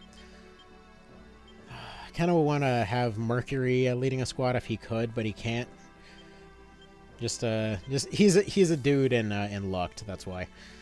Alright, and we've got a melee squad, so we're just gonna go wide wing on this one, I think. No pun intended. And then we're going to get Ash for free, so we're just going to leave him over there. Alright, so we got Pogrom. We got the lake. So the lake... The lake we should just be able to Joker Cannon. The Pogrom... Theoretically, we should just be able to blitz through... The question is, okay... Does anyone know, do holy weapons apply to AoE physical attacks? Can we have a cockatrice and call it Griffin? No, we're going like full, it's got to be technically called a Griffin for this. Mr. Cow might be on your end. Connection's showing fine on my end here. I specifically have all other devices in the house, and I'm doing this at night to make sure that the connection's all good, because I have the internet friggin' box like a foot away from my face. The pun was clearly infected? Yes. And yes, Pog Forest. And yes, it's a stream for once. Go figure. But yes, so if... I mean, I guess we can always just test this in real time, can't we? Okay. Let's go to our items, and let's go ahead and put the Karenborg sword, known as the Demon Killer. Okay. So,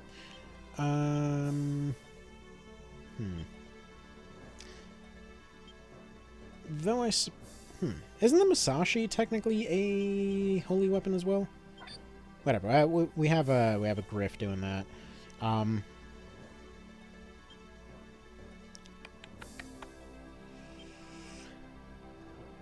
Oh my goodness, this dude. Why is there so much porn spam? Why is this a thing? It's friggin' ridiculous. Good lord. Is reputation too low of reputation for Gilbert? Did he not join? I mean, it might be. We did take quite a rep loss there. Unless his squad is in here somewhere. Yeah, no, I guess we just didn't get Gilbert.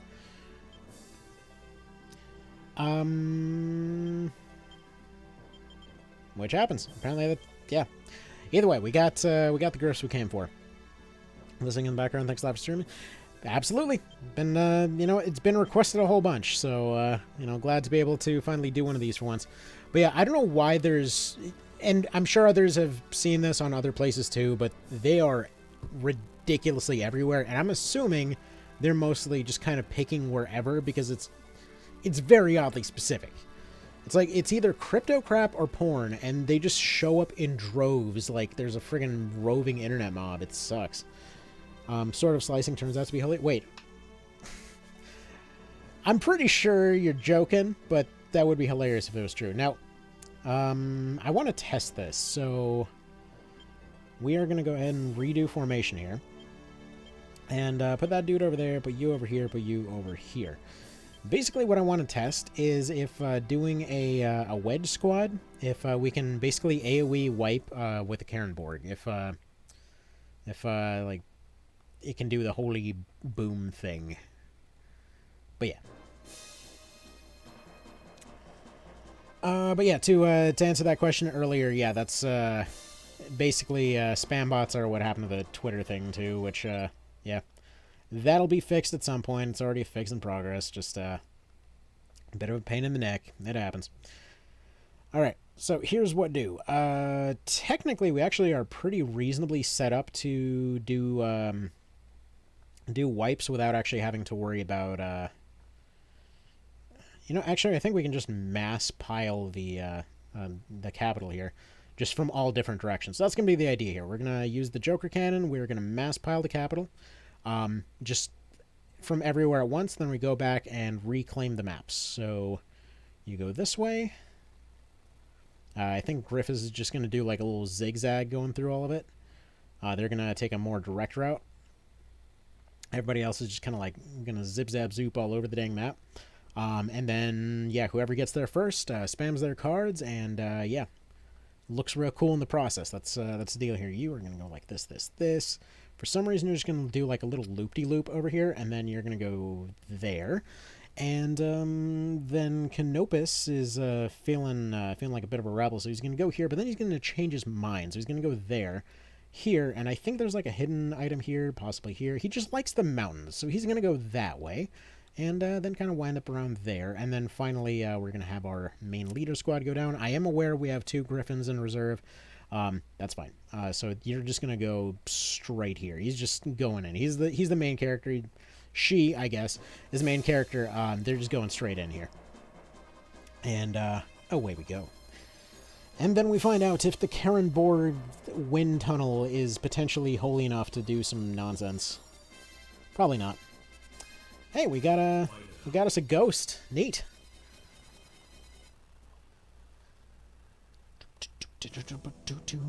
Skelly boy just joins. It is weird how early game skeletons and ghosts were just such a normal thing in the early games, and then they became less and less of a thing as time went on. Let's see, how can I increase recruit chance for dungeons? I have a bastard at 18 HP, slowed, stunned, breach, staggered, 0% chance. Question. Which game? I'm assuming PSP Luck, right? Okay, so hang on. Is he gonna come on? Do the Karenborg and well, I mean it missed, so I don't know what that tells me exactly. But we can if we take out the leader, it's not gonna. You know what we can do, technically speaking. We can just sun this, and then they go boom. TO1 vision. What type of unit are you trying to get? Let's see. Oh yeah, for dragons. Let's see. And then slowed sun breach. So first things first. Where you want to test, go into their stat sheet, hit select, and go over their face. Like kind of on the top part there, like where it shows their like race or whatever. See what their actual loyalty message says to start off with, because it might just be that they have freakishly high loyalty in some cases. If not, it might be something else that's blocking. Like, for example, if they are, if they're feared or if they're charmed, for example, it'll always have 0% chance. Or if they're asleep or petrified. So some debuffs do actually block the chance of having that happen. Interesting choice made there. Well, this is technically something that Mr. Vale has requested for years. Because they've been writing a book series where, as I understand, it was like it originally might have started as like a personal challenge just to see how it would turn out. But they have a series where just all the characters are Griffins. It's pretty solid.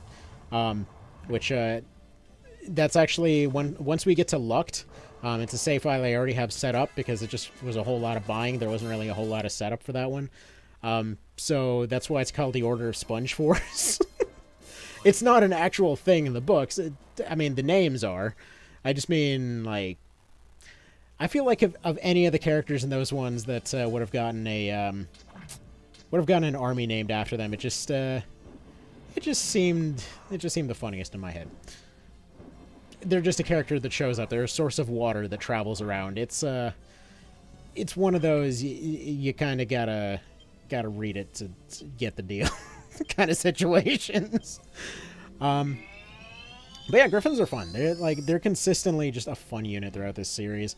They're always solidly mediocre. Like they always seem like they're gonna do something crazy powerful or whatever else, but then they never really quite do that. Also, yeah, if we can maybe do this thing where every Beastmaster squad maybe doesn't murder my my leader, that'd be kind of cool. Is the thing. For some reason, this has been a very regular problem. In fact, we're actually going to go ahead and change the formation here a little bit. Because I want to see how... Okay, so first of all, Karenborg got to be in front. We're going to go way more defensive on this, because I'm getting real tired of them getting murderized by every single thing that comes by.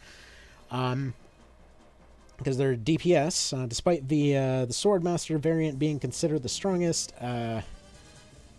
It's not looking so good, is the thing. Like, honestly, I would take that over what we were looking at earlier. All right, now that Griff is going to eat those two, and yeah, this party loadout's looking way better. I should have just stuck with Sonic Strike to begin with. Really shoulda. Now, the interesting thing once we get to Lucked, by the way, you see these squads right here. Does anybody remember the funny quirk about Tactics Ogre Classic? Because, interestingly, let's see, it also helps if you count the enemy attacks. Yes. Yes, it does. But yeah, does anybody remember the weird quirk about Tactics Ogre Classic and Griffins? Out of curiosity. Gonna leave that one out there. See if anyone comes up with it. As to why that one specifically was chosen. Alright. They're just gonna barely get away, but that's fine. 2 large units? Exactly. So, basically, it's a 3-man run, using 2 units with no skills and mostly no equipment. It's oh, and by the way, if you never used Gryphs in that one, like, they're pretty solid in the PSP remake. But oh man, early game Griffins in that one do like 1 damage. It's I honestly don't really get why you were able to recruit them that early, because they're weird. See, sorry, I don't know, I had a lot of trouble playing tactics. Yeah, fair enough, fair enough. And don't worry, I completely didn't garble that sentence. I'm familiar with words. I've spoken them before. What are you talking about? And this is why we love to use witch squads, but don't worry about enemy witch squads. They like to use the strategy called getting run over by a bus. That's some good coffee.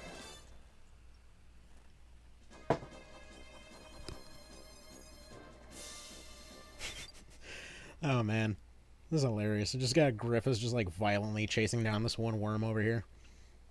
Oh, that's great. But thanks to weird jank of the way that the game kind of takes ticks to figure out where everyone is, sometimes you can't actually catch up for free. Alright, Beastmaster Squad, that is actually reasonably threatening. Everyone is weak against the bus? Exactly. Actually, this might be a good chance to use a tower card. If you ever see any tower cards coming up, most of the time it's pretty handy to just go ahead and use them as early as possible. Like, tower and death cards are very situationally useful. Like right here, death is just going to wipe the squad. But it's one of those ones that it really will not always help. It's a very situational kind of thing. So like tower, death, and temperance, I usually just use immediately as they come up. Because getting stuff like justice or magician is just so much better. I mean, in most situations anyway. Yep. The puppies are currently asleep. I already checked on them. They're doing fine right now. Like, right now is around the point where they finally will take a little bit of a rest for a little bit. Basically, I have a baby monitor set up, but if I see that they're moving and they're iping, that's when it's time to go run them outside real quick. Which, sometimes they'll sleep for up to 4 hours at a time. It's, those times are great. But a lot of the other times, they don't necessarily do that. Okay. Yeah, the squad is working pretty well. We're definitely going to run into a bit of a problem here. Okay, our alignment is still ticking its way up, surprisingly. Like, I think it's probably because they're undead here. Let's see. First time introduction to the Ogre Battle series was with 64. Didn't know why I kept getting the bad ending till somebody explained the Chaos Frame to me. Oh, yeah. Which, by the way, I've seen it going around that it seems plausible that, the bad ending is actually canon for that one. Because, for one thing, the director refuses to acknowledge that it even exists most of the time. So, it's kind of an... Uh-oh. That's a problem. And that's why we picked up an ethereal flute earlier. Anyway, we should still win this, but, we definitely need them back. But yeah, just the fact that even when talking about the unreleased and unmade episode 8, it seems to regularly be a thing that yeah, just Magnus doesn't even get mentioned. And the bad ending, for anyone unfamiliar with it, is basically just Magnus screws up so hard that everyone forgets he exists, more or less. He just shows up to get his big thank you for saving the world, and they're like, "Who the hell are you? Just get out." Who's this loser? Like, oh, you only saved the world once this week? Nerd. But yeah, it just kind of fades into obscurity because nobody likes him. Although, the the funny part about that too, it's like what exactly does that mean for the canon, like canonicity of that one time that they just sort of show up and establish democracy, like in terms of the like demons and stuff. It was like the one optional map that absolutely tanks your chaos frame if you do it, where there's just a bunch of ogres that showed up and they're like, yeah, dude, we made a functional society over here, and then the locals show up and they're like, yeah, no, guys, these guys are good. Please stop trying to kill our demon friends, and then you have no option to retreat. So it's just like this massive tragedy train wreck where just all the locals show up one after another, like, stop murdering our friends. Like, no, I would love to stop, but they won't let me leave. I don't have a retreat button yet. They haven't made it. Angel burb. Angels do not get to count as burb this time around. It is strictly anything that is exactly called a Griffin, which means we cannot upgrade these. I mean, it's technically a side grade in this version, but no Opinici or Opinicus or any of that. So he personally enjoyed PLC, but thought it was time-consuming, though why did the creator... He wasn't the creator. So the director of most of the series... like, he will somewhat acknowledge that Knight of Lotus exists. He, like, will go on at length about Lucht, and will go on at length about, like, how much of a classic this one was. And, again, is remaking Lucht for, like, the 5th time, technically, with Reborn. But, I mean, I don't know how much involvement he had in the PS1 and Saturn versions, but... It seems weird that they would all come up with very oddly specifically similar features if it wasn't all in just a bunch of notes that went out. But, yeah, when it comes to OB64, he just refuses to acknowledge the thing most of the time. Like, people will come up, like, let's say on Twitter, and be like, oh, you know, OB64 was my favorite thing of all time. Thank you for making this series. And the only response is, I had nothing to do with that one. And it's like, yeah, you kind of did, really, if you think about it. Yeah, Missing and Love's Luck. I mean, it's friggin' fantastic. It's my favorite thing, but it is a little bit weird. See, downgrade Griffin's a better stat growth. I mean, I wouldn't believe it. I mean, their petrification rate is absolute trash in the PS1 version. I guess they thought the SNES version was a bit broken, so the actual petrification rate for Opinici in this one is something like 10%. Which, I mean, if I recall correctly, they technically get better... I want to say they get better strength growth, but worse everything else. This is... Like, I saw somebody breaking down the numbers of all that, trying to compare a naturally grown, like, Griffin unit versus an Opinicus from using the Chime in Warren's Castle.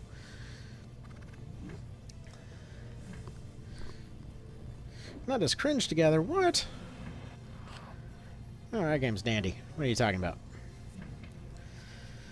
But yeah, I mean, personally, I got into the series with Knight of Lotus, which is funny because technically I got into the series with Final Fantasy Tactics. Like, I was sitting around one day, I was looking for what an RPG was, because I had just okay, technically I got into the series with Legend of Dragoon, funnily enough, because I had no idea what an RPG was as a kid. I just know that I played this, I played 2 DOS games, right? One of them was called Kids of Karendau, which I did some egregiously shitty videos on forever ago. It was like this, imagine Stick of Truth, but somebody made it in DOS, right?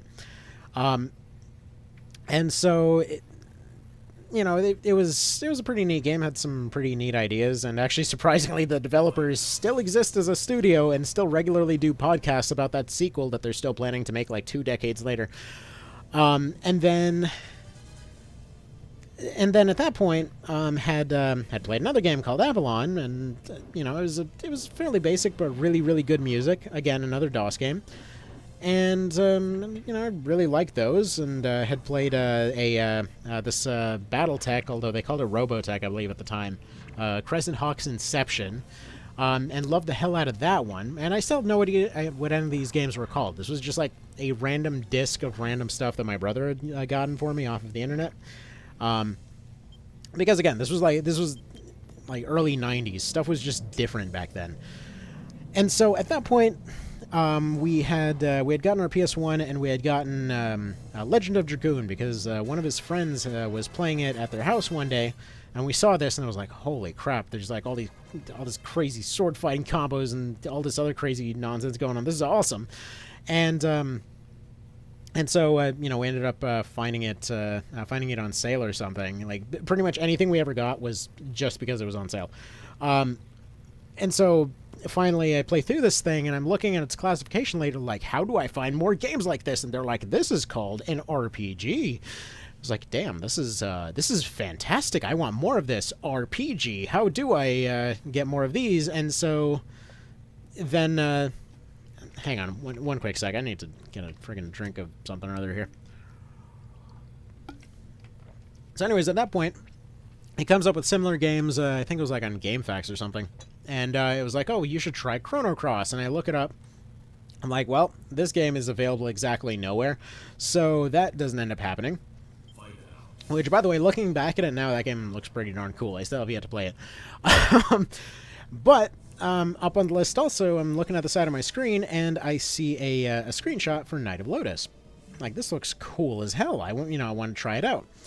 And so I try to find it, and I can't find it anywhere. And I keep trying to find more information on it.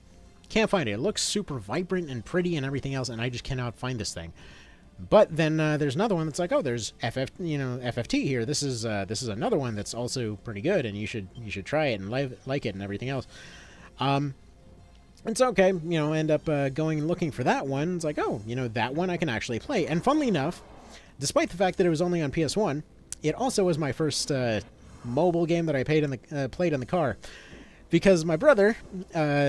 Because he's friggin' awesome, ends up, I guess he saw that I was looking for, for a Game Boy game there, and so we were leaving, it was originally supposed to be like a full family trip or something, and instead it was my crazy mom and I, and, I was gonna bring my Game Boy, but, obviously that'd be a bit too far of an ask for any batteries, so my brother ends up, going and hooking up this tiny TV that he had in the car. This like rigs together this whole like mobile command station kind of thing, because we're just driving across the country more or less. And so yeah, I can't find Night of Lotus, find Final Fantasy Tactics, and I'm just playing this in the car. And that was around the point when he was trying to figure out what I was even seeing in this game. It was one of the only times I saw him ever make a pun. That he comes in and is like, this looks like a very bored game. He's just standing there for a while, like waiting for my little child brain to understand the dad pun he just made. It's like, get it, board game? Like, are you calling it boring? It's like, yes, but it also looks like chess, right? Are you fighting Gilbert right now? I mean, he might as well be. I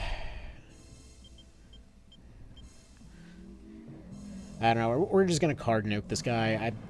I don't know what his deal is. I don't care. He is about to die. That's what he is. He is Gilbert, no Gilbert. He is corpse. That is what he is. There we go. Now we hit it with the chariot. Then I believe we had a death in there, and then we'll hit it with that. The center with the goofy smile on his face. Pretty much. He's kind of always mastered the art of like throwing a joke out there and then just awkwardly waiting for everybody to slowly cringe. It's pretty great. At some point, I should really have the squad retreat, because they're definitely not looking great, and the rest of their team's probably wondering where all their experience is these days. Yeah, probably should have maybe, I don't know, given them more cards. They're pretty sure that Griffin's about to friggin' eat it. Alright, well, we got Asmodeus. We got, you know what? We got nukes for this. It's fine. Whatever. We'll have one Griffin that'll probably not get his turn. It's fine. We do the Hermit. We do the Justice. That probably should be enough to wipe this game. Slow cringe is best cringe. 3 health is fine? Yeah. We got this. Health is just a number. Although, actually, right now, as I continue to mash, we actually do got this. Because we got Just Ice. Any dang way. So, yeah, I was playing FFT in the car this whole dang trip there. Oh, crap. He lived it with 6 health, but in comes the 3 health Griffin. You do not question 3 health Griffin. Coming in with a win. You have liberated Goliath. Is that the same as Goliath? I mean, I don't know. Probably not. Probably a similar name inspiration or something.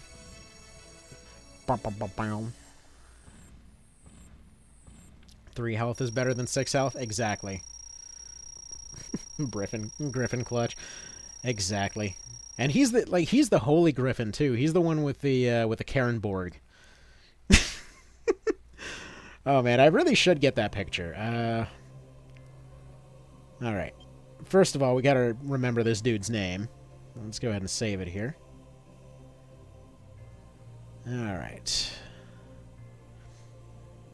Shining Force is the first tactics game, pretty good. Yeah, Shining Force is pretty awesome. Like if I would have played that back on the Genesis, I probably would be just as crazy about that series as Ogre.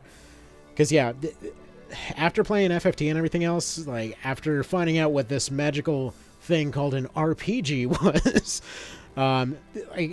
specifically it was just I loved the music coming off those early DOS games. I loved the general like strategy ideas, and then my brother and I would literally spend every day at the Y because like he was going to school, he was supposed to watch me, and my mom was off doing God knows what. But anyway, so every day we would just basically walk to the Y, go swimming and then play chess. And every day he would whoop my ass. And so when I found, like, hey, the computer can also play chess and I can train and become better, got more and more into that. And if you've never played Crescent Hawk's Inception, by the way, it is kind of an SRPG also, like a TRPG, except like very unforgiving permadeath.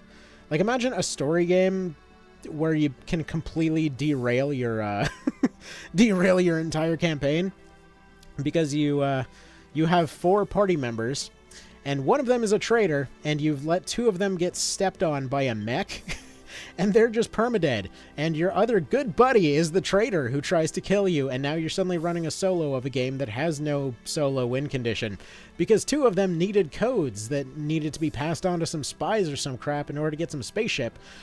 Let's just say that game was very prone to soft locking. Anyway, so yeah, once I finally found the box for Night of Lotus, like I just was walking around in the mall, probably the 20th time I'd gone to that particular GameStop.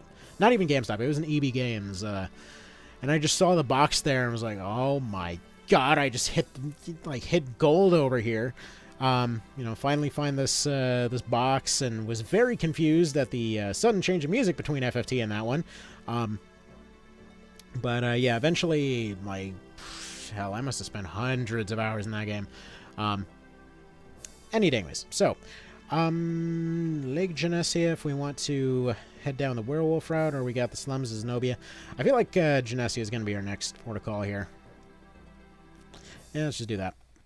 Because I think Genesia leads into Deneb's garden, then we get Deneb, then we go to do the slums, then we do Avalon or whatever it is after that, then we pick up the bow. If I remember the bow... Is that the map that has like... on the right side there's like a... not quite an S shape, but kind of sort of S shape river running down the right side? Werewolves. Yes. Alright. Now then, as we all know, the weakness of werewolves is satellite cannons. What was that? So, okay, this makes the fun noise, but only if you don't have paws on. Interesting.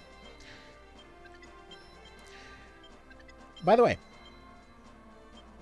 which card will you throw away? Temperance. We don't need any of this getting better from stuff nonsense. We're here to alpha strike everything. But one thing we do want to do is we want to let our witch here go ahead and do some business.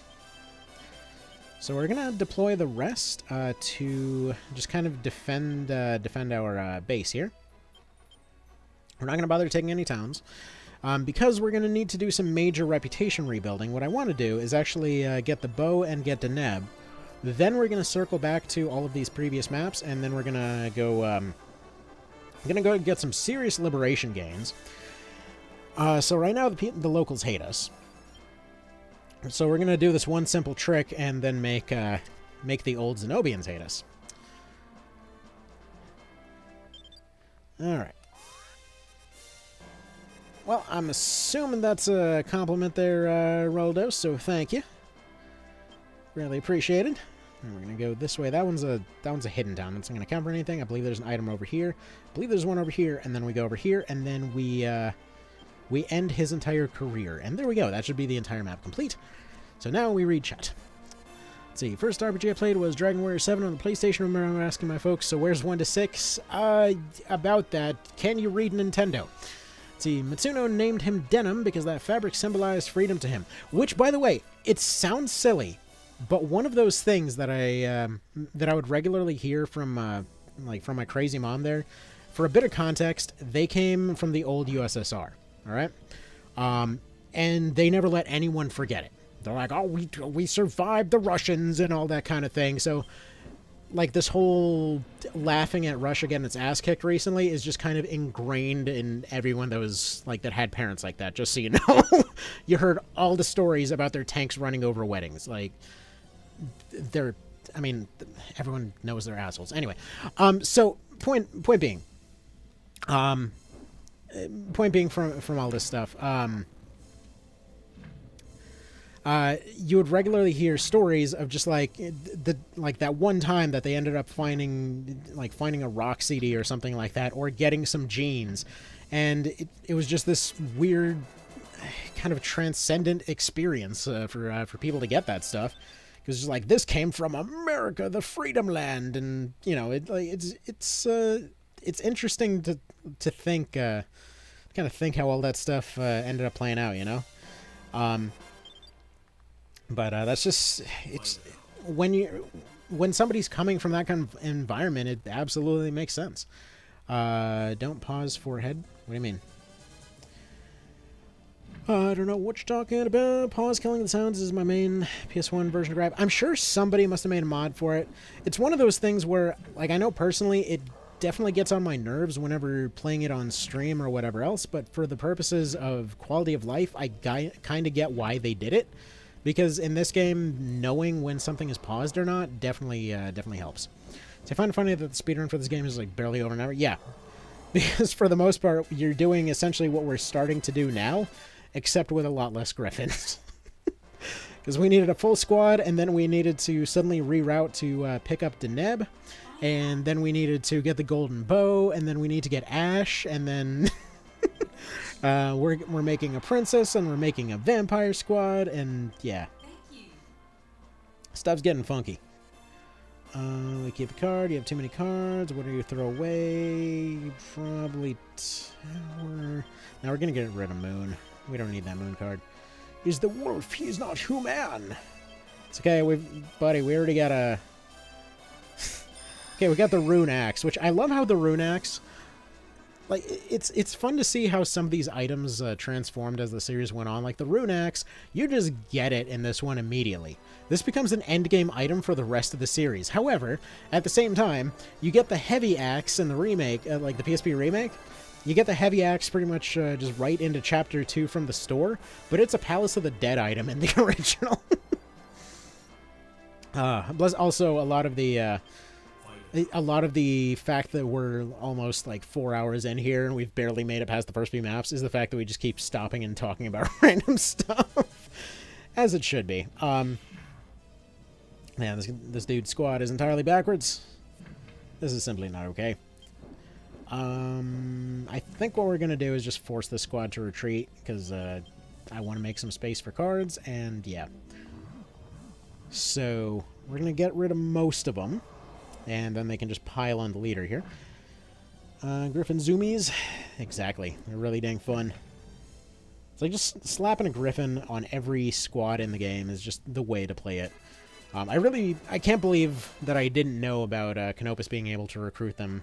Would have definitely added that to the beginner's guide. Which, by the way, for anyone wondering, like I try my best on the beginner's guide. It's just all these games have a million mechanics, and there's just no way to remember all of it. And it's one of those things where you try to remember as much as you can, and then you go back, and then you keep redoing it again and again and again, and then eventually you find, one version of it that you actually like. And, like, there's always going to be something wrong with some of them, so you just eventually go with the one that's the best general idea so far. But, anyway. We need this dude gone, so I'm thinking tower this. But yeah. Actually, I'm really curious because recently, my daughter's been getting into a lot more games and everything else, and like they started off on Love and Sonic and stuff like that, but then they started going through and just kind of started enjoying other games that they don't really understand what's going on. Like for example, just not quite there for reading yet, but started going through Link's Awakening and just started liking the fact that like they keep discovering new little things you can do in every little screen. Like it was just heartwarming seeing them going to school and everything else. And then, I had this DS that I was working on, so I'm like, okay, I'm gonna let her test it with some of these Game Boy games and whatever else.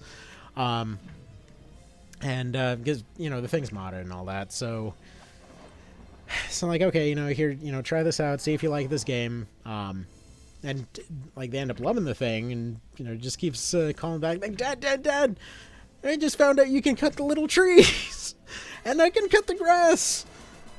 Like, and I can go over here and I can talk to the squirrel. Do you know what the squirrel's saying? It's just so cute. But anyway, so the other day they actually ended up looking at Shining Force because I have this Genesis collection on the Switch. So they ended up going and they ended up looking at Shining Force there, and like they just found it really exciting that they could wander around and talk to things, but they couldn't figure out why the squares were suddenly looking funny colors. But then at the same time they were, okay.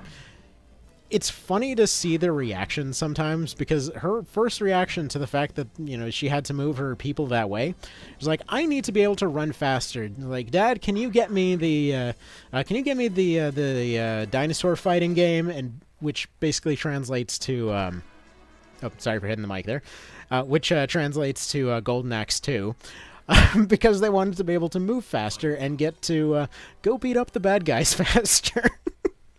It's just interesting to see these little, little child perception type situations. Hi there, Jim. How's it going? How's stuff? Let's see. It's funny that you got early termites when all of your units just fly over walls anyway. Yeah, I didn't even pick up on that one. That's kind of a bummer, isn't it? Also, I just noticed everyone was sharing their stories earlier, and I completely skipped all that, so I apologize for that. See, so Shining Force was one of my first tactics games. It's a pretty good one. Yeah, okay, so we did cover that one, but yeah, it's, Shining Force is really solid. So, love that this dude's just got his tongue sticking out his little pink gloves and helmet. It's really just a style statement right there. Did you ever play the SNES Fire Emblem games, Thracia, 776, and Genealogy? I watched those, but I did not play them because I didn't... So I kind of had a SNES, but also kind of didn't. It was like a case where we had a NES. Then apparently my brother lent it to a neighbor, who then broke it. But then he ended up building like a old-timey custom DOS PC. So we still ended up playing a lot of the same stuff that was available for like NES and later on SNES on that thing. So yeah, but Fire Emblem was not one of those things. The first Fire Emblem game I ever played was after getting my GBA SP and playing Fire Emblem GBA, and those are still to this day my favorite Fire Emblem games. It's just once they started, like after Awakening, I know that they did a lot of potentially interesting stuff, but I don't know. I feel like it got a little cringy in my book, but that's just me. Let's see. Most of my gaming stories are just me completely sucking at games as a very little kid and then replaying them as a teen and finally beating them. Oh, you want to hear embarrassing stories as a kid? Can you guess how long it was until I got past the first map of Final Fantasy Tactics? It took me about 3 weeks until I finally realized that the game is not played as a solo, but the L trigger buttons exist. Or not even just L trigger, just the trigger buttons exist. So, okay. I saved the Lover's card for this fight in particular, because I feel it's only appropriate that we make his own prisoners kill him. What? Okay, they're apparently very loyal. That's a bit of a shame. Pot kettle black, Mr. Dog. Okay, well, there we go. She went ahead and stunned him. That's fine. We're gonna go ahead and, we don't have Hangman, do we? Sun's gonna hurt these guys pretty darn good, as you would expect. We're gonna drop an, just a Justice here. Might have to wipe him out with a death card. Oh, boy. My goodness, that damage does appear to be some bullshit. Okay, Sun Nuke it is. Let's see, Ramza and delete a solo for like 2 days. Oh yeah, oh yeah. It's okay. So at the time, oh man, if we use the Sun another card or another day here, we're in trouble. Okay. Retreat and reload, I think. Because we need a reload on the Joker cannon. I'm not talking about, like, load the game. I'm talking about, like, I always call this the Joker cannon, because you're just basically loading items into a friggin' sky satellite nuke thing. There we go. Hangman, that's definitely what we needed there. Moon card. And we should probably equip some of these items on the squad as well. Like, put the rune axe on that front dude. Yeah, they got the Angel Wing. Angel Wing, actually, let's see. Angel Wing can probably go on her. Alright, let's see. See, the one where you call your buddy could die because you didn't call backup? Wait, what? Let's see, to be fair, I didn't know... Let's see, that you could play more than the ROMs the first few fights when I played FFT first. The map where you first stumble upon the Corpse Brigade, like, third map took me forever, for months. Yeah, FFT's balancing is bizarre. Honestly, I'm a little bit surprised that... that it's held up as well as it has, because, man, that some of those questions are, or some of those design decisions are interesting. Definitely one of those ones that's very kind of hard to go back to these days and not be like, I think they were a little drunk balancing this. Don't get me wrong, I love F15, and especially the music, but oh my goodness, that balance is something else. It's one of those games you go back to break it over your knee. So for the first mission of FFT, let's see, Dorder is a run-ender for a lot of new players. What's funny is Dorder pulls punches. I don't know if you realized, but the archers on top of the that building on the left, they don't have bows. The dude just comes in unarmed. I don't know if it's a bug. I don't know if they just decided it was too hard and just took the thing right off him. But yeah, the guy comes in unarmed, and it's still hard as hell because the two wizards on the other side. But yeah, no, the FFT's balance is super bizarre. See, at some point I would just face roll the keyboard until I found the button that actually let me play. Let's see. Embarrassing story. 8-year-old me had a DOS racing game, Rally Off-Road or something. For like a month, I just watched the CPU run demo races on which car was going to win. Dude, the 90s were just a different time. Also, hi there, rated B1. But yeah, no, it was just a different time back then. You had to be there. Alright, so this squad might potentially get wiped. But we're going to still try to roll this with this team. What the hell? This is not the squad they were meant to fight. Crap. Yeah, just get out of there. They're going to go hang out in that temple for a second, and we're just going to wait for the daytime and nuke them then. Forget it. Everyone else can just kind of hang out for now. This is very easily solved by just waiting a second. See, FFT kept me away from the tactics genre because I couldn't do them. It was just that game, though. Yeah, it's strange. It's definitely an odd one. Like, it's funny because I think the thing that kept me coming back to it, despite completely not understanding a lot of it as a kid. And I actually meant to go over this at some point because I still have my original save file and everything. But I think what kind of kept me coming back was just the music. I just really wanted to hear it. Like how I couldn't even tell you how many times I got completely steamrolled by the later parts of Sonic and Knuckles.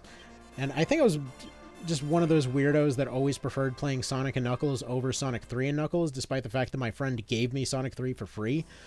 I never wanted to play them together, because my only goal, my only win condition in that game was getting to Flying Battery Zone and listening to that kick-ass music. To this day, I still listen to it while driving. It's just so good. Like, even earlier today, I ended up going to go take a nap and was just listening to that in the background.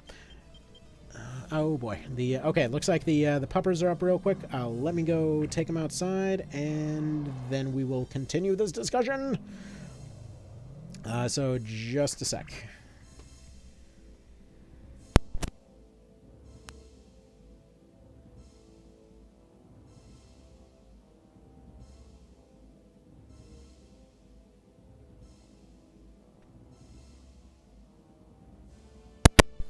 Actually, before I go up, a little point of discussion for Danny there.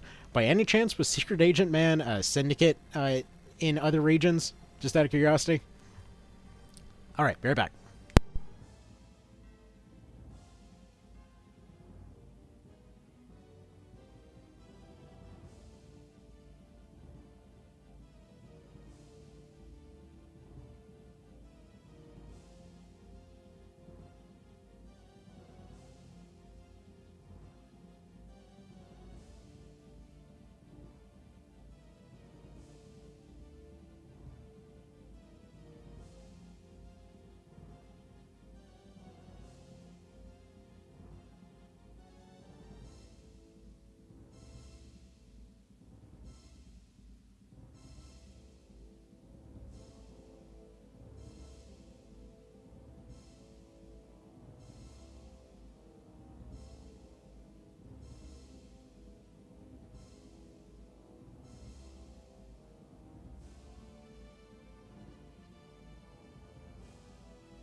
Alrighty, 3, 2, 1, and hello again, every folks. So, yeah, on the ones that didn't get localized, basically just Prince of Zenobia and the Saturn ports well, Saturn ports of Lucht and March of the Black Queen. However, let's see, do we count... Wait, what? No, KOL definitely got a English version. It was just a whole pain in the neck to actually find. Yeah, but yeah, Prince of Zenobia. If you're ever curious, by the way, Warren Report did a really solid video on that one and also the endings. So that's probably more Prince of Zenobia than you're ever realistically ever gonna play. So yeah, never got a proper localization or anything. Which, it's not that nobody's tried. There were attempts made to give it a full localization, but they never really went anywhere. Apparently they just got to the menus and just it just sort of died there. So, you know, take that as you will. Alright. Which, by the way, what we're doing right now, we're actually just waiting for daytime to show up so that he's not a werewolf anymore, so that he can actually take damage, so that we can go ahead and just stomp him with cards real quick, because his defense is going to be insane right now. Didn't know there was a Prince of Zenobia. Yeah, it's Tristan's backstory as to how he got where he is. Because apparently we needed more of a backstory than he's the prince guy that's supposed to be in charge. Like, he needed a whole backstory where he also fought off a demon invasion. Two guys, he did a cool thing, and then he just decided that he would throw his entire army away. Because stubbornness, I guess, and, yeah. And then you just sort of find him in a bar. You're king, ladies and gentlemen. Hang on, not count them for what?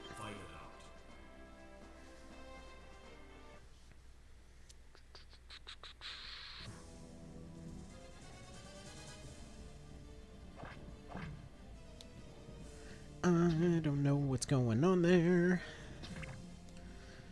But yeah, pretty much everybody else is just fighting till the morning. Trying to keep the night at bay. Now, I mean, realistically, we probably should start taking some towns and maybe hope for a sun card, but then realistically, we'll probably just get a moon card, and then we'll be waiting longer. But it's already almost daybreak, and, you know, it's just going to be a lot easier. At that point, land's almost died.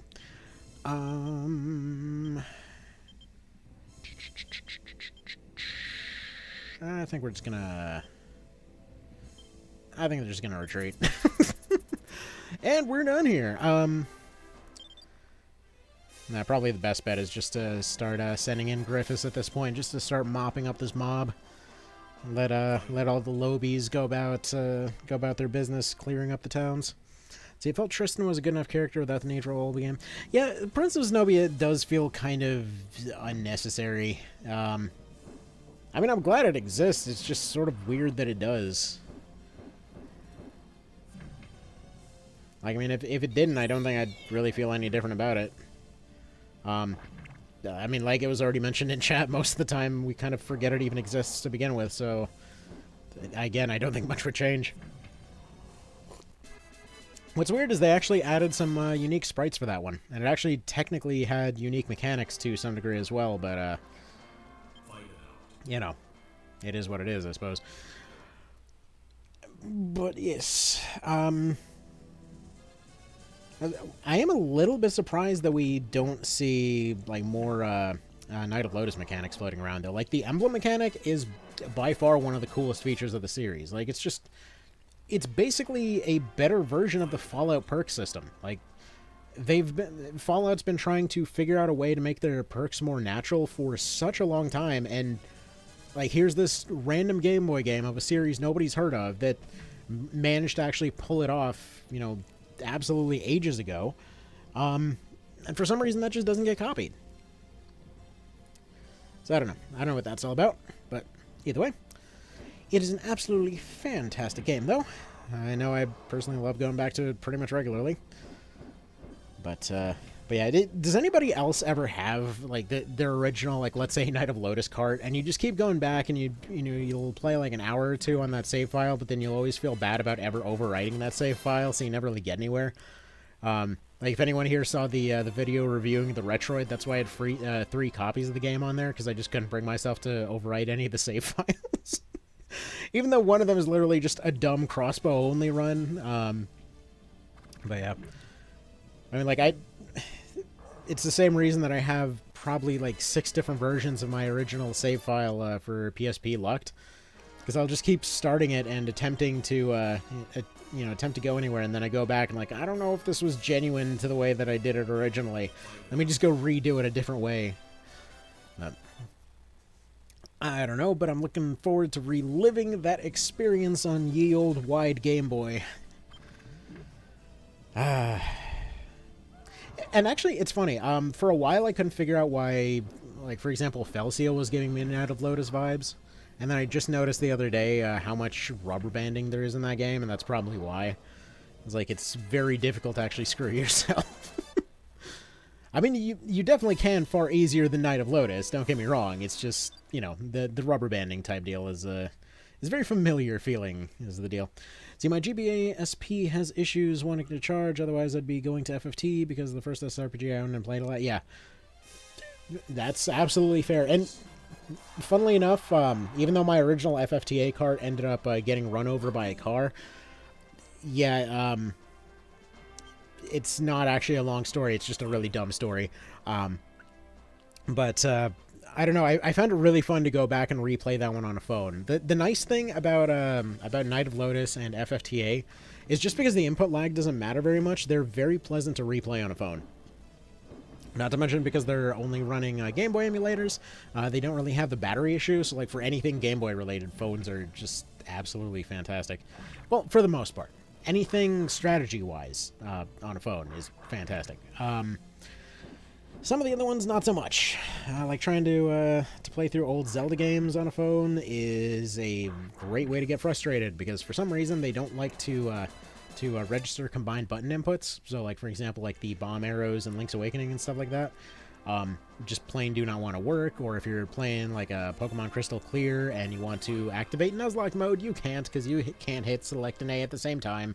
Because despite the whole screen being a button, it'll only register in one spot at once, despite the fact that it can register stuff being, you know, swiveled up and down with 2 fingers. What gives? I don't know what that's all about. And even when you have proper buttons registered, like for example on a Retroid, it still will have the same problem. I don't know why, and this seems to be across all emulators for reasons I don't quite understand. For example, if you're playing Armored Core on a Retroid, you're gonna have a hard time purging weapons for that reason. It's weird. It's I don't know why it needs to, I guess, individually register all those inputs at different times or something. I don't know. All right. Let's see. Can't overwrite my KWell save where I recruited the Angel Knight. I still have my original one where I turned them into a weapon. Let's see. Tried playing FFT on a tablet, but it was so annoying, so I downloaded an emulator on PC. Fair.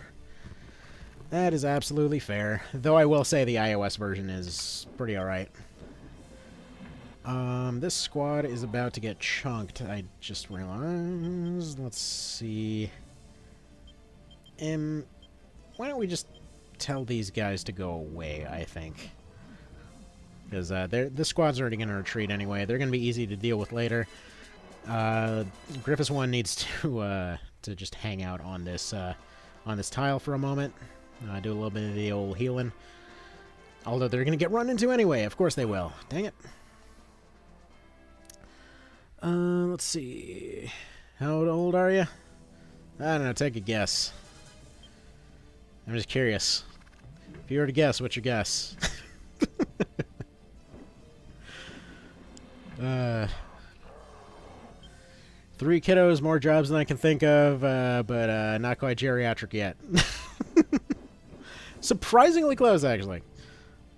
We're just going to say 30s. Low 30s. 69. Nice. Do you have a PS1 where I mostly played Lucked and FFT when I felt like it? That's the way to do it. What else is a PS1 for, aside from playing interestingly awesome games? Like, the PS1 really just had one of those libraries that's so beautifully experimental, it's not even funny. I think Mushy's the closest so far. Somewhere in that ballpark. Because technically you're not supposed to confirm these things, yeah? But, we'll just say that's the closest.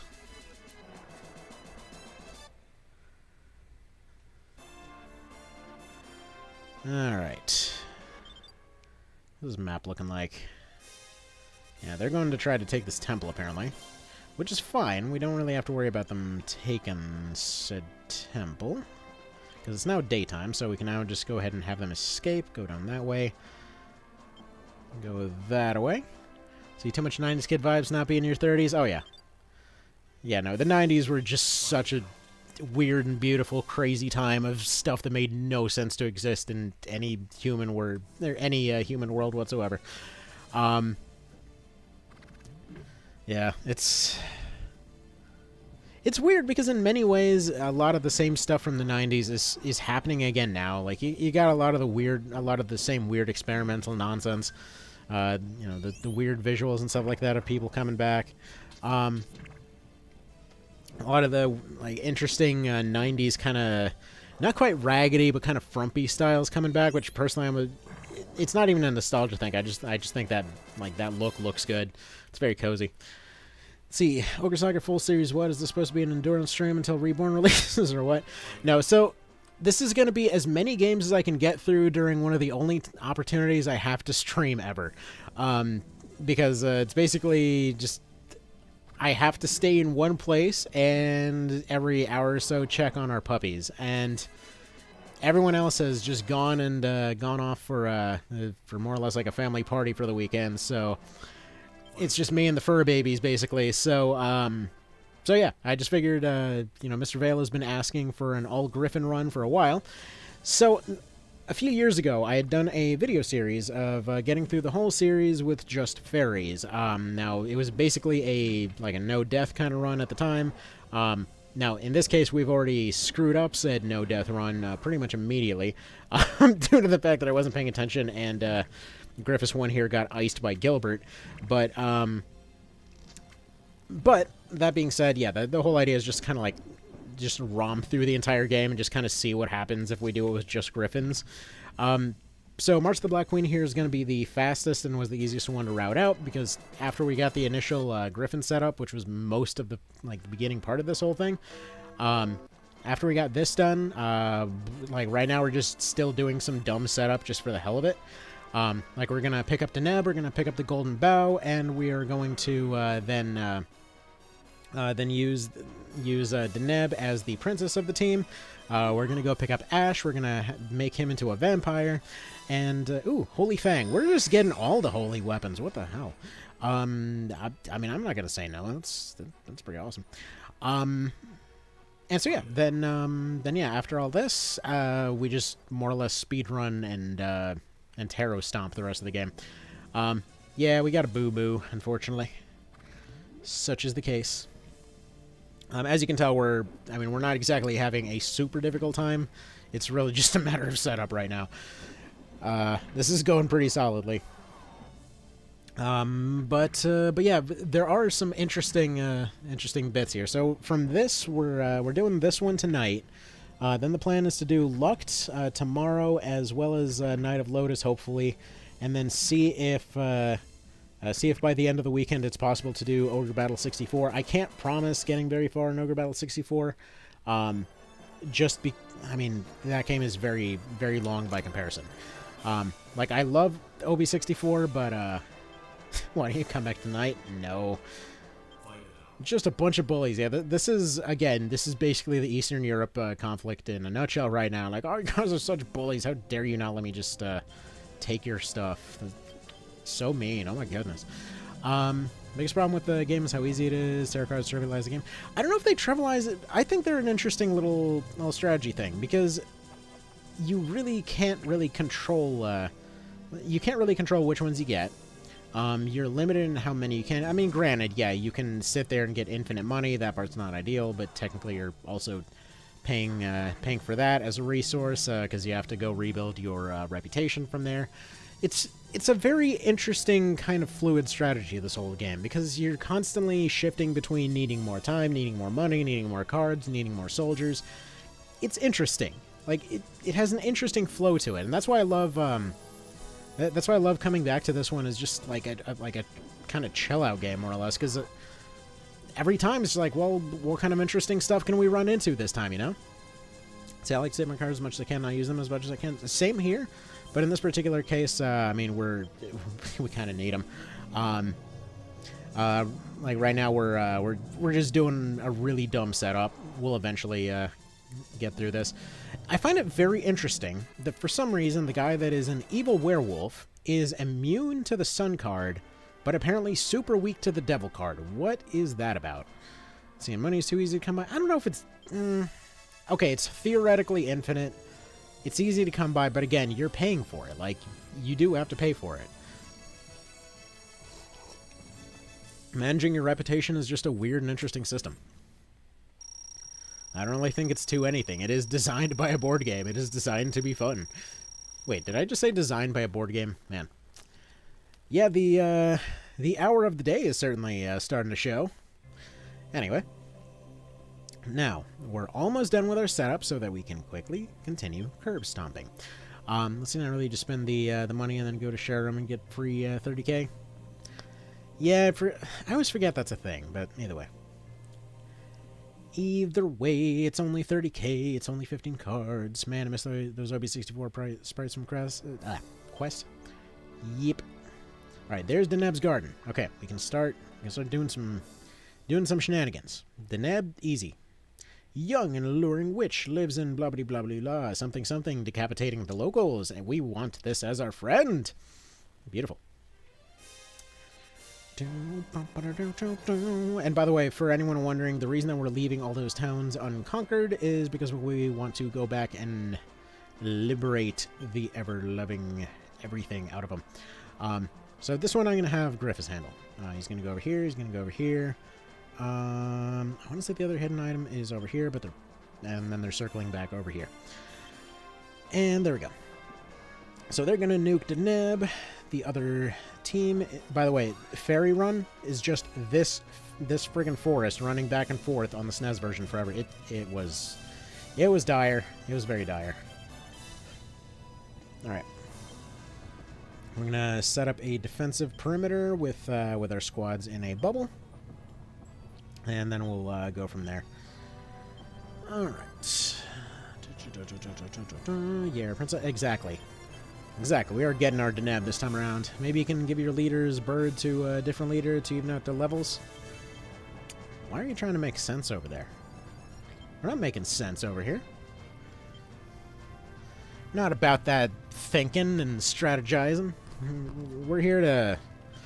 I mean, technically speaking, the leader is currently running one, I think, like, matching level bird and then one low level bird right now. Because their team, let's see, he's at 10, that one's at 8.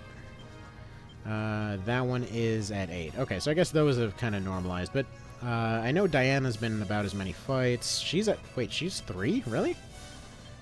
Huh. Alright, surprisingly, our level 3 is doing very well. What about this other dude? Whitney. 6, 5... Apis. Alright. Well, either way, after our initial setup, everybody else is going to be doing more anyway.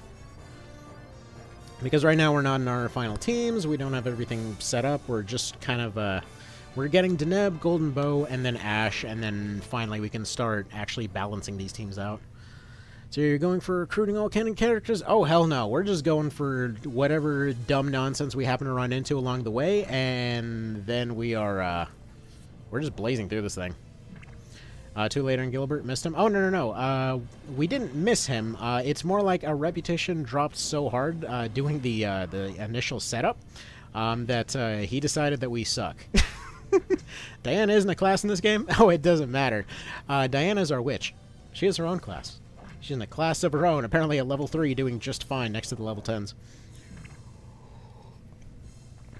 Because witches are insano in this game. Also, Lance died. That's a shame.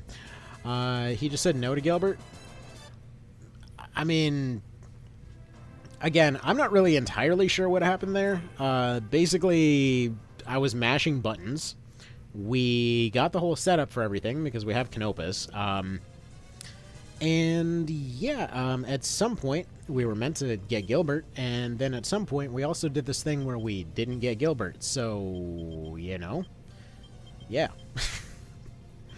Right, okay, so Do we want to switch these guys out? I feel like yeah. Because that'll get rid of their AoE, which will mean that this will probably have a much higher chance of being a win. Flappy, flappy, flap. Alright. That's a problem. Alright. If they get an Emperor here, that'll do something. Basically just having fun with whatever the game does. Yeah, pretty much. That's what we're all after here. It's kind of strategizing our way through this thing.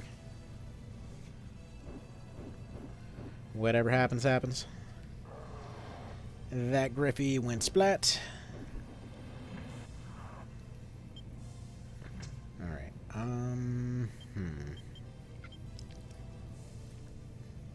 fair, but what if also they went boom?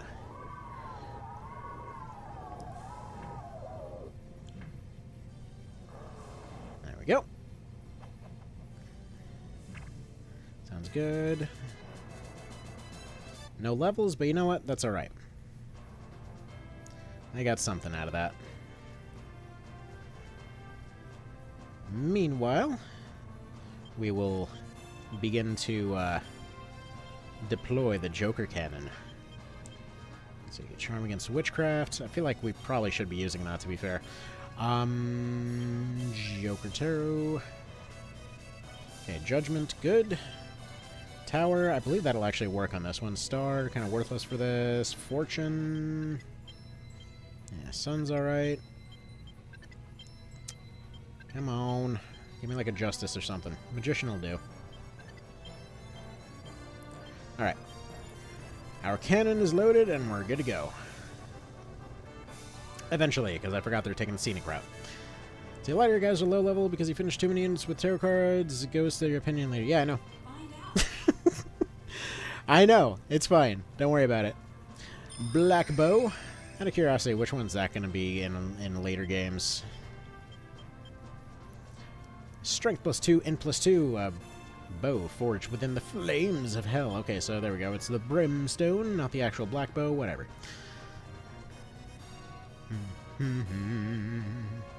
Congratulations. I am impressed. You make far. And now do the things. And then she hugs a pumpkin, and then people die. Let's see. You need 50 reputation minimum to get Gilbert. Yeah, I actually was never aware that they actually could miss Gilbert there. It's something that very rarely ever comes up, unless you're doing the infinite money cheat early on, in which case you're probably not going for Canopus anyway. Let's see how many things we can cheese out of this. Actually, we probably should be using that star card here. Do we have another Emperor? Because I think like an Emperor, a Judgment. Love the fact that she just fights you with her stick. Drop a Judgment. There we go. Wow, that did piss all. That's actually kind of impressive. Gryphon 1 versus Deneb. Out of curiosity, okay, so where did that meme ever come from? Like, I've seen it come up all the dang time. Yeah, wow, that Griffin really, that dude's something. Just buy some chimes later game, recruit Pallies from the Pallies and Monks. Nah, we'll be fine. I got plans, don't worry about it. It got mentioned earlier. Like, basically, what? Here, forgive me, please. Was wrong. Yeah. Sure, whatever. Are you really forgiving me? Sure. I'll never make people suffer again. Take a look at our reputation meter. We're not going to see it that high again for a while. Didn't get Gilbert and Canopus from first time because I didn't know the steps. Yeah, it's not clear whatsoever. No, first time through I got the everyone overthrew you because you suck ending. But yeah, no, the plan is basically. Oh, hi there, Carl. The basic plan is, well, I mean, should be pretty clear here. We do all this. We swap out some of our better birds with some of our lower tier commanders. We throw them at the mob and have them mop stuff up. But first, we need to finish our setup. That is part 1 of 3 of our setup done. Because we'll especially be able to make an overpowered vampire later, because the vampire is basically immune to damage half the time. And then we just, give him one overpowered bird, and what the hell is anyone going to do about that? And then the princess gives double turns, so, there's that. So, next we have Slums of Zenobia, which, this is, again, something we have the Joker cannon for. Wait a minute. Did I forget to turn speed up? Can I really be this dumb? Yes. Yes, I most certainly can. Alright. Tell much about mechanics or story. We have Bird. Bird go fly. And then we use the Joker cannon to make this dude die. Right, she'll never make her people suffer again. She considers homunculi more people adjacent. Yeah, that's the funny thing, by the way. Like, as far as the reputation drop there, like, I've seen some folks say it's unfair, but it's like, it's one of those beautiful little kind of subversions, which, subversion's kind of taken a weird turn ever since the thing with the, the dragons and the stabbies, the deal. But it's one of those cute little subversions there, because you talk to all the locals, and they're like, yeah, this lady's been just straight up kidnapping people and decapitating them to make pumpkins. Have you considered that she sucks? Please make sure she dies. And then you show up and you're like, no, she's hot though. It's yeah, it's questionable. Anyway, we're gonna go get Ash now. Freaking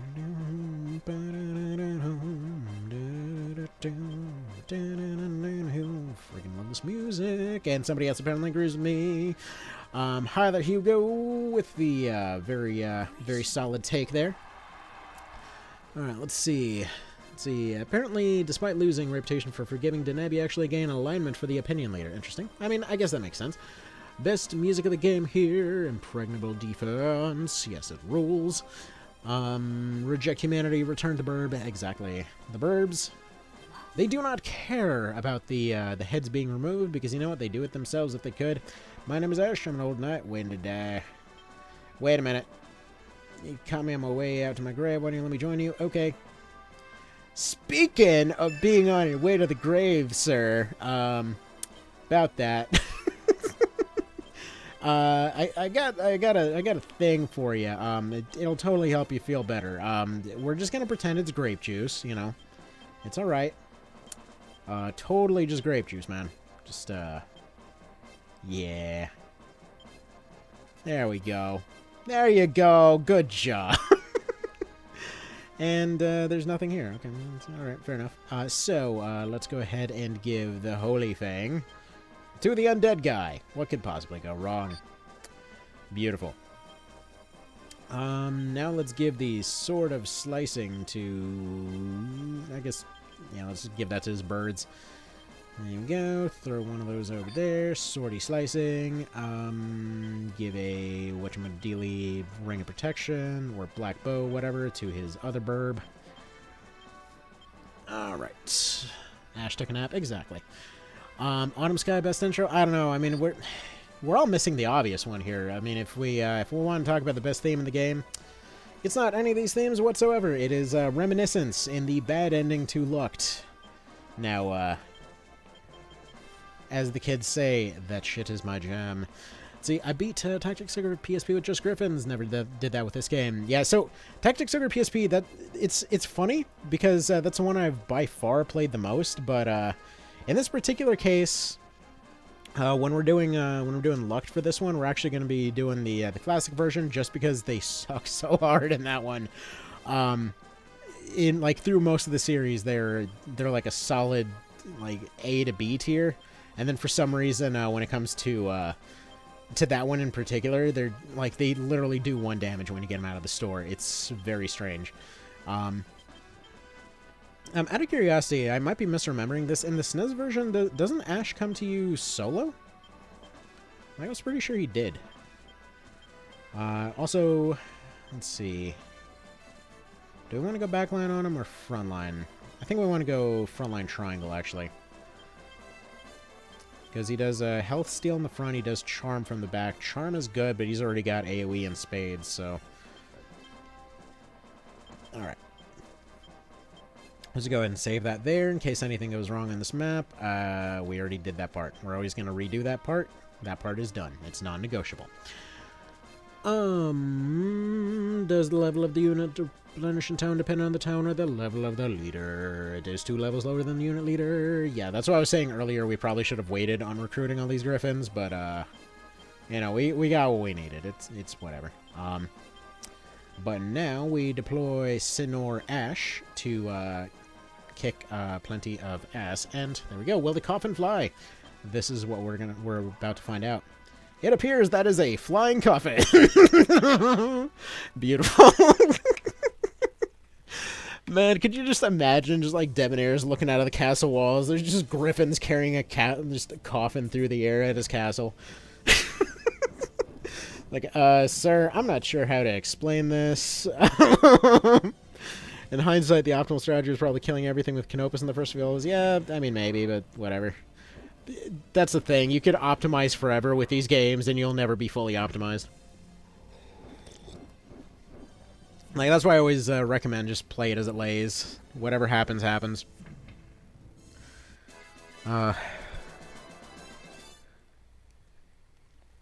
mean, hell, it's crazy to think that so many folks have difficulty with the Ozma fight, and even that one, it's just like it was totally doable on level 1, but. Shakaus, you gotta see this.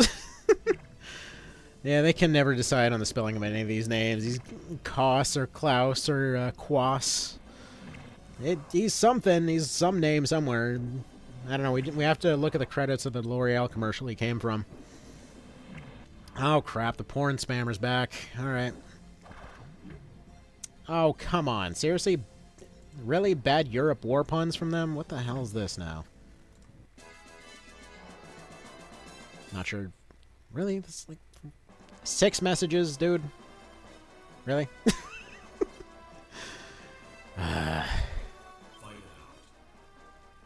Yeah, I don't know where these bots are coming from. I don't know what to make of that. It's, how do you miss when attacking a non-moving coffin? They're just attacking the box. I don't know. I mean, to be fair, I'm sure everyone's occasionally gone to kick a soccer ball and fallen on their ass before.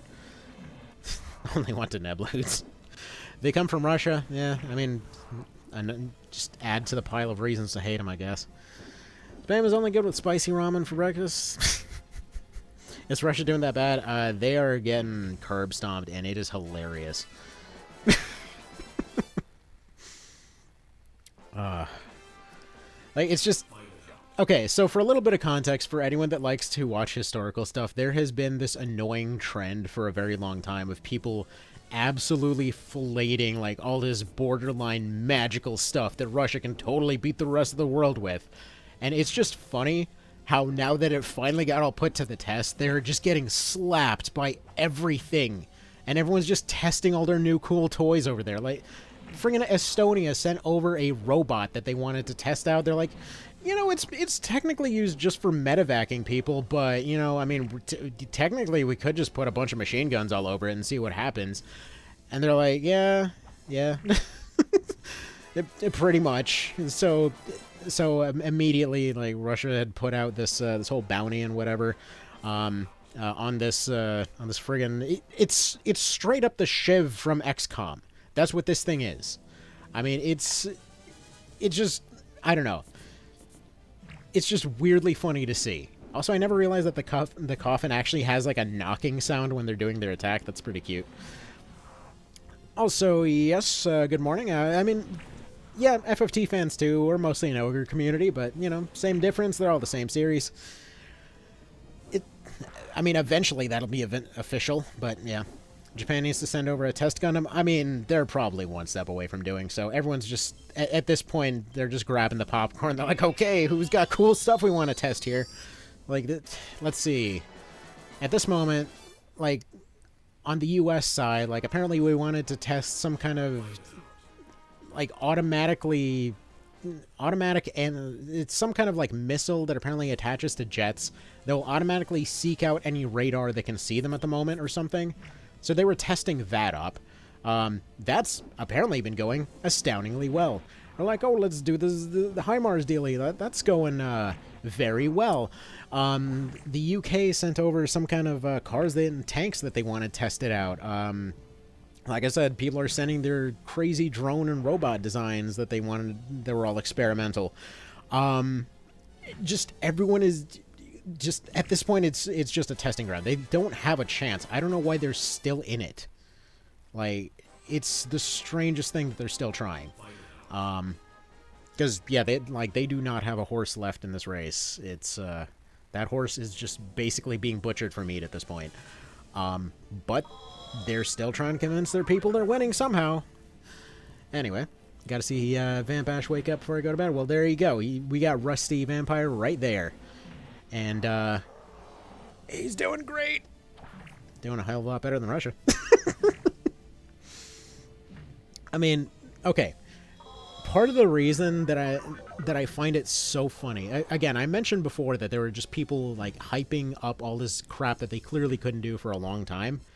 But you have to realize I grew up around a lot of Eastern European people who constantly were sharing all these horror stories of like the unstoppable Russian juggernaut that rolled through and, like I was saying earlier, like crushed people at weddings with their tanks just for fun.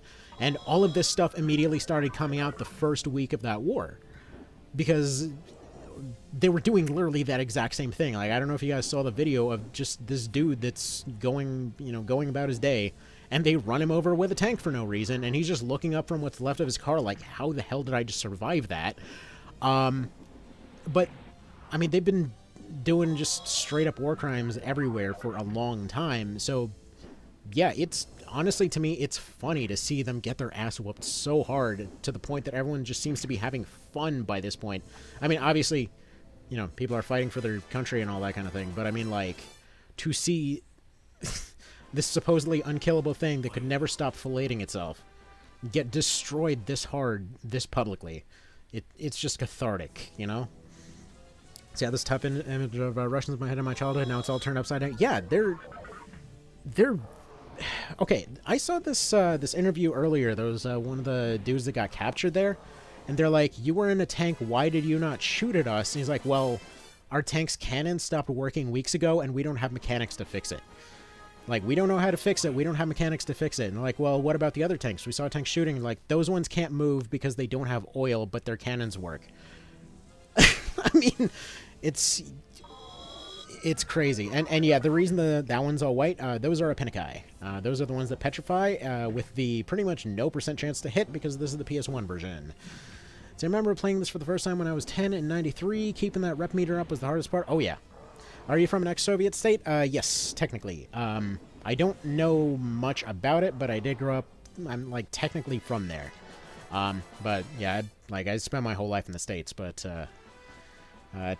technically a Lithuanian, which is, as they say, a tiny country with a lot of heart.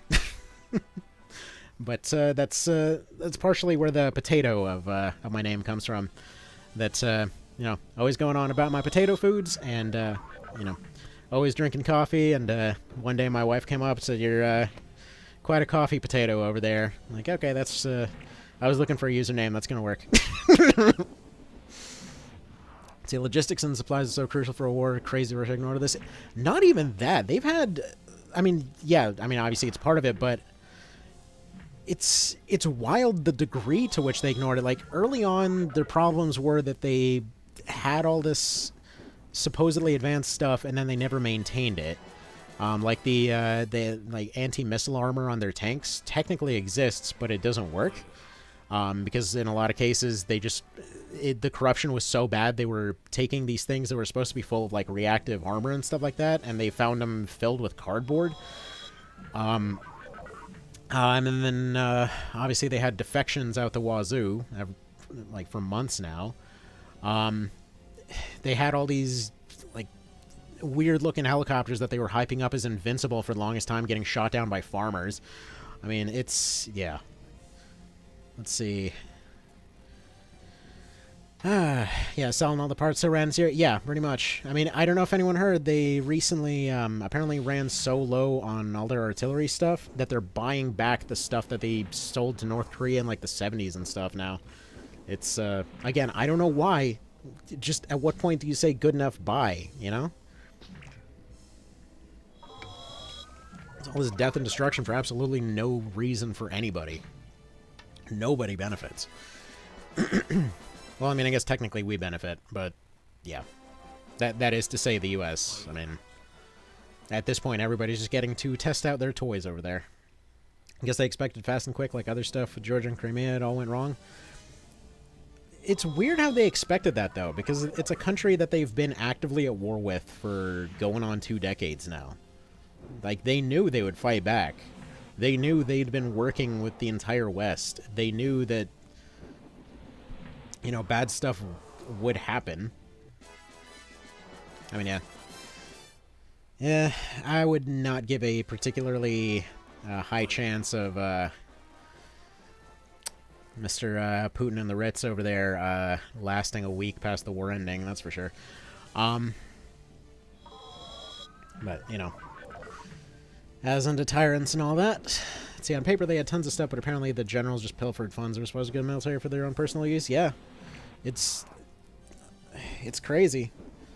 Because the whole world was more or less scared of them, and it's probably one of the most paper tiger situations that we've seen in a while. I mean, not fully. Obviously, they still had hundreds of thousands of people to throw at a problem, but yikes.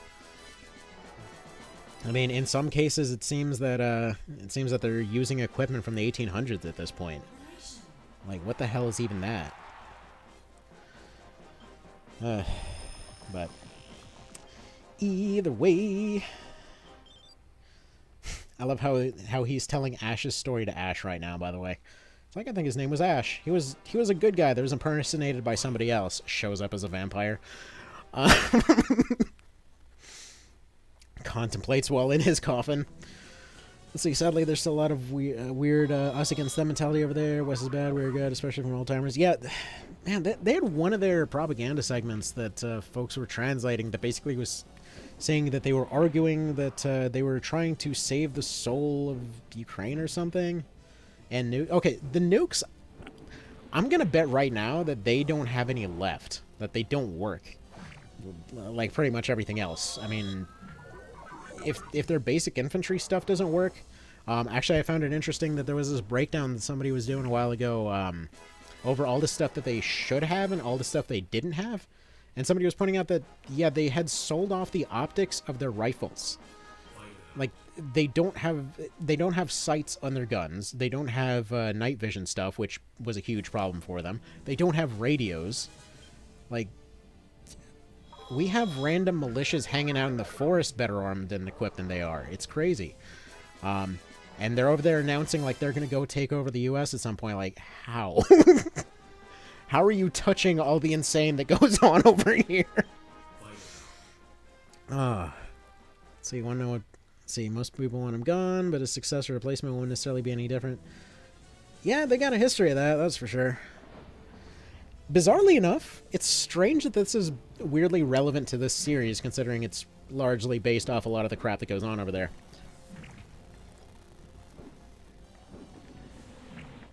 But...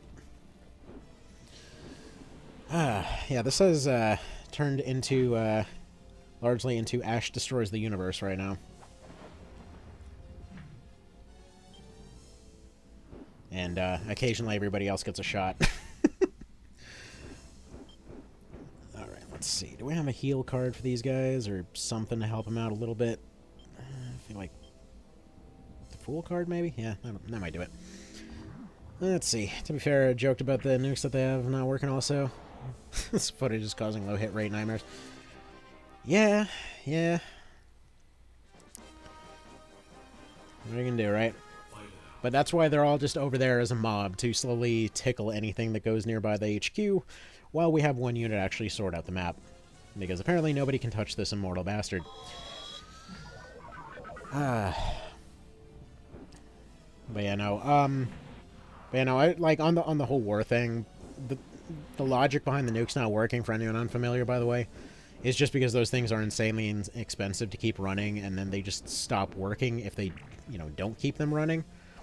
And for for an idea of the kind of level of expertise that they're working with over there, about a week ago, they tried to cause a nuclear incident. If you saw that whole situation go down. So, okay, the Yugoslav Wars, kind of, but not really. They were mentioning that it was more or less based on a lot of stuff that just kind of happens in that general region. The Yugoslavia part was a mistranslation that ended up getting cycled around a lot, though. But yeah, so they had captured the biggest nuclear power plant in Europe, and they had told the staff there to leave, and then they tried shutting off power to it, and then they tried to tell the people working there to leave, and effectively they were trying to cause the place to melt down and then basically do a whole false flag operation out of it. But they messed up, and yeah, they couldn't even do that right.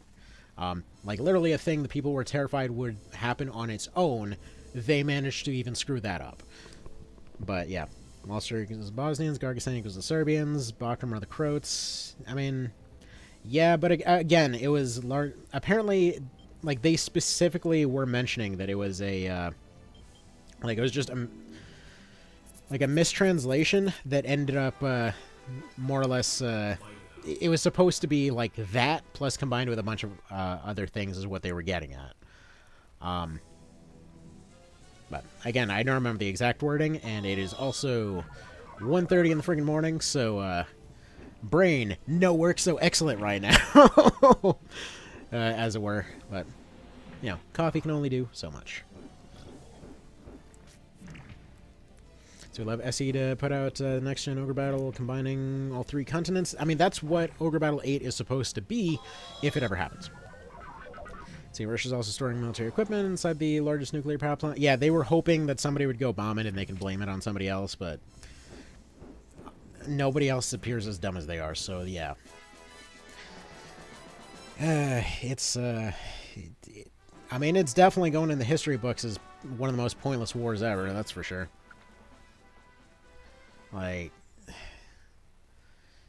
It's kind of sad in many ways, because not only because of on the receiving end there, but they were trending in a nice way in some ways, and then every time they start trending towards something good, just terrible things end up happening. For a while it seemed like they were gonna start being more more open, started getting along with other countries a little bit more, and then every time it seems like that's gonna happen, it just goes haywire again. There's just something about that place that causes bad stuff to happen. I don't know what it is. But yeah. What can you do, right? Just, I mean, I will say, I'm glad that it's looking like it's probably getting pretty close to over at this point. Because, on the Russian side, they appear to be completely spent. I mean, in the last week, Ukraine got back, I think, a third of the stuff that they accomplished in the last 6 months. So, that's got to be looking great on propaganda. They just did that in a week. Took us half a year.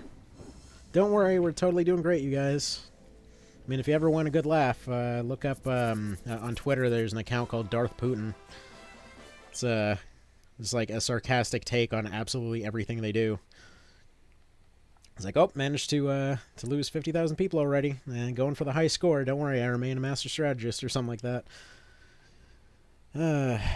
It's sad, pointless, but it exists.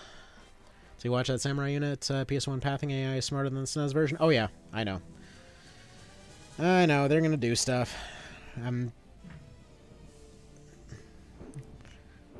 We'll see. We'll be adapting some stuff in a moment here.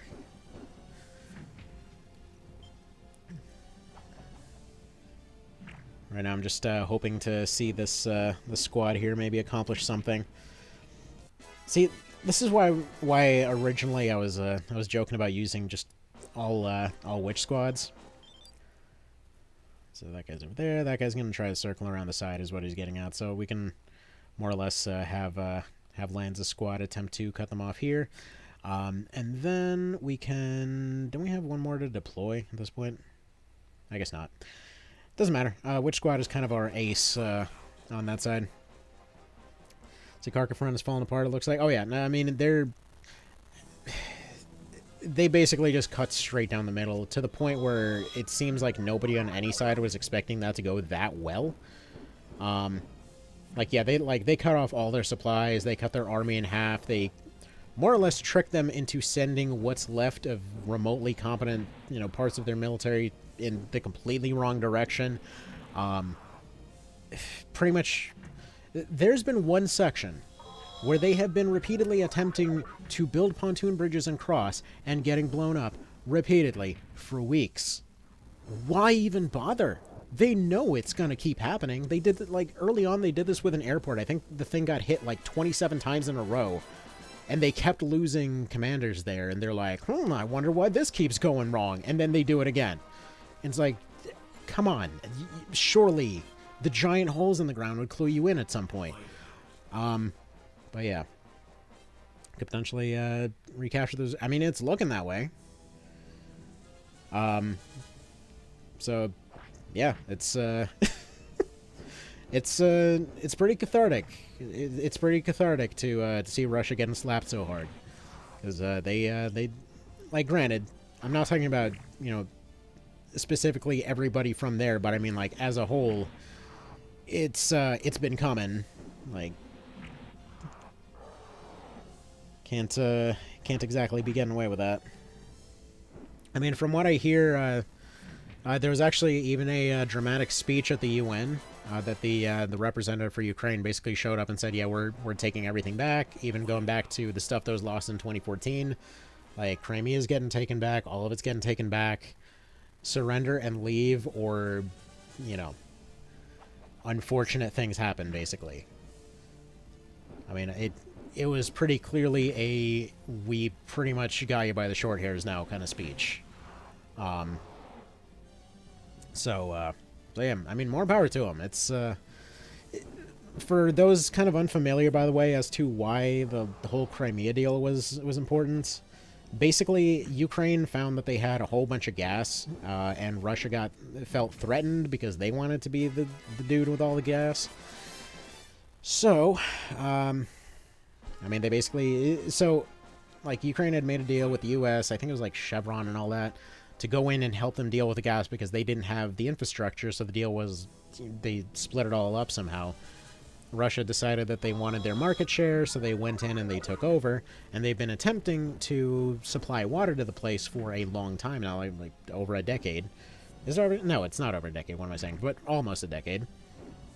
So Russia's been bleeding money trying to basically make gas come out of a, like, island and all that kind of thing. But yeah, at the same time, like, Ukraine had blown up, or had barricaded off the water supply to said place. That's why they were funneling water into the island. So, like, they've been more or less bleeding money for years, attempting to secure a win that they, that they got by surprise ages ago. They only ended up getting that win because Ukraine was trying to do a thing where they were trying to do a goodwill gesture and get rid of their nukes to cut down on tension, which, Russia had betrayed the agreement they made at that point. Like, every time that they try to say that the West screwed them, it's like, no, you keep making promises and breaking them. Screw you. All right, let's see. Well, it was fun to see the possible prospects and futures of kids being shattered in pieces where there's massive immigration of talented people. Let's see. It's messed up. It's definitely messed up over there.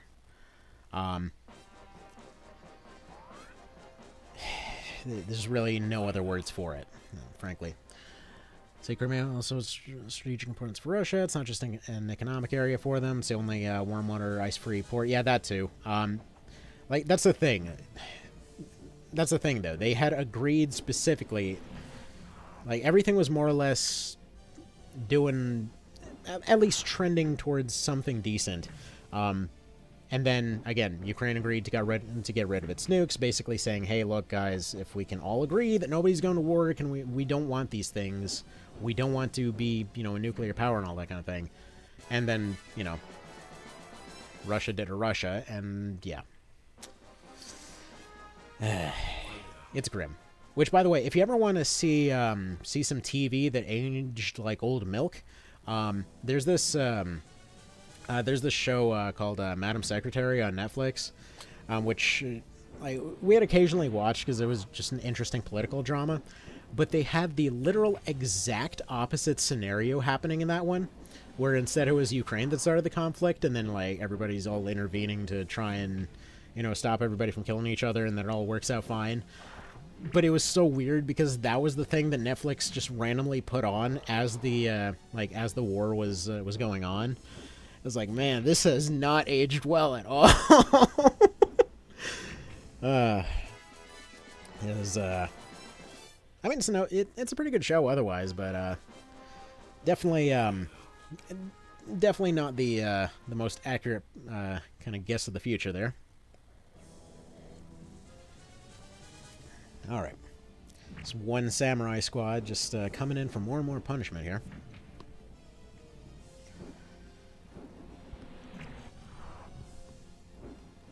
Eventually we'll break through. Basically on the other side, we're currently waiting for Ash's team to just recover a little bit, because they got one Griffin that keeps taking a bunch of punishment. And yeah, they can finish out this one, even if Whitney the dude, even if his team runs into issues here, they should still be able to handle this. We clean up this map, we go take care of Debonair, and then we go figure out where the bow is located, because that's our next step. We get the bow, the golden bow rather, and then we go give that to Deneb using our piles of cash, and then from there we make her into a princess, and then we just curb stomp the rest of the game. Just done. Alright. Again, if anyone... where was the bow located again? Like Avalon or something? Where do you get the golden bow? It was one of these maps coming up here. We're pretty close to it. Also, it appears that Ash's squad is all good to go here. He's just sitting here, just giga-chatting all the damage. Like, I'm sorry, they put me in a box, and now I can just take all the punishment. Diaspola? Okay.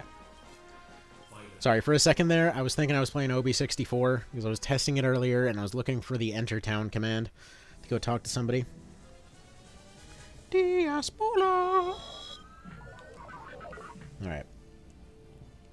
Can we go ahead and wrap up this fight? No, please. This guy coming in thinking he's got a squad. Just hasn't gotten the promotion yet. He's like the equivalent of that guy that shows up with 2 Pidgeys and thinks he's something. Avalon, then Diaspola? Okay. We're close. We're close. As this knight was gonna come around and go for one more. Anyone else wonder if they put cutlasses in the PSP remake just because these guys kind of look like they have cutlasses? They've got a whole bunch of really weird, cheeky nods. Like, for example, in Palace of the Dead, a lot of the statues look like units from this game. See, town is Raloshell, have 50k, it's pricey. I mean, we're at 24k. I'm sure by then we'll have 50. Especially considering we really, like, part of the reason that I'm keeping low-level squads is because they're so cheap to send out in bulk. Maybe you should try to recruit Aisha and Norn in case you get more crowns. I completely don't remember how to get them. Like, realistically, we only need maybe 3 or 4 ace squads, and we'll, like, we can just kind of make it work. Alright, he's gonna go there. We're gonna go ahead and send the witch squad up, because she's been doing some pretty good stuff. She can go ahead and take the experience. Probably... Do we want to send one more for... Yeah, I feel like we want to send lands over here for the temple. By the way, if anyone remembers any timed events that I might be missing, again, just feel free to throw them out. You know, brain's all on sleep mode right now, so by all means, throw out whatever recommendations you see fit, and we'll just go ahead and go there. Do we do Devil? I feel like we do Devil. Because they're stunned at the moment, we can throw out a little bit more damage. No point in doing Fortune, because they're already... going to be a little bit low. A little bit of a threat to that upfront Griff over there. Actually, it might be worth using a fortune card, because they almost got taken out there. Maybe start off a second... Actually, no, wait, there we go. We can just heal. Let's see, just go to the hidden temple in the middle of Avalon? Okay, we'll do.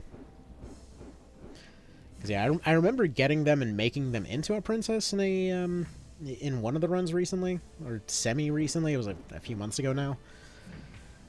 Yeah, man, last few months have been a blur of absolute chaos. It's been busy. Like, we're talking, like, get up at 5, get everybody their breakfast, sort out dogs, sort out cats, sort out fish, sort out lizards, sort out other dogs, sort out more breakfast, get one kid to school, get the other kid to school coming soon, like, come back, attempt to deal with outside animals, attempt to deal with cleaning, attempt to deal with laundry, go deal whatever outside stuff needs to be dealt with that day, stop by the grocery store, come back, pick up kids. Total marathon every day. Oh shoot, Land's almost died. Anyway.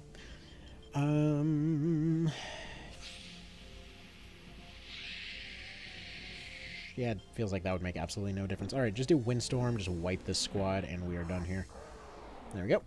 So I was just counting the numbers. How long have you been living the dad gamer life? Sounds like a lot. It is a lot. Because it's a lot. But no, pretty much for years, basically. I mean, I've always enjoyed doing this kind of stuff. It's just kind of been a relaxing hobby, more or less. And then just we've been expanding more and more. You know, more kiddos, more pets, more projects, and kind of all going towards that goal of eventual stability. Because that's kind of when they say that you know, family's an adventure, it's basically the whole journey there is kind of going towards making that that fully stable thing. But it's really tumultuous until you get there. Well, I appreciate it. I think that was the notification I saw just a little bit ago, and I really appreciate that on the Patreon side there. Like I've mentioned before, if it was reasonable to you know, to kind of ask Patreon to replace what random pennies YouTube throws my way there, absolutely would like turn off ads on everything for that purpose. And then I attempted doing that, and then it started growing, and then it was like, hey, guess what? This actually has more pennies now. I was like, wait a minute. Maybe that's actually the way we should be going there. But anyways, no, I really appreciate it. The support is very greatly appreciated, because this stuff does actually take a decent amount of time to put out. So, you know the deal. I'm sure most folks are more than familiar with the amount of time this stuff takes. Like, it's actually especially funny because a lot of the like the challenge run series and stuff like that took a disproportionately long amount of time. Like, even just redoing the no skills run thing a little while ago easily took way more than currently the one that ended up getting the most traction once Reborn started coming around. Funnily enough, was just the random rant about the price, the price of Reborn there. I was just kind of surprised, like, oh, here's all this stuff that took all this effort to make, and then suddenly this, just this rant there is, it's like, oh, nope, suddenly that's, getting like 10,000 in a couple days. It's like, shoot, I should just be ranting about more things. Ooh, what's this? Random? Okay. So I randomly had put in a... I don't know if you heard the ding in the background. Randomly had put a bid on a broken PSP days ago, and I thought they had already canceled it, but apparently not. But yeah, out of curiosity, like, once Reborn hits, like, what would y'all prefer to see more of? Just like breakdowns and mechanics, like I've been doing, or more just weird attempts of breaking said mechanics with these challenge runs and things? Because there was one video that I was putting up as a bit of an experiment, probably tomorrow or so, that Well, the plan was more or less to see if folks wanted to see more of like a sort of briefing style format over how some theoretical but technically unreasonably tedious runs would be possible using the mechanics there, like what tools would be available, what can be used where, and that kind of thing. Whereas, as opposed to just going and doing the entire thing and basically spending months editing the thing together. Seems my PSP Go is better for emulation than my Vita. I mean, depends on what you're emulating. Those things are really, really good for Game Boy stuff, that's for sure. I know, personally, I really loved the thing, but it would, like, cut into my hand, and it was, like, giving me carpal tunnel something fierce. But they make these rubberized cases for the Vita that are super cheap on Wish.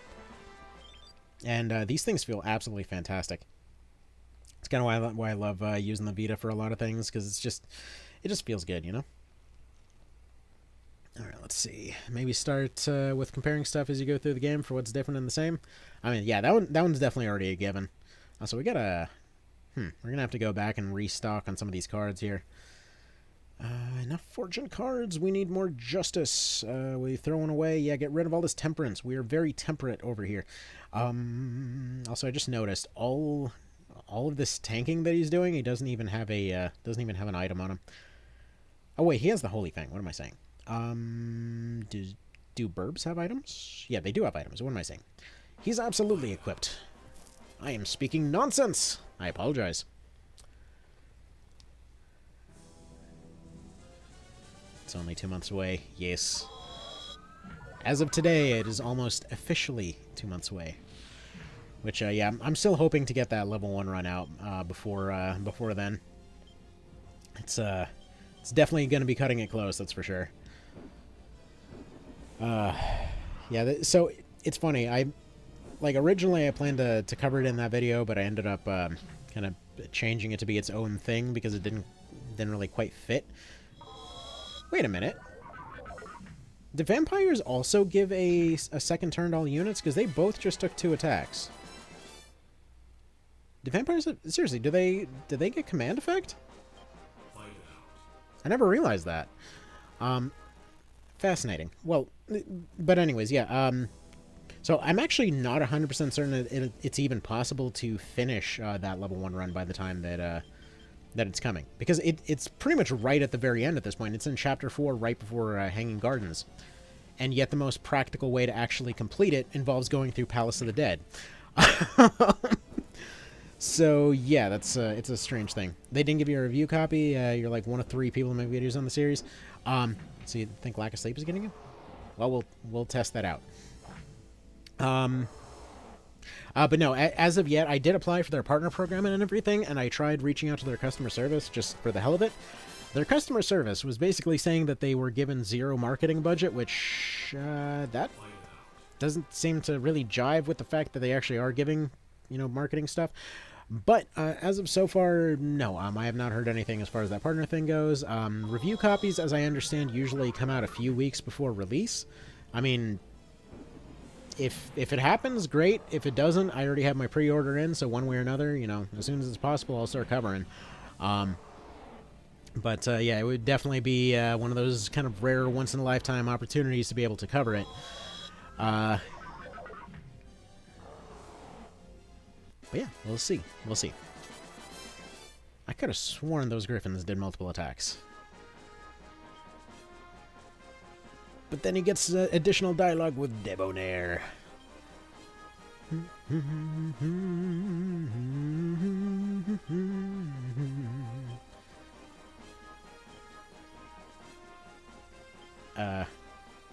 Sent here to root out the roaches that jeopardize world peace. Again, goes back to the fact that people have been calling all that stuff going on in Europe the Russian peace for a long time. Alright. So, by the way, funny little change here. He actually has... This is one of the first cases where he actually has a different loadout depending on the version that you play. So the PS1 version, he's got dragons. In the original version, I believe he has wind dragons. Just a random little fun detail. But what we're going to want to do here... Probably start off with the tower. I believe he doesn't have the ability to actually hurt the vampire. Let's start off with a little damage there. Probably should be ordering them to attack leader. Got a leader there, and let's see. Fortune is... That just caused the entire unit. Well, technically speaking, this might just only make the dragons flee, so... Okay, no, it won't. I'm misremembering. That's hilarious. Even he can't really do anything against Ash. The ultimate vampire here, apparently. Good lord, that's a lot of damage. Yeah, Devil must scale off of the affiliation of the unit using it, I'm assuming, right? Anyone know?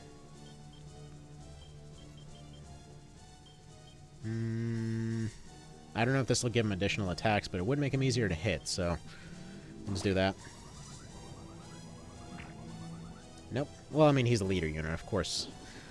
Of course. But if they're all focusing on him and they can do no damage, this should actually be excellent experience if they can wipe these squads.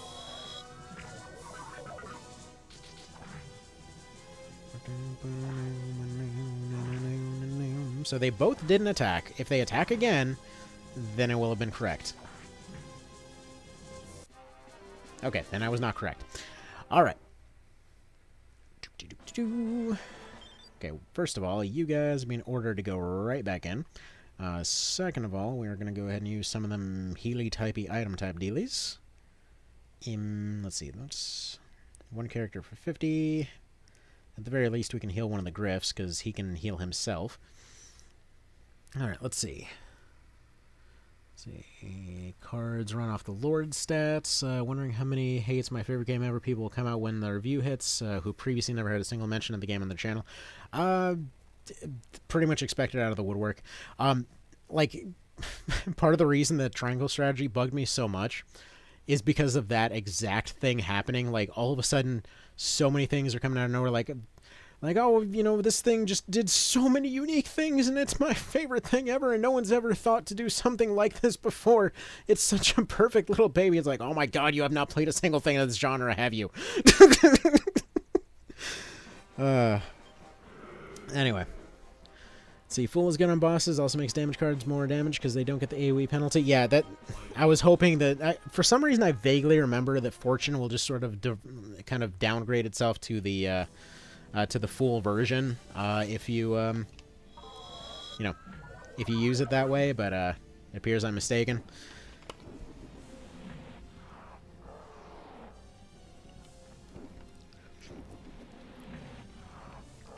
But yeah, no, it was, like, again, part of the reason behind that whole, like, rant on triangle strategy and always bringing it up is, again, just because of, like, how much undue praise it gets. It's pretty wild.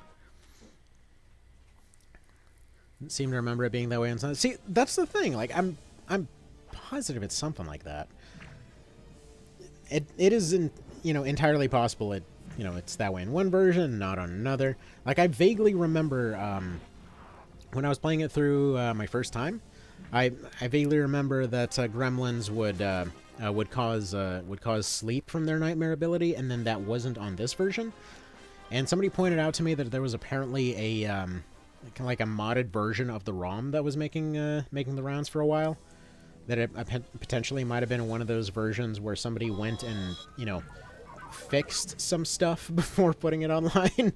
So maybe that's what we're remembering, but yeah. That's actually another benefit of playing the PS1 version of a lot of this stuff, is it didn't run into that as much as the SNES did. But, I don't know, if anybody else has any experience on that, by all means. Yeah, dude, Ash is so friggin' good right now. Make a so hot right now joke. But by the way, actually especially funny now that I think about it on the triangle side of things. It's a little bit funny to me that the only game that I remembered at the time that I had played that the people who made Triangle had made before, Art Dink, was this submarine game where literally the entire game was just you go around in a submarine just looking at stuff in a submarine. There was no actual, like, there was an end goal. After you've seen enough stuff in your submarine, you make a bunch of fish show up, and then you go look at those fish in your submarine.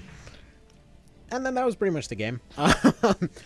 But But yeah, it seemed a little bit weird that I hadn't seen their logo since seeing that. But let's see, is there a March of the Black Queen randomizer? There sure is, and it's actually got a whole lot of options to it too. Now, SNES emulation on the Vita is a little bit funky, and again, it is my preferred device just because I can basically, like, I can test stuff and get it all set up on stream, and also technically have all of my stuff running on a separate device from the computer, meaning that I can more easily diagnose when something is a computer problem or when it's a, you know, an emulation problem, that kind of stuff. So, or, well, yeah, if it's a computer or device, I guess is a better, less awkward way to put that. There we go, that is Debonair, literally iced. Let's see, given how random this game is, a randomizer seems easy to do. Yeah, it's that's the thing, like, it's funny that this is the only one that did get a randomizer, because like you said, it, like, the thing already has a randomizer built in. But the randomizer gives you, like, a randomized starting party. They have options for pretty much randomizing everything, like down to the point of do you want store items to be permanently available just pretty much everywhere? Do you want which I think you can actually find stuff like the golden bow randomly. I might be mistaken, but I vaguely remember something like that. But yeah, like you can randomize a number of attacks, like what units can evolve into, what they start off as, all that kind of stuff. It is neat. Oh, for crap's sake! Porn spammer's back. Let's get rid of you. Okay, did they keep coming back with a slightly different name each time? Yeah, by the way, I love how canonically, like, you know how in the Elder Scrolls games, they're like, yeah, canonically your character can quick save and quick load at any time. That's their superpower. I feel like in all of the Ogre games, they're just like, yeah, no, the your character can just use magical cards. Where do they come from? Where do they go? Nobody knows. Cotton Eye Joe. Alright, next we got Avalon. Okie dokie. So we got Angel Island. Go fight us some Knuckles.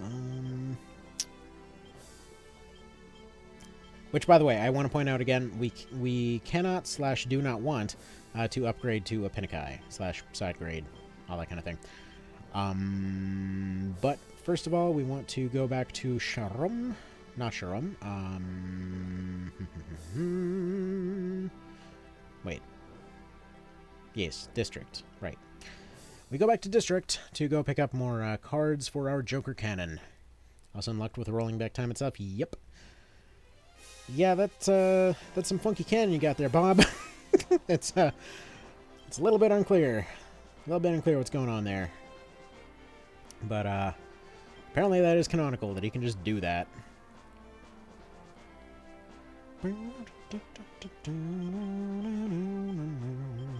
Now, does anybody remember, I'm positive the Moonrose doesn't actually have a use, right? Like, we don't get some amazing Giga unit I've just completely forgotten about up to this point?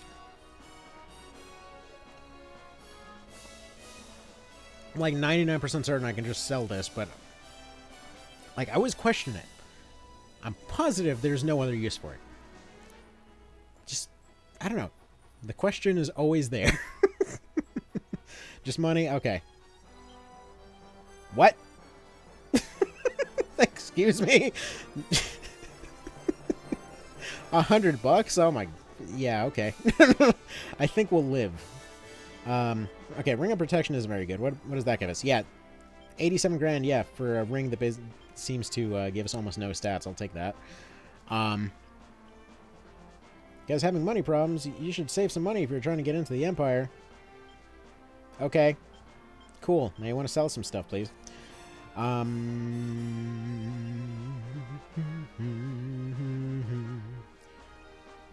we're going to blow 20 grand here. We should be able to immediately get that back. It's sell for 5,000 in a scripted event. Yeah, that's what I thought. Like, I remember there being something you did with it. Better price than later maps, yeah. I guess it must just be like the longer you keep it, the more it's worth kind of deal.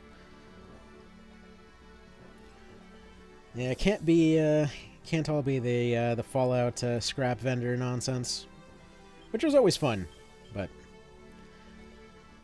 definitely a weird one. Let's see, Palmanova in Slums of Zenobia. Welp. We're not there right now. We're about to do Avalon. And I'm thinking we're just going to send Griffin in to sweep this.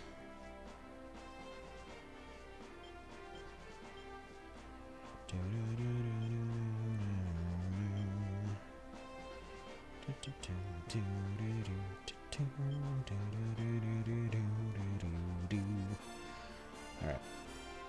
So we're going to want to do some serious liberating later, but for the time being, we are going to do this. So you deploy right there. Because we want at least one, or we want at least these first couple towns. So probably just going to deploy 2 and 2 here, and then just send Ash straight down the middle there. Which he's getting a little expensive to deploy, but that's fine. I believe we've got some hidden items over here. It's kind of here, here, here, and then just go straight for the finale. And hopefully they'll all just end up meeting up there on time. Canopus is also getting a little expensive, especially for his performance up to this point. Granted, yes, that is entirely based on the fact that I made his team suck, but ignore that. And then we'll just have him on the HQ, and away we go. What is this track called? This is... I can't... It's not Airland. That's... That's that one. Rebellion, I believe, is the name of this one. Or something along those lines. Sorry, my brain is super fuzzy, because, yeah, it has not been a particularly sleep-heavy week. So, yeah. I really should have been sleeping, but whatever. What kind of class or build do you reckon would suit you personally if you were inserted in the world of Ogre Battle? I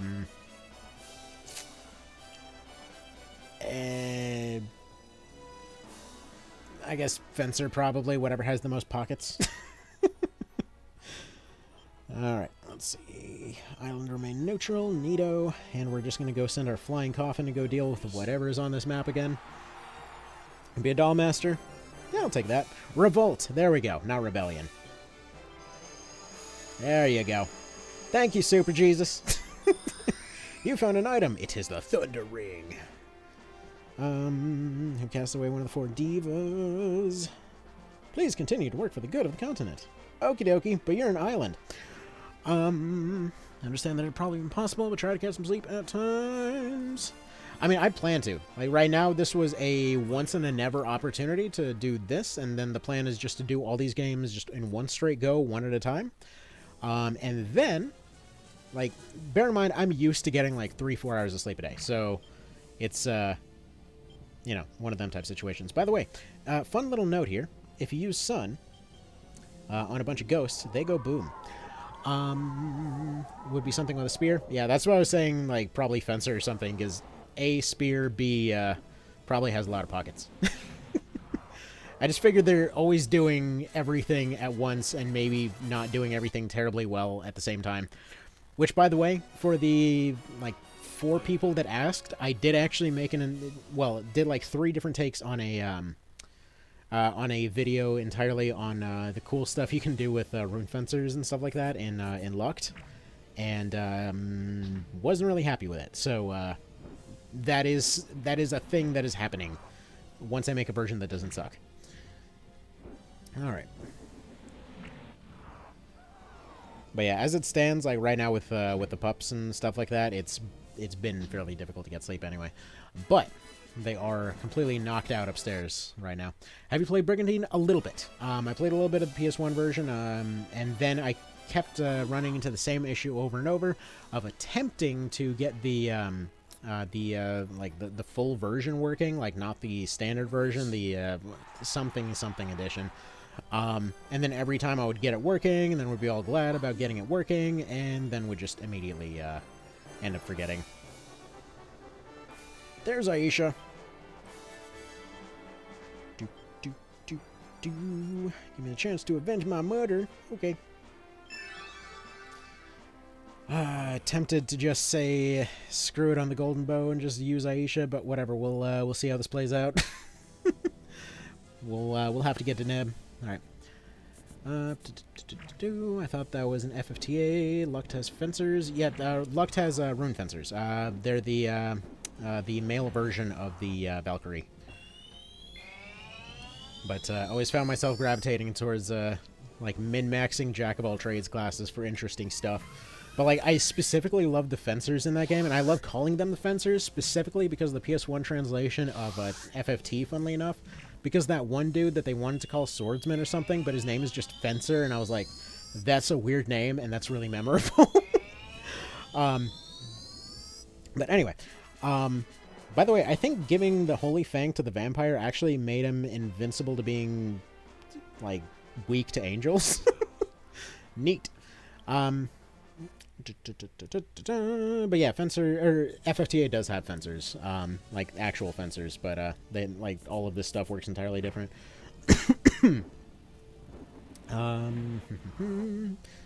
See, rune fencer is probably my favorite class in Luck just because it's a jack of all trades. Typically, they run to more frontline hero support. Yeah, but they're like, I just love that they're uniquely able to do a bunch of really stupid nonsense. Like when I was doing that video on it, one of the ones that came up was the fact that they're kind of uniquely able to just make use of the advanced version of Wade, go out into a river, and then just stand there spamming summons for free. I mean, it's just dumb crap like that that just makes me love them. Like, sure, they're not going to have the, like, damage output of some of the other classes, but then you do something like, you know, Damask +1, you get the stun effect on there. You combine that with just being able to infinitely boost their speed, but then you combine that with being able to just recover anyway, and then just eventually use their infinite healing to transition into to go from just plinking stuff to switch over and just start spamming finishers and stuff like that. Like, they've got a bunch of versatility to do a bunch of dumb nonsense that nobody else can technically do, aside from the Terror Knight, which is also why I love the Terror Knight. But yeah, Ash is the MVP. I mean, at this point, he is the army. Let's see. Very good, all the good classes in FFTA. Yeah, they really do. Actually, probably my favorite was always like early on Archer Fencer and then Sniper Fencer. Just because bow plus poison, poison is infinite in that game, which is so kind of dumb considering the AI doesn't know what to do about it. Kind of an oversight, but whatever, I'll take it. But you basically do a Swarm Strike shot out of a bow. But yeah, if you want similar levels of complete bullshit, that's why I always recommend Fell Seal. Because it takes all of that nonsense, and it turns it into a modern game, basically. I mean, it doesn't have the like the crazy amount of background detail or the you know, the setting and all that, you know, really good pixel art that that one did, but it does have a ton of details and about like 40 times as many build potentials. What was the Rune Fencer class called in SNES or Lucht? It didn't. It was just the Valkyrie. The females got Valkyrie, that was just a Lancer spellcaster. Males got Dragoon, that was also a Lancer spellcaster, but not very good at it. And then basically the Knight, the original Knight filled the same role as the Rune Fencer, wherein they were just like the agile generalist frontliner, and then they switched the Knight to be the Vit specialist for the PSP remake. See, I remember getting a character I didn't realize I could get an FFTA because I got a red mage who had double cast right away. Didn't know you could do that. I thought they all came in with just their basic allotment of skills. But yeah. Yeah, actually, FFTA, aside from Tactics Ogre PSP, was the only other one that I ever got the guide just to look at the pictures as a kid. It was like, it's so neat to see how much detail goes into the artwork for these characters that are just tiny little pixels. But, you know, it was another one of those, kind of like OB64, where you could tell the devs might have been a little bit aggressively horny when it came to the rabbits, but it is what it is. And for anyone that doesn't know what I'm talking about for OB64, you can start off that game with like the perviest collection of question answers in the entire series, and pretty much any game I can think of. It's a little wild that anyone actually put that in there. Let's see, it was the That one cup item, don't remember the name. You had to use a quest and lose it. Okay. Okay. So what they're talking about, FFTA had this mechanic where you could send out items on side quests, on just like away missions and stuff like that, and it would occasionally would have different modifications and stuff like that. Which, by the way, I was super pissed when I was a kid because I didn't realize that some of those missions came back yearly. So there was one in particular. Like, I basically had like a 95% complete save file. I had one mission that I couldn't do because I did not have a loaf of bread. And the mission to get that loaf of bread only came around once a year for some frickin' reason. I don't remember exactly what it was, but I remember looking through the guide and they're like, you should just have a piece of bread. Like, but I don't have a piece of bread. Well, that sucks. Enjoy your completely uncompletable 100% save file. And then, yeah, I never did figure out what actually, how to actually complete it. And then my game cartridge got run over by a car. Anyway. Hello again, Mr. Cow. It's the Eden Cup, bringing a red mage with double cast. Each race has an item like that. Well, there we go. That'll do it. Alright, this squad got chased away pretty effectively here. Also, one of the bigger dogs just got up, so, yeah, we're going to start seeing some action from the pups here in just a moment. Let me do the rounds, and I will be right back, okay? Just a sec. Let's see, FFTA 2 was even worse with the random item drops and requirements. It might have gotten really oddly specific, except, like, especially that one time where they expected you to go back to a mission 3 separate times and enter a well 3 different ways. I don't know what crackhead came up with that, but it really, really, really had some mood, though. Like, man, as far as setting the tone goes, whew, that was something. Like, those guys really knew how to set some atmosphere. All right, I'll be right back, though. I gotta go let the pups out.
Okie dokie. And back. Sorry for the longer pause there. Remember how earlier I was going on about that story about sometimes the pups kind of have a bit of an incident? We're just going to go ahead and say that happened and move on.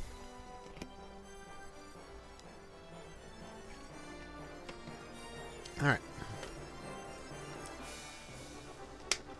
So, where were we? Curb stomping some dude for some reason, and... oh yeah, Gares. That's what we were doing. Okay.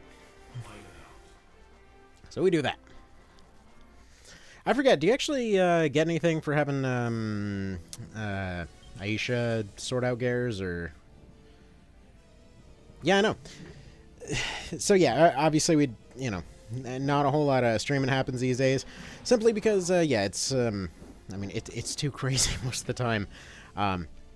Usually way too, you know, too busy with other stuff. So normally my schedule, just for a little bit of like behind the curtain kind of stuff, like a lot of the videos, even the longer ones, are literally just stitched together. Like, because of the fact that I can have everything on one device and leave the settings exactly as they are, like I have one little brief moment in every morning where I can just go and record something, and then I just stitch those together into videos. And special dialogues, that's it? Okay. Store that city pretty easily? Yeah, no kidding. Yeah, so like, I really love the thing with Gares, like, you eventually find his real version, and he's just completely busted. Alrighty, so... yeah, we'll just drop some Justice and Devil on him, I think. Alright. But yeah, so by and large, there's no actual opening there for being able to, you know, to stream on a regular basis. If it wasn't for watching the pups right now, yeah, I wouldn't be, probably wouldn't be doing the whole streamy dealy, so... just to throw that out there. I can let everybody do their AoEs real quick, and we might have to finish this guy off with a stun, because Evil Ring hurts. Or not very much in this case. Cool.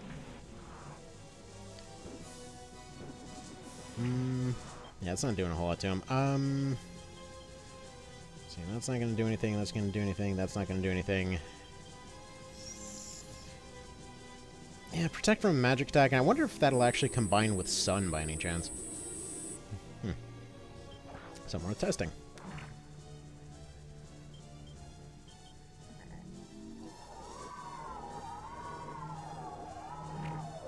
Well, that's unfortunate. It's,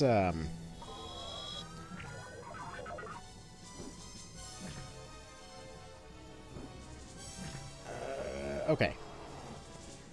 Didn't work out terribly well, but you know what? Still doable. Still doable. Actually, we have the items to fix this immediately. So we're going to go ahead and go over here, use an Ether Flute, get our attack items back, and then we're just going to go back and curb stomp this a-hole, because we're not about that. We're not going to sit here pretending that he's got a chance otherwise.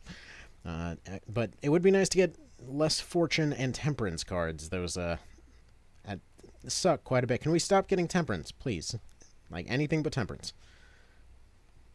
Oh, throw away what? I don't know. One of these many Temperance cards that keep showing up. Tower, what would he throw away? Another Temperance.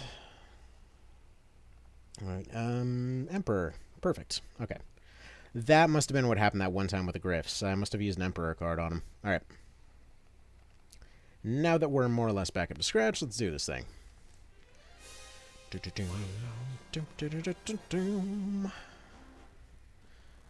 By the way, thank you to another person that actually showed up with a Patreon there. That was really unexpected. It's been a very Patreon-heavy stream kind of thing. I guess that's why people do streams, huh? Because people show up and apparently like these things. So that's dandy when that happens.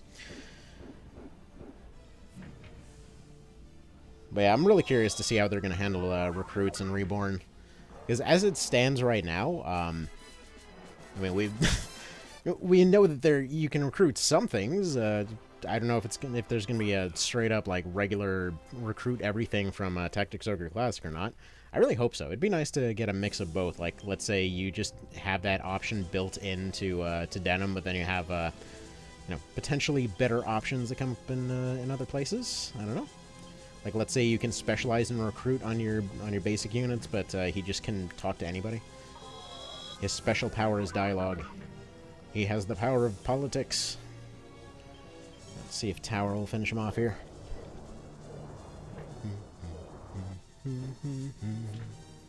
That's gonna kill the Griffs, unfortunately. Or at least one of them. Boop, and he's done. The mortal guy becomes very mortal. And there we go. We miss out on experience on one dude. But that's fine. Alright, so now we can go get the golden bow. I forget the name of that one town. Oh, by the way, speaking of towns and liberating towns and all that kind of thing, you remember how we were talking earlier about how a certain war on the other end of the world is not going terribly well for, you know, a certain country that tends to be dicks to everybody? Well, yeah, there was a bunch of theoretical talk before the stream over how they might take a certain town. By now, they have already taken that town. It's going that badly. So that's something. Apparently, wherever Kupiansk is. Now, let's see. Talking to Jitsu is a normal thing for anime protection. I mean, that works, I guess. You gotta dialogue sometimes. Let's see, I'm catching your Tio vids on YouTube, getting ready to try out Tio for the first time, getting really excited, long-term FT fan, so this is exciting. Well, definitely a hell of a lot of stuff to love in this series, just, I pretty much say this every time, but just bear in mind that all the FFT stuff is in there, it's just, it looks different, it's entirely different. So, like, for example, like, you have your Squire with a throwing rock in FFT, that's the equivalent of basically any unit in Tactics Ogre with knockback. Kupiansk is not... From what I don't... Again, this is... Like, as of a few minutes ago, I just saw a thing that allegedly was... Again, obviously we're in the middle of a whole stream thing here, and it's 2 a.m., so yeah. But allegedly there was video coming out showing that it somehow got taken already. But, anyway. It's unclear. But either way.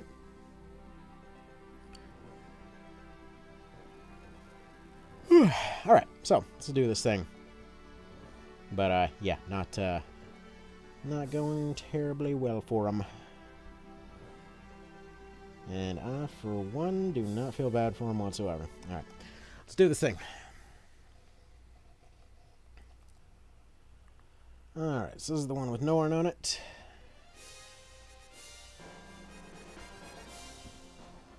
Alright, but we need 50k from something. See if we can recognize some names here. Raloshal, there we go. That's the one we need. Where's that at? Oh my goodness, that's way out there. Okay. Now, obviously, skepticism always has to abound everywhere. So you plan on beating this game in one sitting or stream? That's the hope, because this game is not exactly terribly long is the deal. So yeah. So currently plan is to hopefully just curb stomp the rest of this thing. We're going to go visit the, I think it was the Chaos Gate over there, and then you're going to go that way. Let's see here, and then we're just going to probably send Canopus out to go deal with this. So currently our leader, I believe, is still sitting at 100 alignment and charisma, so it actually might be possible to still pull out a good ending win here, if I'm not mistaken. Let's see here, because they're looking at, ooh, 67 charisma and 75. Well, I mean, it's still above 50, whatever. It'll do. It'll do. But yeah.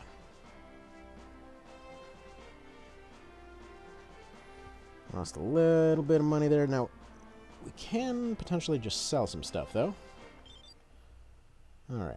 For one thing, we should probably go sell some items. Alright, Thundering, 6,900, sure, whatever that is, that's gone now. Dream Crown we'll need soon. We can sell the Hero Star if we need. Let's see, use items, Joker. Got a hangman? Sure. It's something. Actually, since we don't have any use for termites, can we just sell those? What do those sell for? $50. I mean, honestly, considering they're termites, it's amazing we're even getting $50. Alright.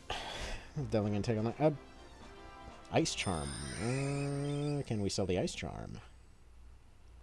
Let's see. I believe that's just an ice bonus, which really does not benefit us whatsoever. Yeah, just ice +5. Yeah, we're gonna sell that.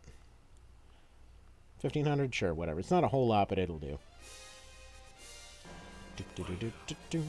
Encountered a neutral in the middle of a suspicious-looking volcano.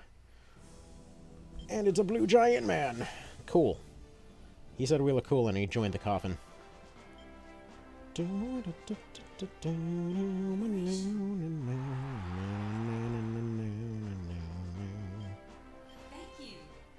But yeah, as far as taking all night, after this point, we should just be able to kind of speed some stuff up. Alright, let's see. Golden Bow, 50k. Fantastic. Golden Beehive. I forget what the point of that is. Alright. So what we're going to do is we're going to... quick question.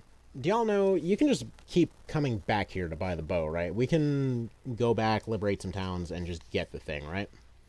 Do I spy an Ogre Battle stream? Yes. Yes, you do. Just cheesing through the stages. I mean, that's how you play this game. You just cheese all this crap. Alright, let's see. Hello, Norn. You're about to get smashed by a vampire. Alright. But yeah, it's just straight up board game logic. That's why I love this game. So, Hangman, probably tell him go to target leader. Unfortunately, we can't swap formation there. Oh, he's already given her the suck. That's fine. Probably go Emperor on this. Give him all those extra turns. If he lands at least one of his hits, do we have a star, possibly? Because if we have a star, we might be able to do some good stuff here. Lovers would be ideal, but I'm pretty sure we don't have one of those. We have a Devil, we got a Moon, we got a Fortune. That's not going to help us. Hierophant, I mean, that heals anyway. Let's see, this is by far the most underrated RPG franchise. Yeah, I mean, it's honestly kind of surprising given the kinds of stuff that it does and the kinds of stuff that people usually like. I don't really know how it is that, for the most part, like, the people behind it refuse to advertise it. That's the strange thing. Like, I've had a quiet mental bet running in the back of my head that at some point Matsuno had gone and pissed off somebody in their marketing department and just basically made a bet that he can make a franchise that could do it all on its own without ever needing any marketing, and this is just kind of where we're at this point. Because, yeah, like, what Reborn has gotten so far is by far the most marketing the entire series has gotten combined up to this point. It's wild.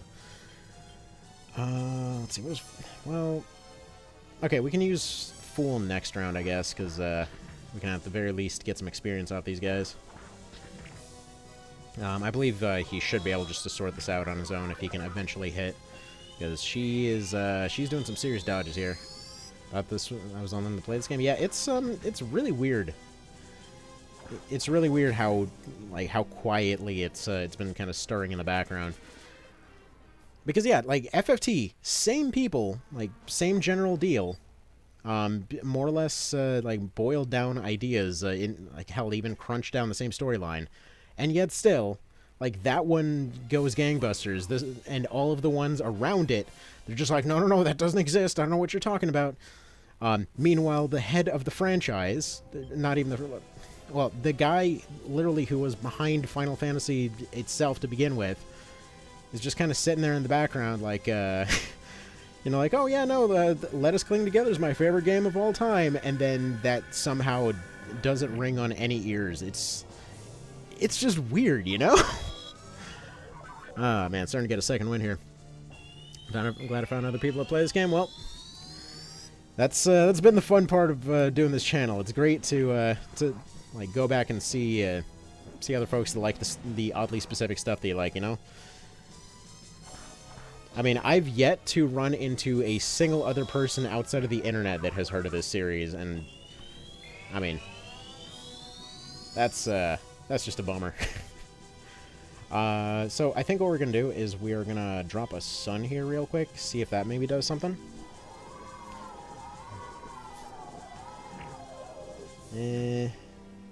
That'll definitely hurt us more than them.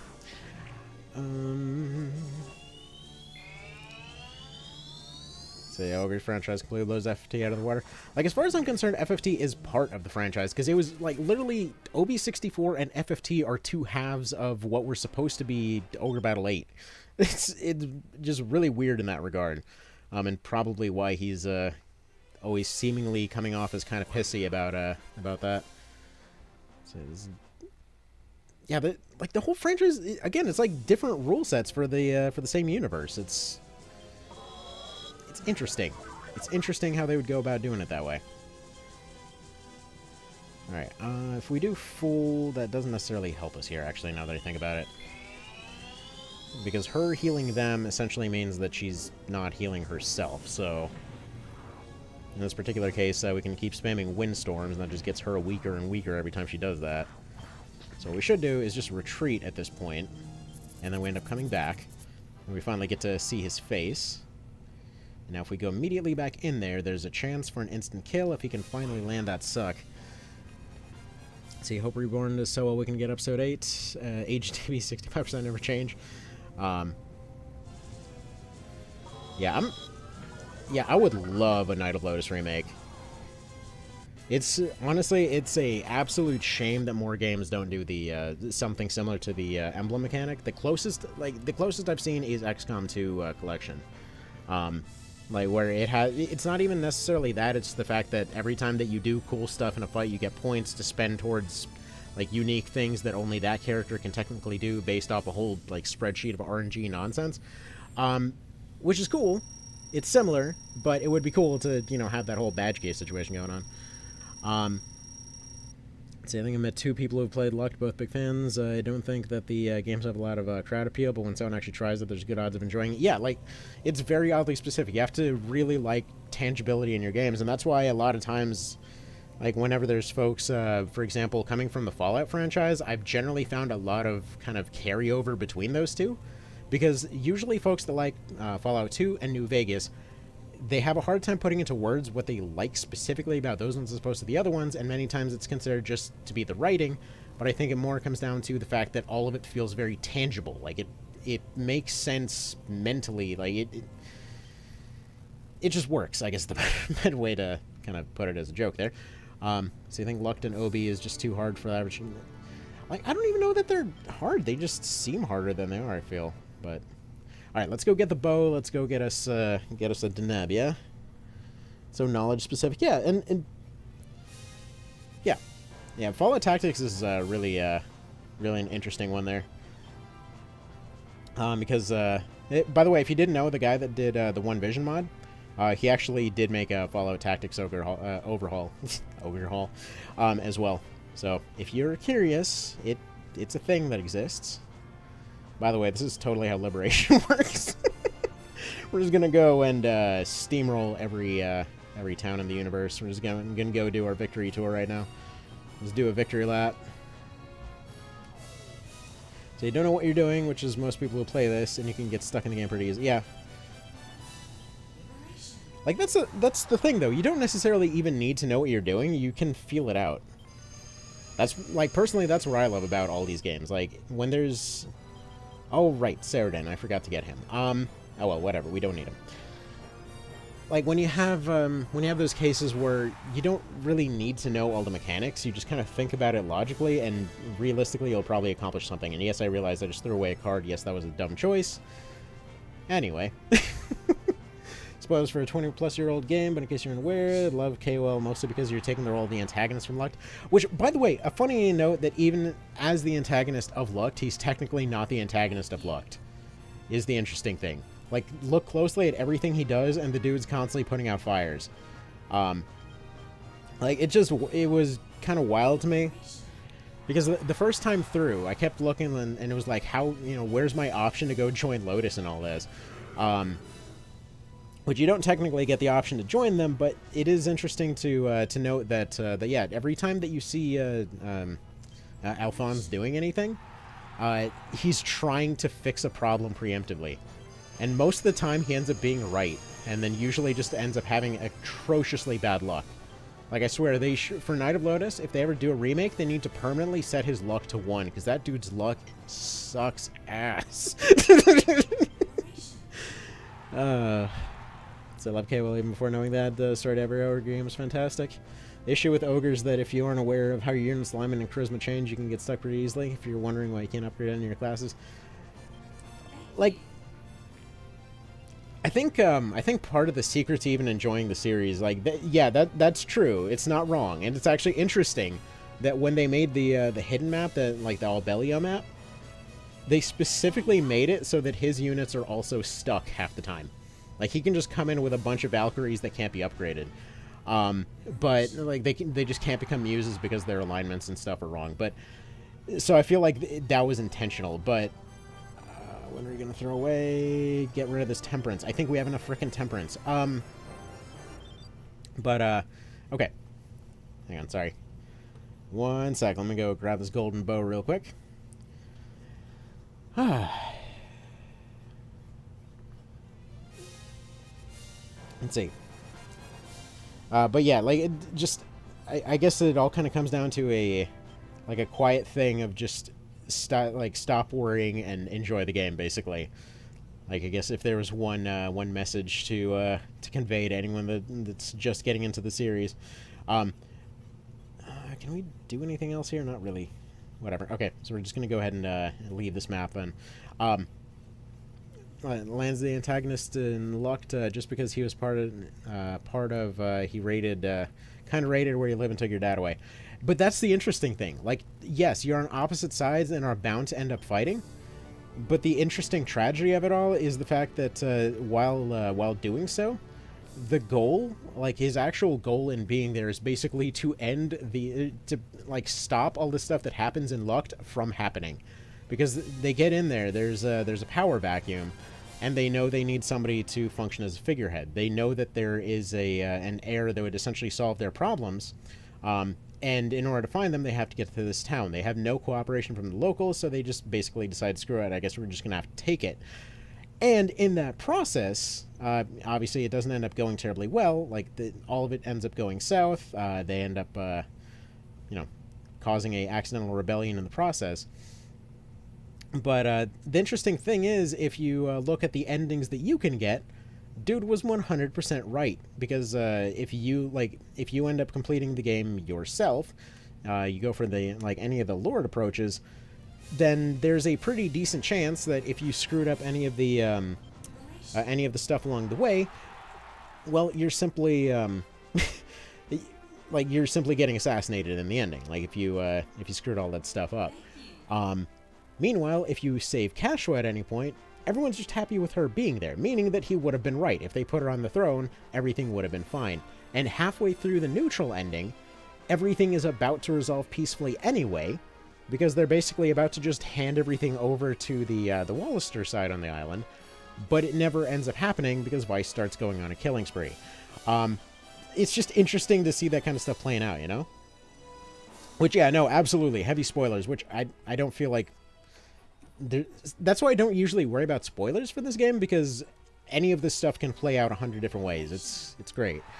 Let's see. Any way to make the game hard mode? I did two things. I cannot fully promote named characters. I mean, just play it like a board game. Like, if you get overpowered, you get overpowered. Otherwise, you just have fun just doing the fights. Let's see. Empress. Yeah. What do we want to throw away? I think we'll be okay without the sun. Like, sun kind of drops off pretty quick. And so you should ban Lich. I mean, yeah, you can. Hello there, Chris. See, aren't you assassinated in like 3 of the endings of Lucked? I mean, at any point in Lucked, any of the endings can get you assassinated if your Chaos Frame is low enough, which is pretty likely. Considering that there's a whole bunch of side events that end up spawning to prevent that from happening. Like, you can technically attack the base of the people that would assassinate you for a bonus. For preventing all of the mass rape and pillaging, you get a bonus towards your Chaos Frame. For not having units fight their own countrymen, you get some bonuses for that. like, there's a bunch of ways that you can go and help prevent it, but ultimately, yeah, like, you're in a situation where there's a pretty solid chance that you end up getting yourself assassinated. But again, Cashua doesn't have that problem, meaning that if at the beginning there had been cooperation from like Goliath to begin with, if like Prancet ends up just giving her up early on, like he was supposed to, then you don't know. By the way, this line right here, as far as why you end up taking a reputation loss, you don't know how many people were her victims. So you know it won't solve everything, but why did you do this? Anyway. So that, again, that's the interesting thing when it comes to the series. Like, there's technically everyone's always doing the best that they can in the situation that they're at.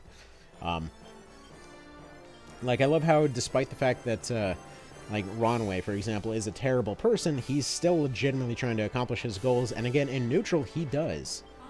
Like, he actually accomplishes his goal. They win the war and everything else. And still, because of Vice, it ends up all going south. Okay.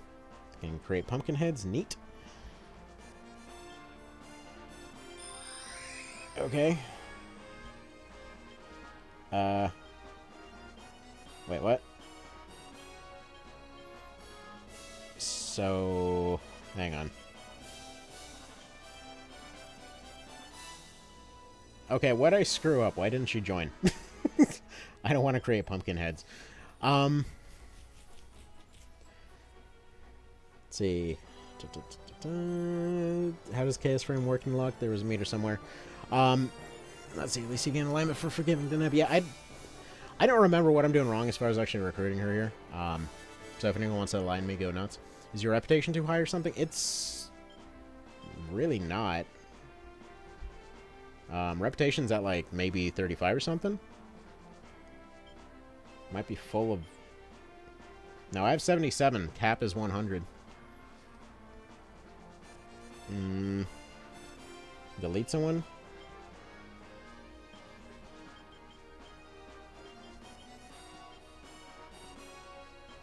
I mean, I can.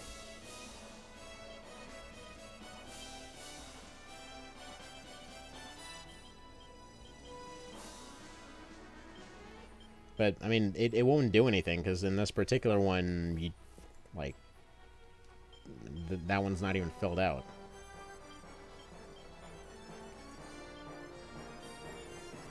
And they try leaving and coming back. What do you mean was the glass pumpkin useful? No, it wasn't. Join my team, lady.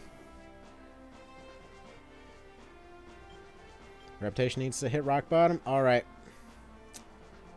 Roger that. We are making that happen. Let's see if we can have low rep, I think is all the requirements. Okay, well. In that case, let's make this happen. So we're gonna go to the... Thinking we go to the C. Yes, yes, yes. 2/5 or lower. I mean, that feels like where we're at, unless I'm like 1 point too high. We ended up taking some drops when going into the map and everything.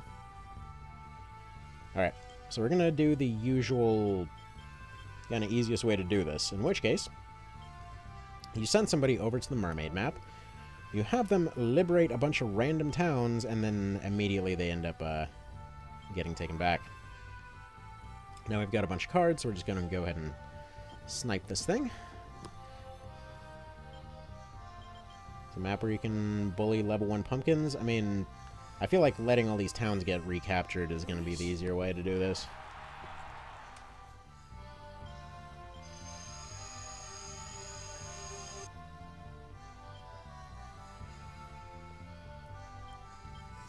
And we're going to go ahead and pop a couple extra teams here just for good measure. I'm pretty sure we can just snipe this with Ash.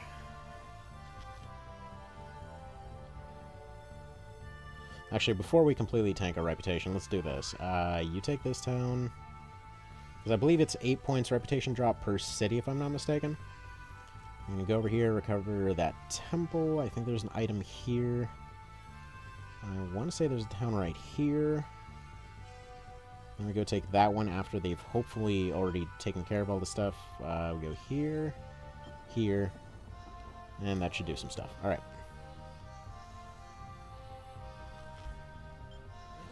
So because this is the PS1 version, they'll automatically swarm towards any, like any particular kind of out there areas that you've left completely alone. Yeah, and yeah, Majidoma, this is, that's what I'm going for right now. Just kind of avoiding enemies, letting them take those towns. Hopefully our reputation is just barely high enough to take care of the events here. If not, oh well.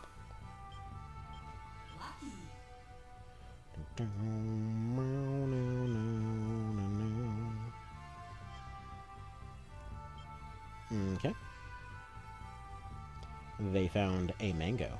Good for them. So instead, they're going for our capital. That's a bit of a bummer. I don't know the capital as much as headquarters. Although, technically speaking, we can just let them take the HQ. That'll tank it pretty quick, too. Hierophant... I thought Hierophant is, I thought Hierophant is a, recovery.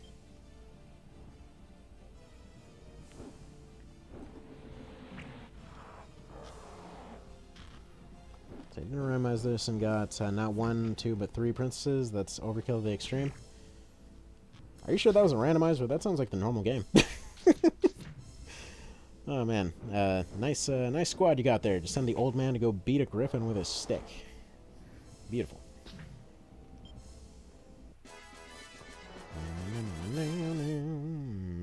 Hierophant is a sleep effect. Oh yeah, well, sleep. Well, still, that's fine. Come on, take this town. You know you want to. And a city. Surely they'll notice that that one's taken. Liberation! Alright, Empress is a heal. We'll take that one. Yeah, Empress is just an upgrade on Priestess. We'll replace Fortune. Because Fortune's basically a oh crap card.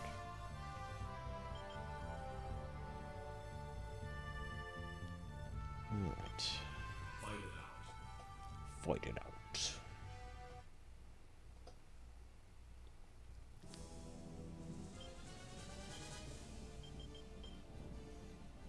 But what if we didn't want to fight it out? Maybe we wanted to talk it out. Like, all this talk of our team being overpowered here, I can't help but notice that they're looking a little bulky there. But, you know. Let's go ahead and use Fortune here. This fight never happened. Goodbye.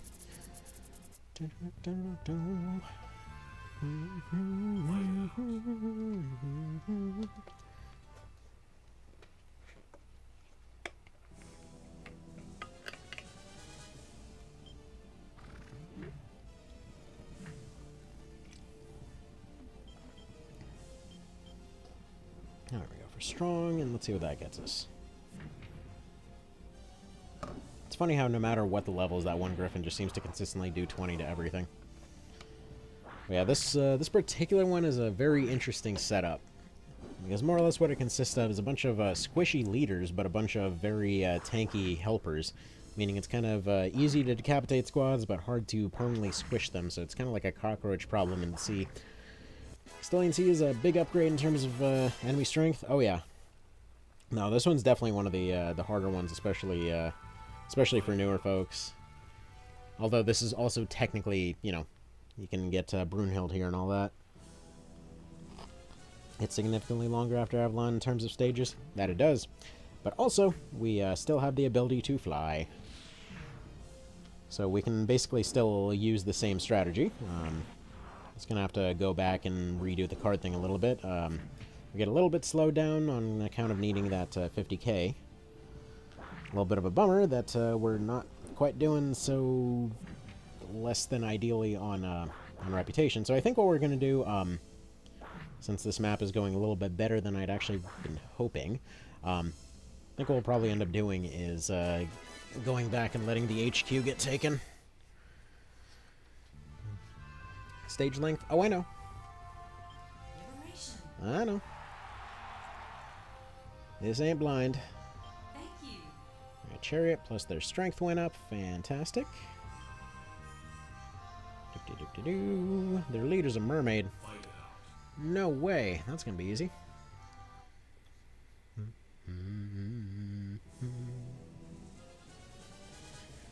Alright. Yeah, Sonic Strike is such a weird one. Which, by the way, funny note. So Sonic Strike, if it misses, like, if for some reason, in some cases, like, if it's your leader using it, you don't end up taking damage. But Swordmasters, for whatever reason, and Samurai, I believe, do seem to take damage, if I'm not mistaken. But also, if they end up targeting themselves, they still take the self-damage. Which, by the way, if you've never seen a Charm Samurai using a Sonic Slash on himself, it's hilarious.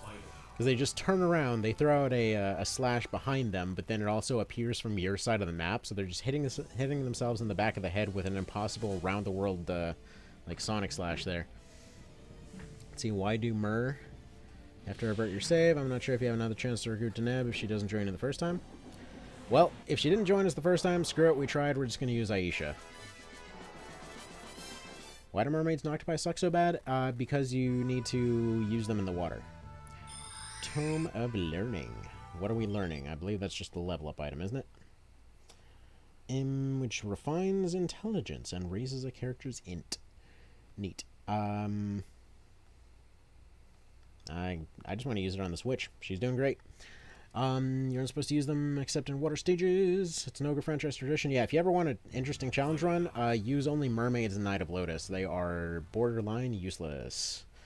Their stats aren't great to begin with, but they take a 50% stat penalty outside of water. Which means that I'm sure many other folks like myself, like Ariel died on my first playthrough of the game because of the fact that she took 2 steps out of that water in Astoria Castle, got sniped by the Ice Wizard, or not Ice Wizard, but the Ice Bow Archer, and basically got 2-tapped. So that's a thing. Anyway, I'm just going to go ahead and heal up here.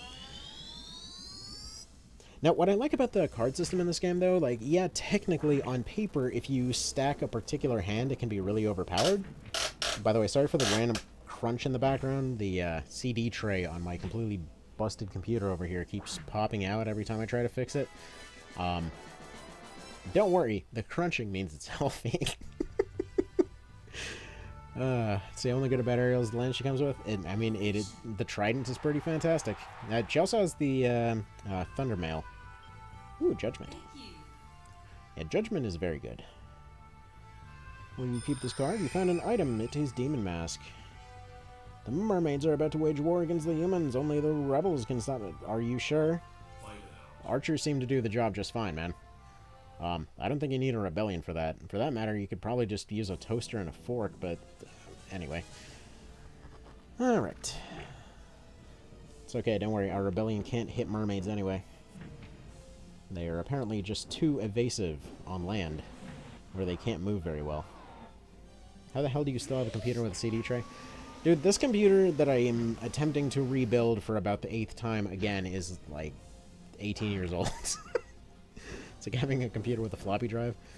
It can't be that rare, surely. So you playing KOL, getting all endings, so I can basically do a continuous story with Reborn when it comes out. That'll do it. That'll do it. I consider all of these games to just be like an endless circle, like a Dark Souls type situation in my head at this point. Okay, so we've liberated all these towns. Improved AI. Are you ever going to bother? Okay. Admittedly, I might have picked the one map where this is kind of a terrible idea, but whatever. For anyone unaware, for whatever reason on this map, they absolutely love to try to go for the snipe win. It takes them a little while until they start deciding to take cities. I believe you actually have to start taking the cities nearby them for them to suddenly start caring. Yeah, this is going uncomfortably well, actually.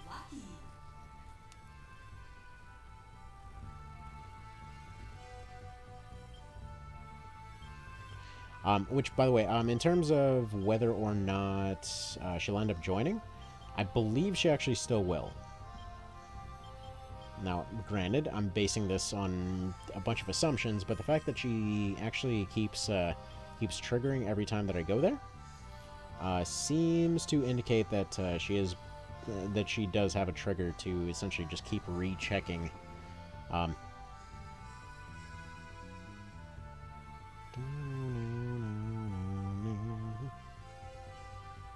There we go. Now we're starting to see them get taken over.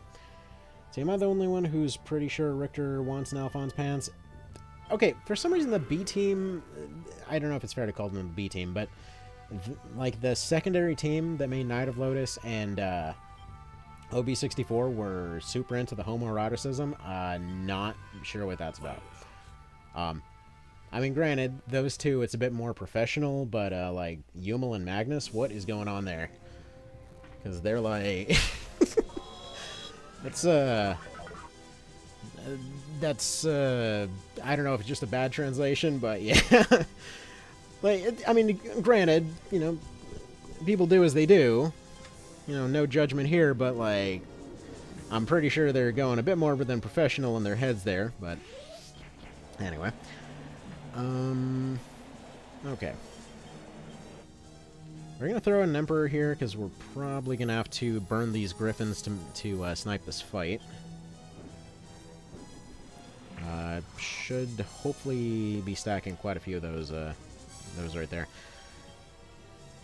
Okay, let's see. Get an Empress in here, get a full heal. I believe we're probably going to have to use the Judgment here, too. Yeah, especially if that's all that's doing. Chariot should probably do more, because I believe it counts as physical. Yeah, there we go. Probably one more Chariot if the Suck doesn't hit. Okay, that did hit. Actually, I don't know if he has a second attack.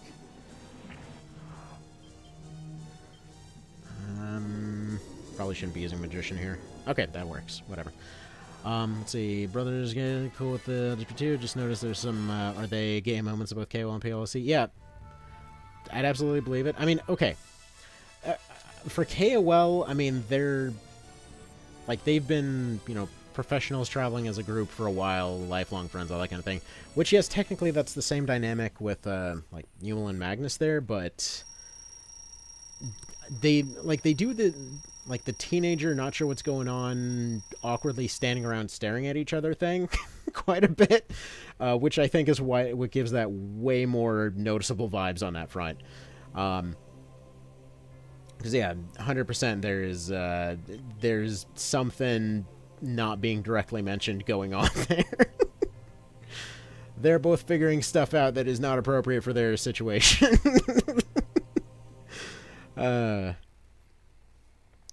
Might be kind of thing, but I don't think it's ever really overtly said what kind of what the in-universe stance is on that here, I guess. All right, so what we want to do, we're gonna go ahead and save, and we're gonna attempt. Okay, we're gonna attempt two things. First of all, I'm gonna go back, see if losing all those towns was enough to get Deneb. If not, we're gonna go attempt to get it all completely bottomed out, see if that does anything, and if that doesn't, we're just gonna turn Aisha into our princess, and then we'll move on from there. See, that awkwardly staring thing is a common trope in Japanese plots. Yeah, like, I know that's a very Japanese thing, but I mean, I figure especially in those kinds of situations, you know, like, presumably that'd be part of it. At least that's something that they love to use for that particular trope in a lot of the shows that we see, but, you know. So it reminds me of the time triggered implying. But how is that implying? That isn't that directly like a plot point? I mean, I'm pretty sure that's not even a hot take. Isn't that directly stated at some point? Because 100% of that seemed what was going on there. Granted, I have not seen, like, every episode or watched or whatever, but I've seen enough to get the general gist there, and that is 100% going on there. But who knows? Who knows? All right, so let's try this again. Are we getting some Deneb action here? And watch Berserker names? Yeah. I mean, I watched enough to get the general gist. I'm not, like, generally speaking, I'm not a big fan of that. Hang on, was that useful? Deneb, that thing was not useful. Here. You know what? There, we sold it. That's how not useful it was. Are you happy now? Are we good? Interesting. Okay, we double triggered the cutscene. Anyway, that's a shame.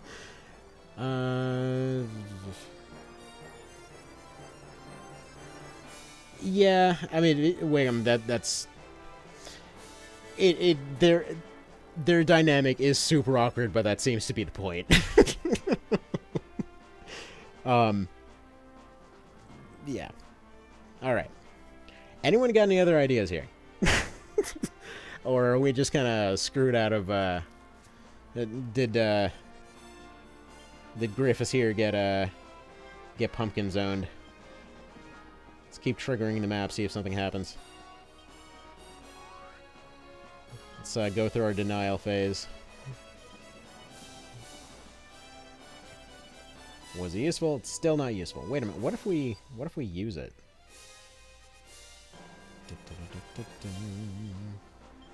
Because we do have a witch. We can technically use it, and I want to see what's going on there. Right. Well, you know what? We tried. Got friend zoned by Deneb. We got pumpkin zoned. Alright. Let's just see, just out of curiosity at this point, if there's any interaction upon using the item here. So I need to deploy our witch squad.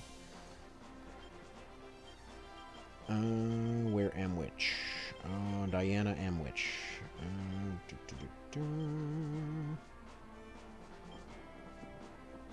So according to the world of Google, Griffin turning its guts because he had heard feelings betrayed. Gets fell with okay. I mean, again, seems directly implied there, so like my understanding was always that there was stuff going on there.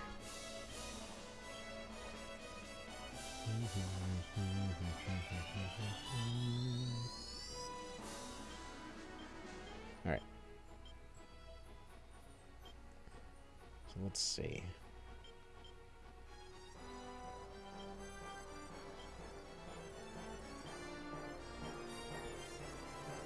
Where's our town here? So, Roseanne is over there.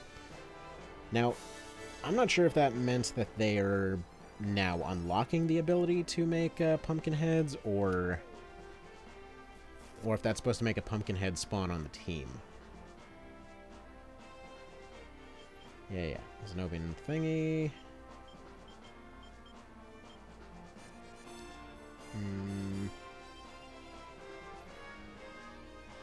Yeah, we have Diana. I mean, I'm leaving her as a witch just because witches are super useful, but, here, let's try getting rid of that Griffin and see if, like, it did the animation, so I'm assuming it used up the item. Alright.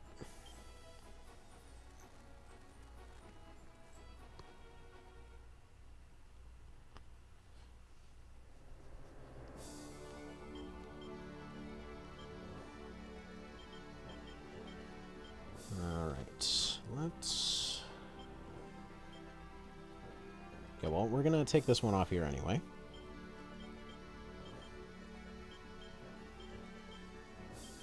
Let's go and use one of those items here. So presumably we can still use the thing here.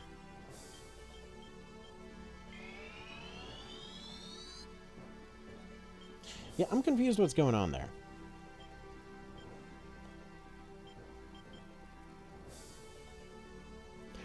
Oh, it is up... Wait. No, it's not.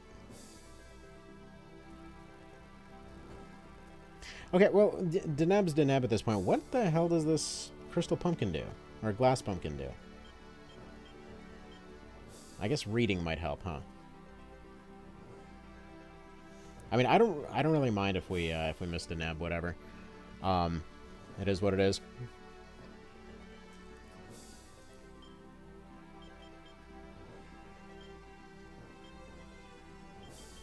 Because it's doing something.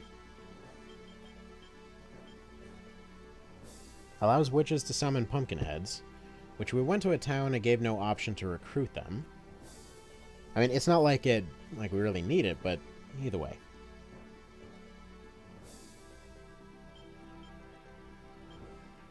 Okay, we're just going to use it on her and kind of see what happens. Whatever. So there we go. We used it. And then we're going to go ahead and use the crown on Aisha.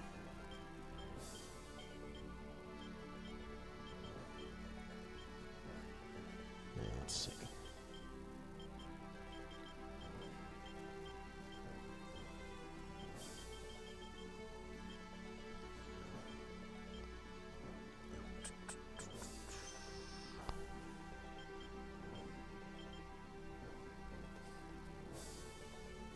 See, at least in KOL, all you have to do is hire a generic name, then promote them to Witch. Yeah, well, getting them promoted to Witch, there's the trouble.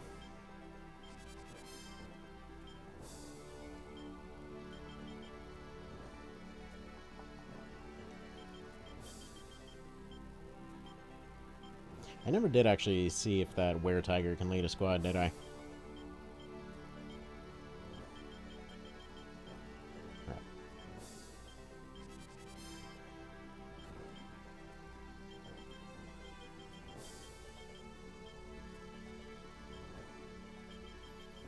So out of curiosity... Okay, they can't lead. Well, at least we got one. Alright, so Princess goes in the back. Two Griffs join her. Where are Griffies? I know we have at least one. Why am I being blind here? Did I not remove them off the other team yet? Is that what's going on here? Okay, we'll get her 2 fresh units so that they can level up real fast. Let's go over to Sharom. There we go. I'm not sure why they felt the need for the dramatic pause as you're going into Sharom, but alright. Okay. So. Let's get Aisha over there. Wait a frickin' second. I'm an idiot. Okay. Alright. In that case, you go ahead and send your dudes to her.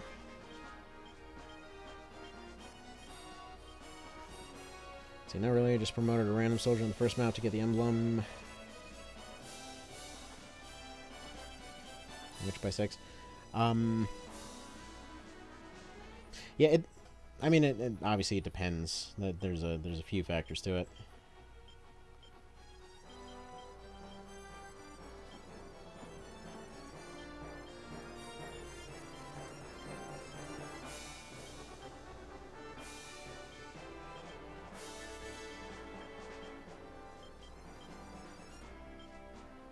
You gave those Griffs there.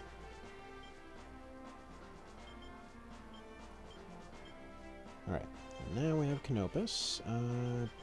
Replenish his dudes.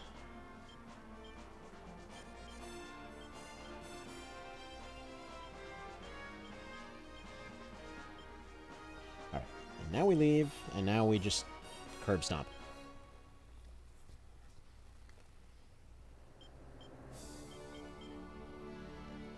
Okay, what's our fastest route here? Let's see, Colby, Belmore's. I feel like Belmore is the next step here. That's a shame about Deneb. Okay, I have Warlock, whatever.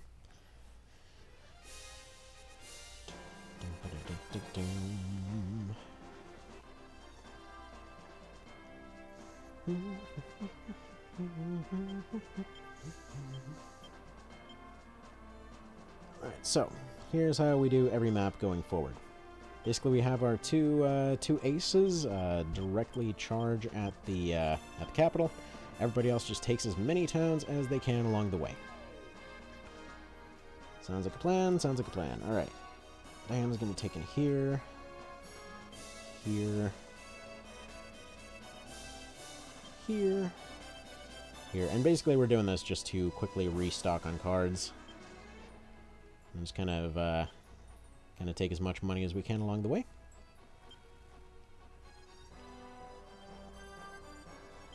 Alright, and yeah, I think pretty soon we will be wrapping this up, though, because definitely starting to lose steam over here. As you do, you know, it's kind of been a hot minute.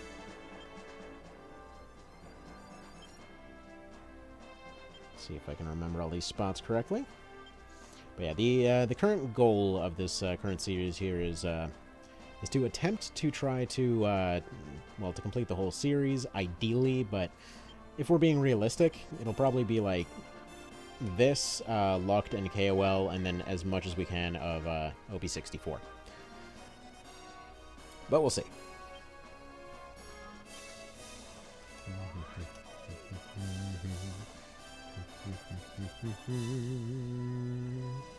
The project was to get as many Angel Knights as possible. They were pretty darn fantastic. Personally, I always liked going for getting as many Valks and Dragoons as possible. An item, found the Earth Charm. Okay, we're probably going to sell that.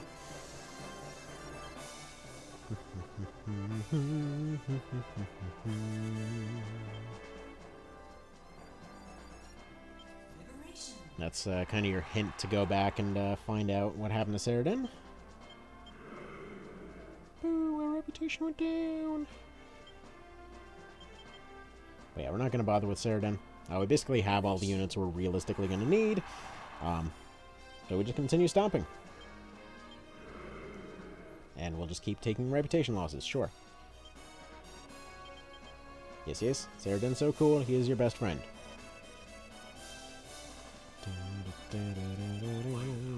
Somehow he encountered a neutral anyway. Do we get a dragon? We do not get a dragon. He's a back row. I don't know if we really want to be dealing with this nonsense. I mean, hopefully he'll still just do a basic attack here. So he attacks forward. We're fine. Okay, that's kind of problematic. Interesting Godzilla noises. I never realized they did those. Alright. Fight it out.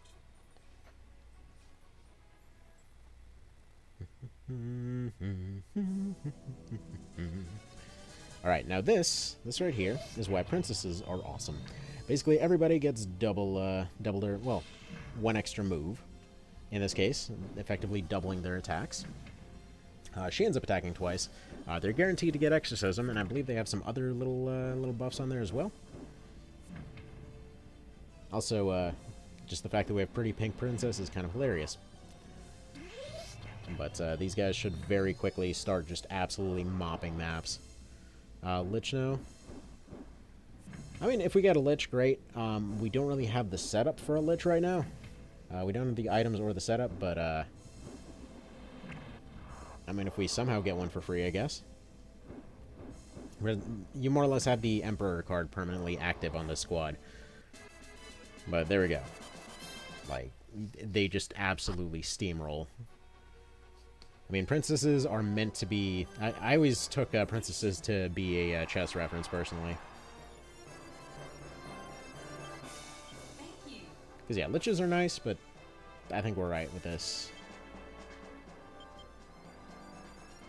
Yeah, liches are definitely fun.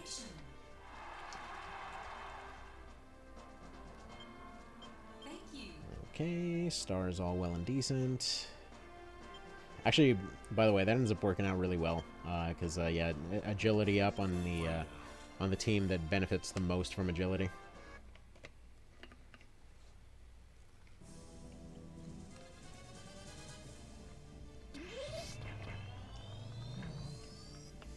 Yeah, functionally speaking, any princess squad, like if you just fill them with AoEs, it just it becomes the equivalent of playing through Armored Core with the Kurosawa. You're just spamming explosive lasers at that point.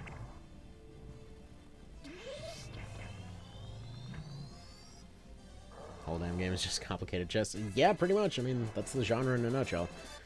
So getting mages are tricky. You have to get a high charisma to kill your alignment. Yeah. Such was the case with, you know, Rick, the guy that couldn't, Rick the Lich from the very first Mosquito run, who couldn't really figure out how to actually talk to the undead. Alright, we're gonna get away healing these. We're gonna have to pick up some good heals, I think. Alright, we're just gonna use Fortune for now. Get these out of the way so that we can hopefully buy some stuff first. Alright. These guys, yeah, they just need to stay on this town for now and let the vampire squad take over. It's kind of hard to move both stats in different directions. Yeah, you, I think what we ended up doing is just fighting undead units. Or something like that. Because I remember hanging out in a graveyard and... Or were we killing off fairies? It might have been killing off fairies, actually. Ironically, we needed to kill off fairies to make the fairy run happen. So there's something that... I mean, explosive lasers should exist by the fact that lasers exist. Because anything hit by lasers enough dies explosively, so... I mean, it should. More games need explosive lasers.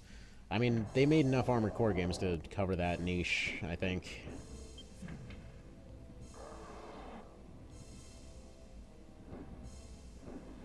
Yeah, these guys are heavily injured and still absolutely mopping up.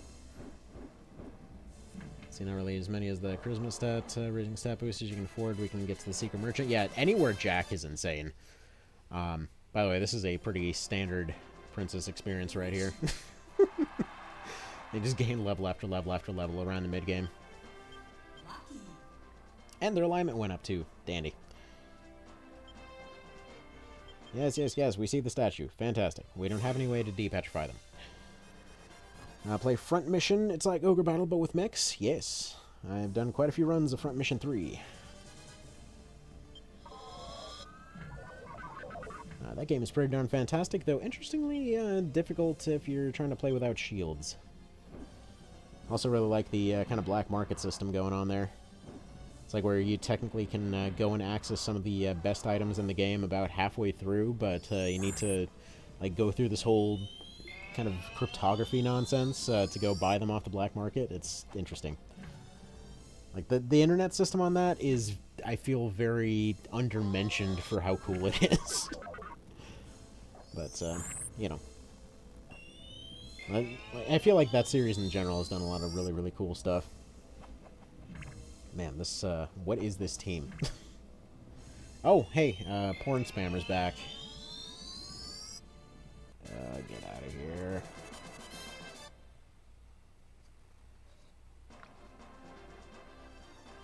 Fight it out.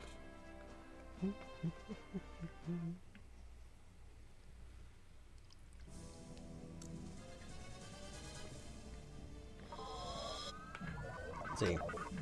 This is difficult but not impossible. Did a playthrough where I recruited every special character, both low and high rep ones.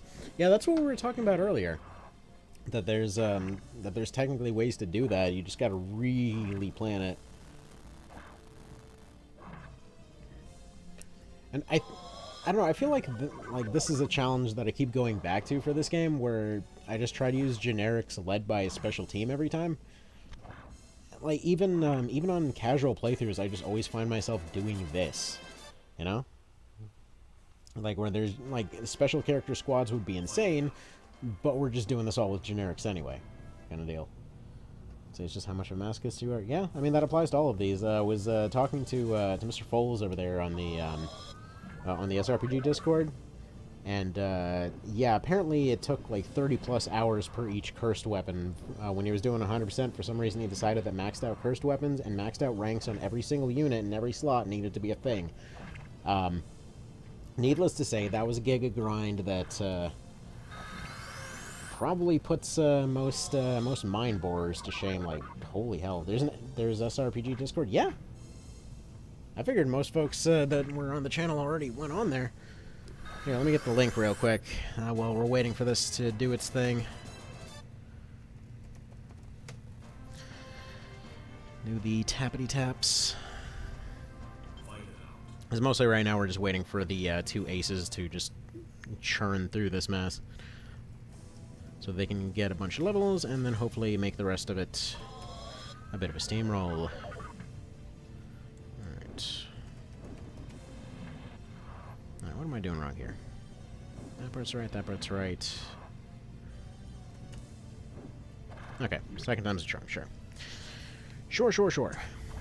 Also, what exactly is this terrain they're fighting on? What is this, swamp? Alright.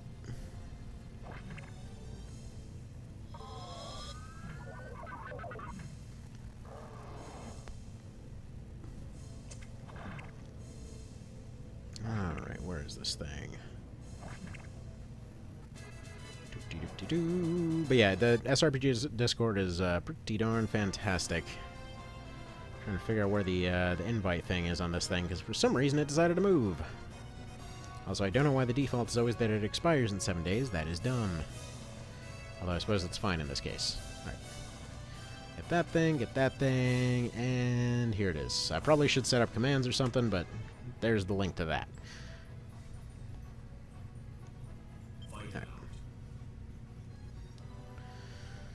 Alright.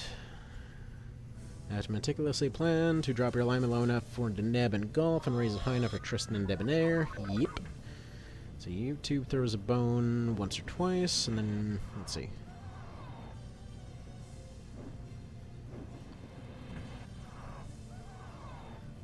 Not sure which, if you're talking about recommendations there or what.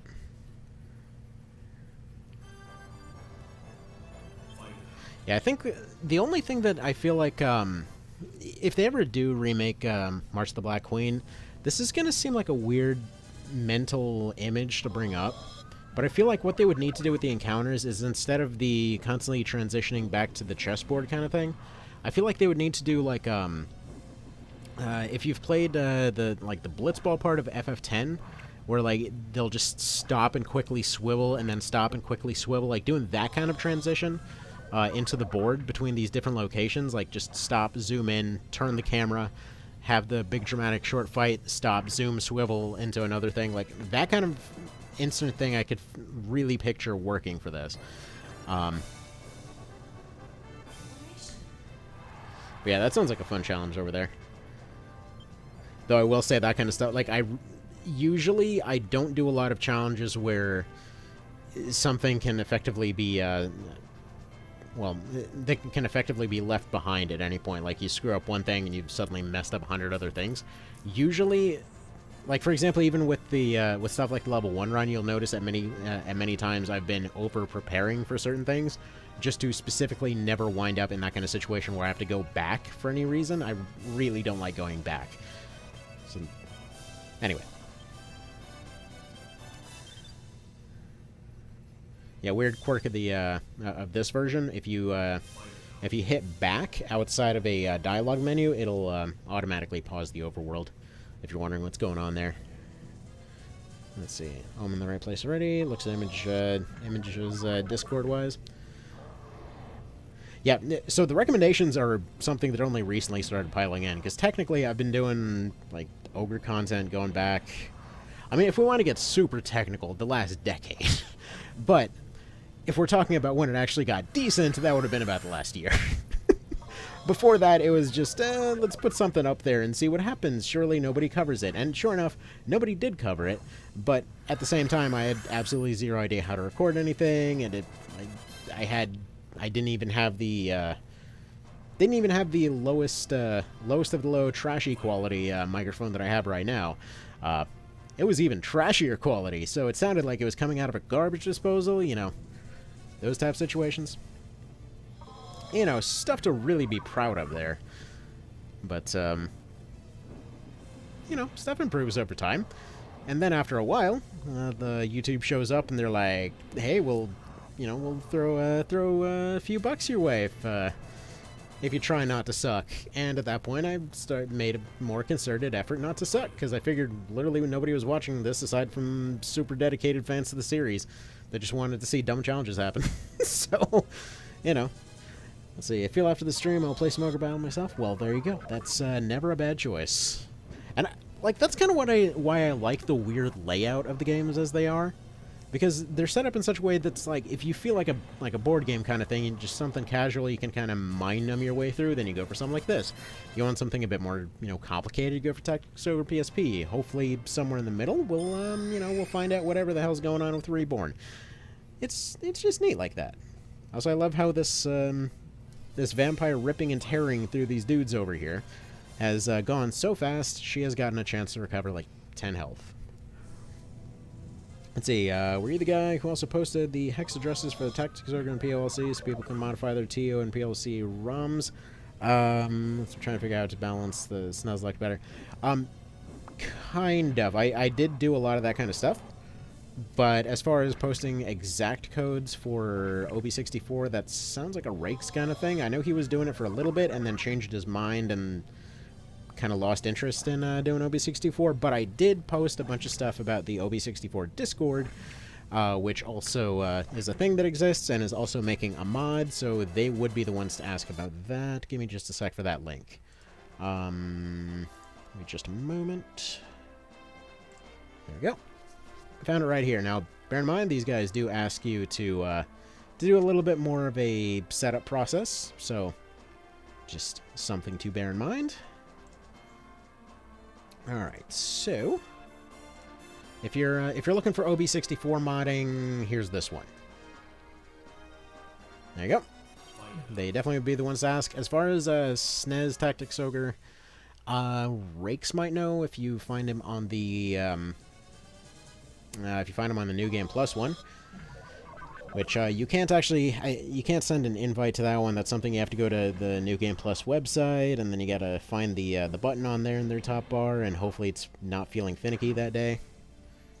So, there's that. Alright.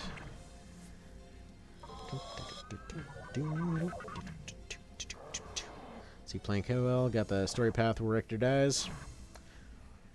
Yeah, well, on the plus side, you're one step closer to the B route ending. But yeah, I really appreciate the tragedy of KOL though. Like they really kind of nailed it in terms of the fact that they're so close to that good ending and they just can't get it.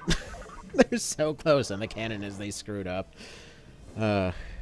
Actually, there was a really good interpretation of that whole thing from... I'm trying to remember his name right now. There was a guy that I posted on the community thing there that was doing like jazz renditions of several themes throughout the series. And they added this like kind of dialogue thing to it, and it was this transition from the Night of Lotus intro theme into the Lucked intro theme. And it was just this cool thing of like his deteriorating mental state, and it was just really solid. But let's see, he was able to save scum and recruit an Angel Knight though, an OB64 mod, a balance pass, or something else. Oh no, it's a total overhaul mod for OB64. Like they've been adding new mechanics and everything. It is a total overhaul. Now, generally, I've not covered it very much because I keep meaning to go through the entirety of OB64 enough times normally that I kind of know it inside out like the rest of the series, but I keep either not having enough time or running into any other such nonsense, so eventually I keep meaning to cover that mod more. But yeah, that Jessica's cover video was really awesome. Yeah, like that intro music one, the transition there, it was really good. Like I was just expecting a music cover. I wasn't expecting all of that dialogue to work, and actually work well enough to the point where even folks on the Reddit were like, where do I find this in the story? Because surely this must exist somewhere. I think it was just something that he came up with, but yeah.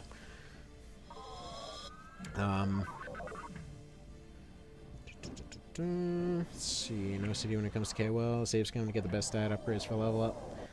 Yeah, I can't do that. Like, that's the thing. If you have to do that kind of thing, like I prefer to find something really like just a dumb workaround every time because I would rather not think about it. But see, his channel is Subversive Chat. There we go.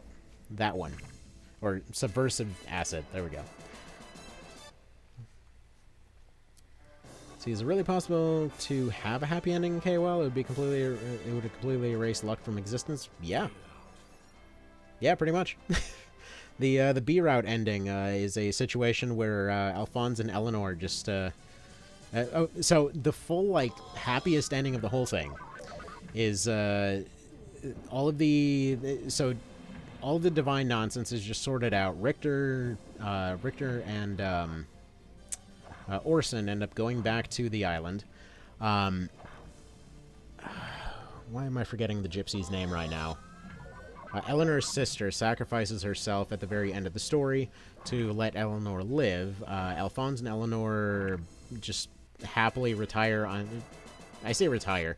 They get down to the hanky-panky and is pretty implied. Just happily walking off, you know, nearby a cliff to go do something in the woods that probably doesn't involve pants. And yeah, at that point, Ivana takes over the island. Everybody's all well and happy. Lotus is happy because they got their stuff from the island. Trade is reestablished. The place gets retain autonomy. But due to all of the stuff that happened, Alphonse just kind of leaves, but Richter smooths it all out. So yeah, it's like the circumstances that lead to the kind of canon route are that Richter died, so nobody's there to really explain what happened to the higher-ups, so he has to go take a deal with the church using the divine bullcrap that he acquired over the course of KOL in order to get himself a position in the church, which eventually leads to him leading an overthrow, like, right before Lucht, overthrowing the existing government there in order to, well, to create the whole new Lotus thing. So the church takes over. They like go from the Lotus like as it was, which was kind of like a corrupt autocratic state or whatever, and then it becomes a religious one.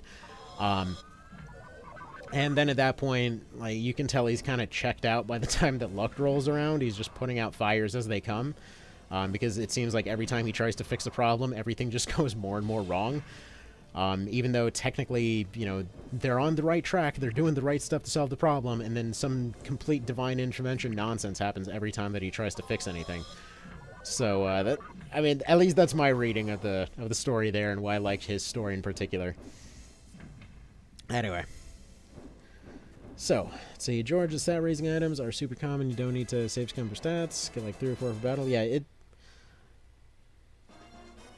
I mean, it depends on which game we're talking about there, but even, ooh, Charm.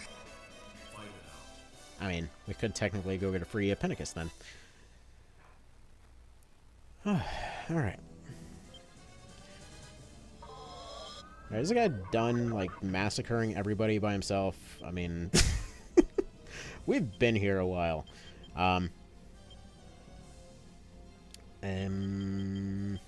What's this do again? Puts him asleep? Sure, do that. Alright, which alignment ending in Lucht is considered canon? Though class after PSP Coda has to be Law right now, right? So, Law is presumed to be canon in both versions as far as I'm aware. Just because, well, I mean, it's the one that has the most writing attention paid to it, I believe, is the general assumption. I need to remember to revive that Griff. In just a moment. But yeah, so the way that I like to see it is it has to be Law because FFT is chaos, and nobody goes for neutral. I know that's a weird logical train to follow, but generally speaking, that's how I prefer to see it.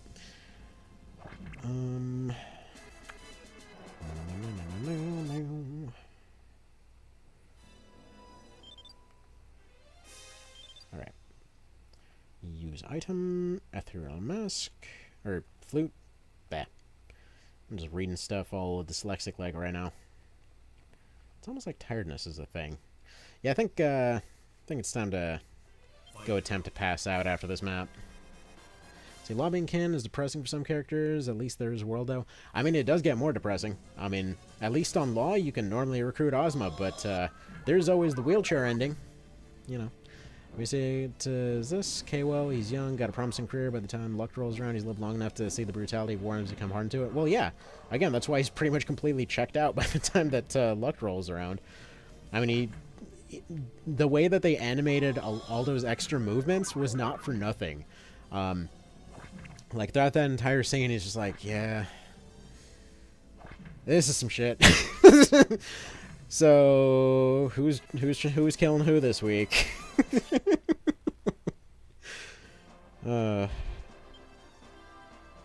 Albaleo. fight it out, but I don't want to fight it out. Let's go have cookies instead. Anyway. Do one of these. And I'll go ahead and do one of these. Oh, we did manage to hit him effectively. Alright, so let's just go ahead and use a fool then. Save all our cards for later. Keep mashing buttons. Because we'll heal up just fine after this. But we can use a star to guarantee the rest of the hits will hit. And there we go. See, what I love about the like the cards in this one, I feel like was worked into the setup phase for PSP looked. Like where you're basically trying to guarantee certain things to be able to hit at certain times, and that's kind of the... You can guarantee a thing, or you can have the numbers, or you can have the defense, but realistically you can never have everything at once. And in this one, the way that you're planning out how you save cards just feels very interesting strategy-wise.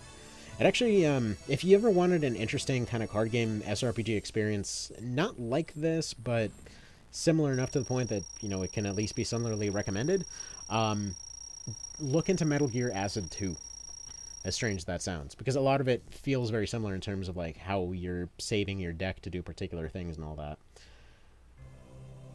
Alright, so right now we're actually going to save our money, because we have enough attack cards to just roll something else.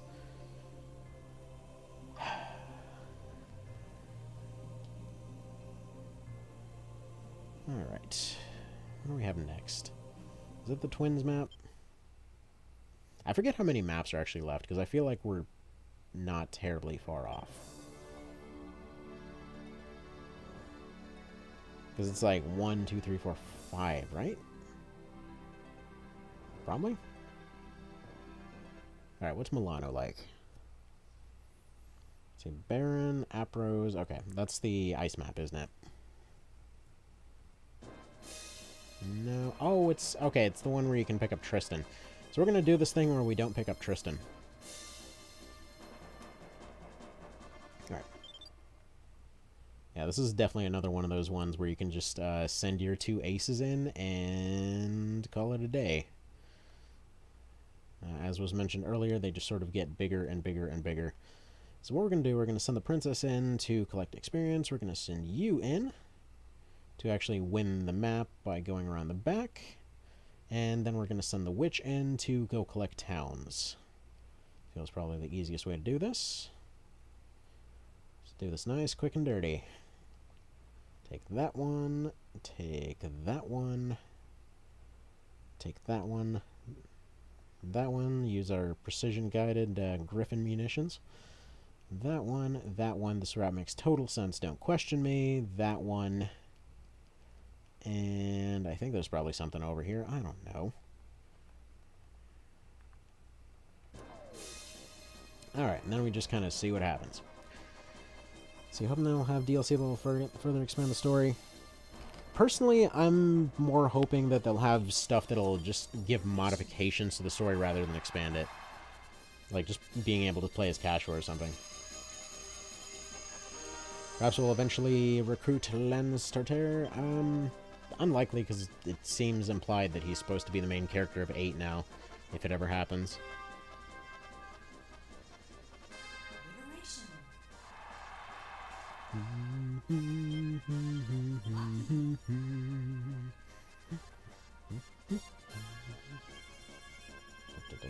Yes, yes, yes. Everybody's so sad. There's all this stuff going on. Can we win now, please?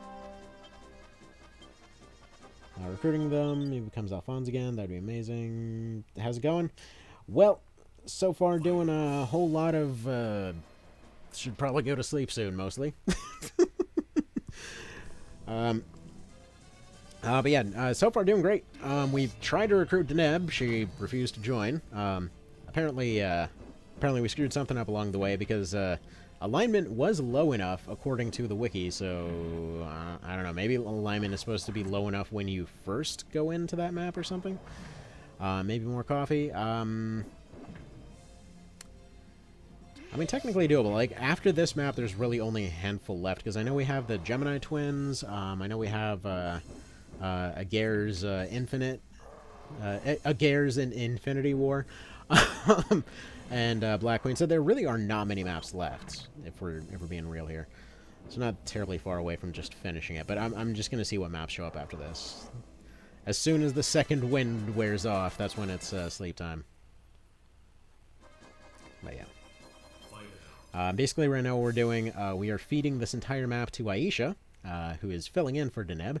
And meanwhile, we have Vampire Ash sneaking around the back to go snipe the boss with the Joker cannon.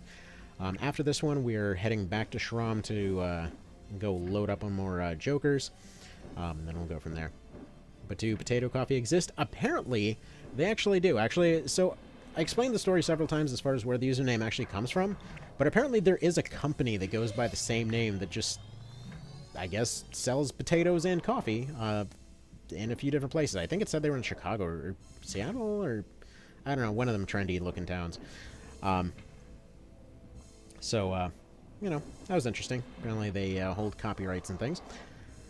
Let's see, gender select at the start of the game. Girlie plays Cashua. Deneb is a Secret Prince. Boy plays Deneb and Secret Prince is Cashua like normal. Yeah, I mean, that... Again, it would just be a neat little modification. Like, I'd be completely okay with just little modifications and stuff. Even different modes and things.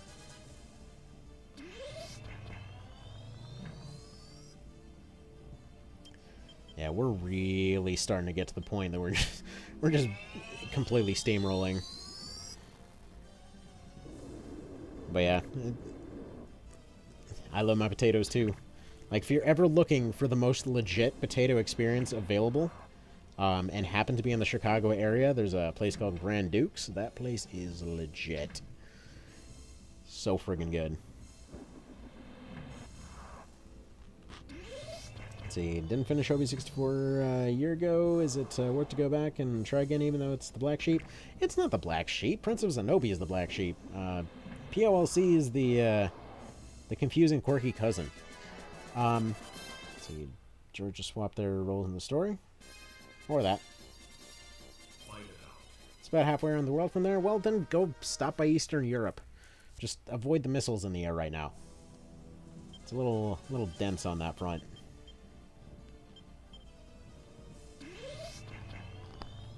Well, in front of them been on the pan. True, it's good stuff.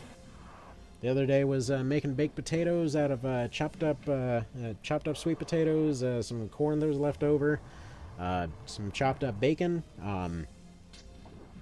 some provolone that was laying around off of some sandwich stuff, and topping that off with some Catalina sauce. But it was pretty darn snazzy. Honestly, the Catalina sauce was a mistake. Should have just used butter, but whatever. I also love how these guys are just going that way. It's like, yeah, we're done here. We're just going to conveniently avoid whatever's going on over there. I can't help but feel a disturbance in the air here. Yeah, I know, by the way, that they're just avoiding the walls.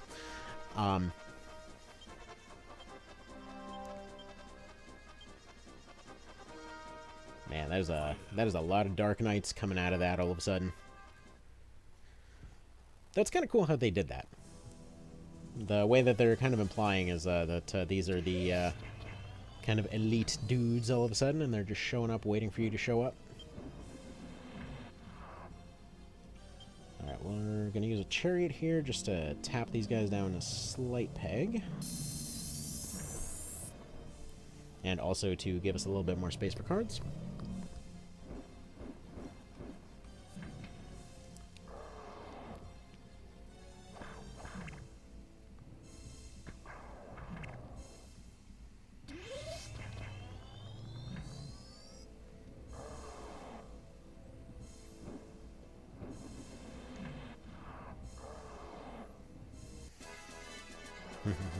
And more level ups.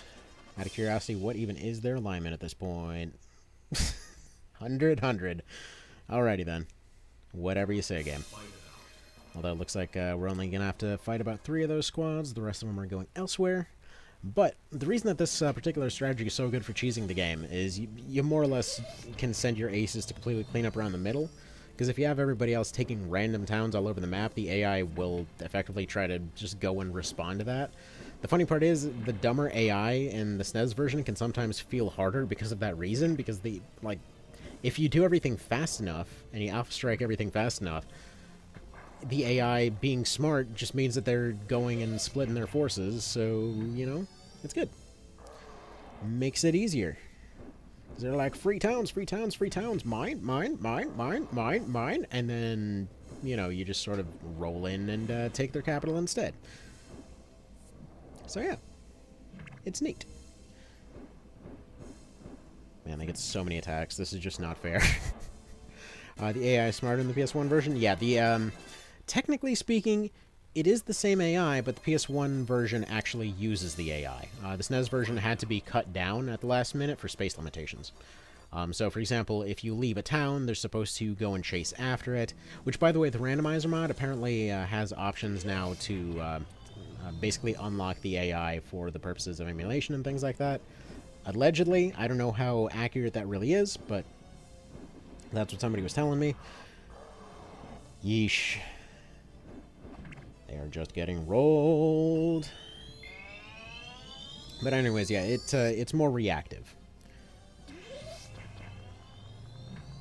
So, that's always fun. Alright, that dude gets 8. They're probably going to heal again, which is a bummer, because that... Actually, no. They're fine. It's fine. The problem's gone. Now they get to the leader.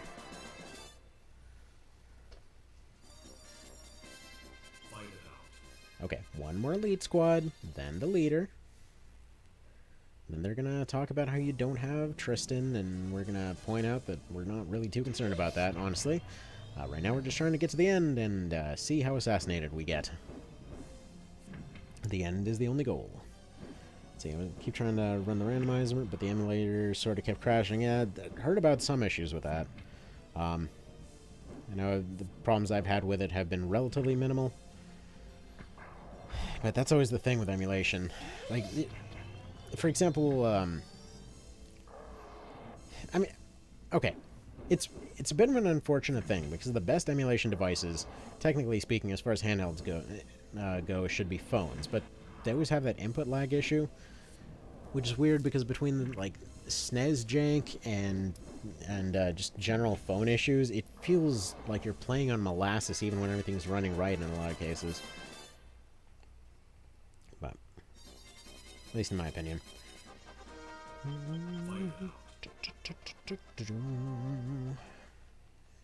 Alright, first order of business, put up defense card.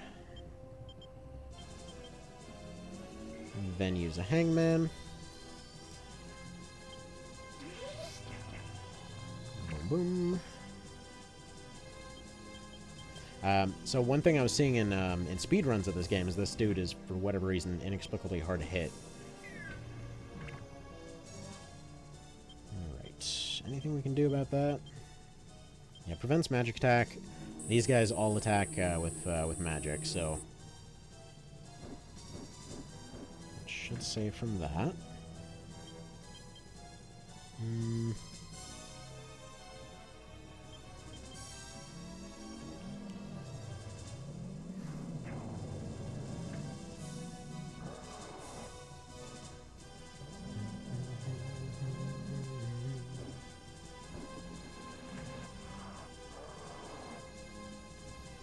Alright.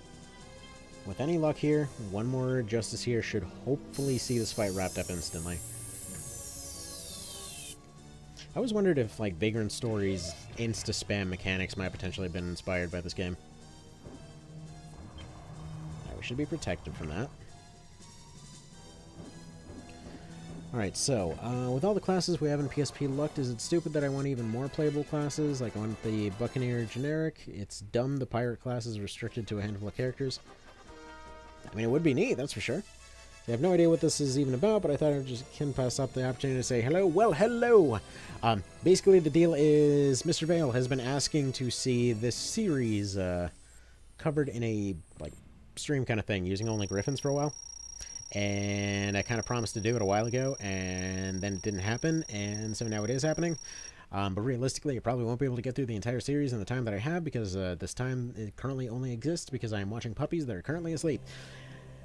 Anyway, and yeah, technically, might have started running out of steam a couple hours ago, but we're gonna keep trying this, dang it.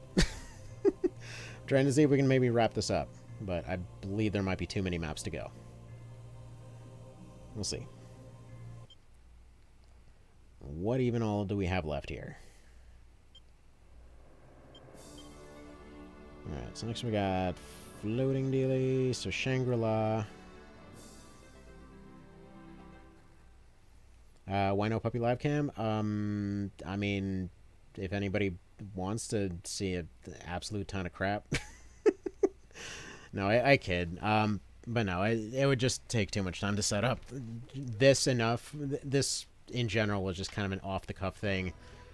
A bit of a crackpot idea. And yeah, everyone's just kind of gushing how much they love the series, more or less, is kind of what we're going at here. Whether or not the stream continues, I do not. Yeah. It's like one of those things where I just expect to be instantly woken up anyway. But anyway, we're going to go over here, and then over here. Alright. Because yeah, right now we're just kind of curb stomping map after map.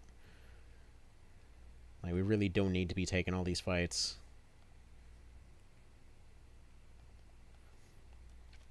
To kind of explain what's going on, the AI is constantly trying to react to what you're doing, so if you're doing random stuff, it is trying to react to random stuff and doesn't know what that means. So, you know, we cause them to scatter to the wind, only have to fight a handful of their units, and yeah, then that's kind of that. So I'm just sending them all over the dang place to randomly liberate towns, which gives us cards, which allows us to continue nuking through cities. And yes, we're realistically headed straight towards the bad ending, but you know what? The challenge is technically completed. So, yeah. And yeah, some of these guys, despite the fact that we're heading towards the end game, have not seen any training in, well, pretty much since the beginning of the game, so it is how it goes, I suppose. Here, just pick some random locations for you to go to. These are all locations, sure.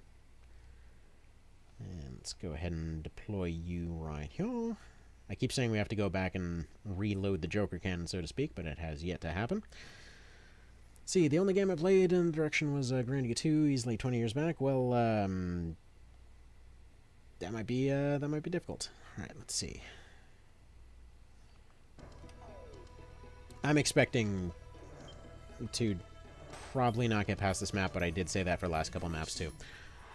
So you gotta switch to listening only mode for a bit. Thanks again for streaming. I won't be here for the end. Well, appreciate you for stopping by. Appreciate everybody for stopping by. I was not expecting this consistent of a turnout, to be completely honest. By the way, interesting thing, this is one of those times where taking the towns will cause the locals to be pissed off because you're invading their island. If I'm not mistaken. That sounds about right. It sounds like correct information. They're so liberated that our reputation goes down. I'm just kind of shocked when I found a channel. There's someone out there that loves underrated obscure games that hardly anyone knows. Yep. Thank you. Yep. On more than one occasion, I've been wondering whether it's worth going through and covering some of the bizarre niche like DOS games from back in the day that I used to love. It's like, who knows, make an entire long video on friggin' like Sea Dogs or Avalon or any of those. Still can't get over the coffin moving on the map. I still can't believe how friggin' busted that team is. I mean, they've been absolutely rocking faces left and right. I mean, I'd be shocked if this team accomplished is anything of note whatsoever. Also, apparently Warren's team from the start of the game has come back again. Yeah, they can accomplish exactly nothing here. Just gonna go ahead and have them retreat because they've got nothing. You're gonna argue with a moving coffin? Exactly. Fight it out. That's just not gonna happen. That's the source of its power. It just has like it's a friggin' like Iron Man core just built into the top of the coffin. It's constantly rebuilding itself back into a coffin. Wow, Canopus' team sucks. Nice no damage, dude. Although, interestingly, they just won that, so... There we go. Like, hit and run, alright. Ash found a neutral character in the sky, so that's probably going to be an angel. Nope, it's the strongest Griff we've seen yet. Okay. Sure. That's totally a thing. I don't know why we got a crazy powerful Griffin all of a sudden, but we know that we can get way stronger ones now. Although I actually didn't see if that was a Griff or an Appenicus. I don't know. Thank you. I don't know whatsoever.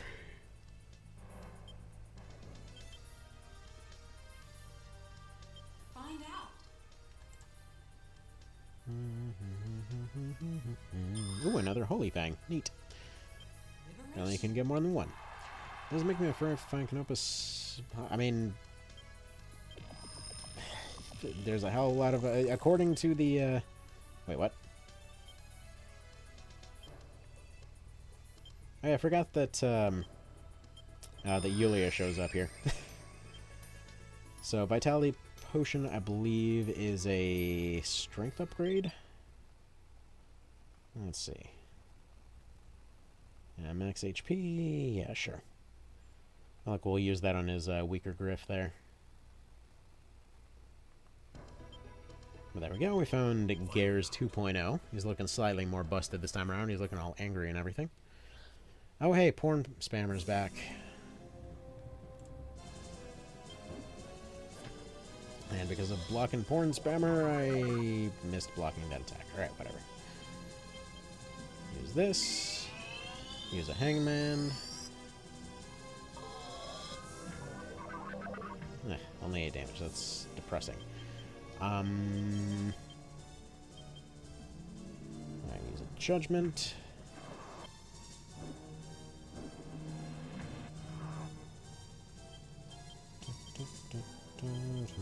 Temperance again. That's a cure all.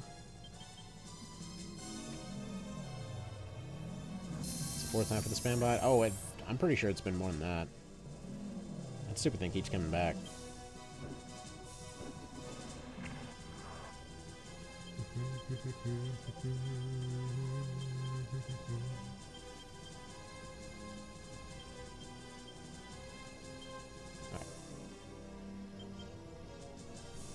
I think we're going to use Sun and then Retreat.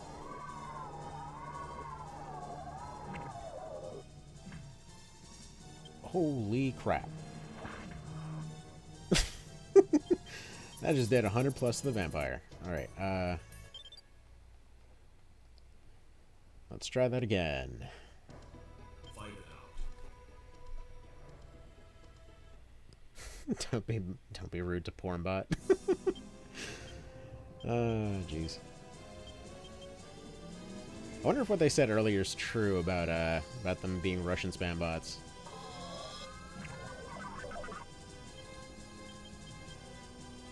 Alright, now we use a world to make sure that the evil ring doesn't hit.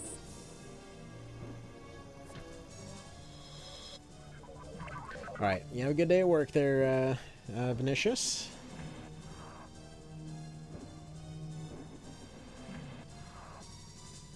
Alright, that 1 damage ain't doing any wonders for us here, but then again, this guy's defense is so dang high that,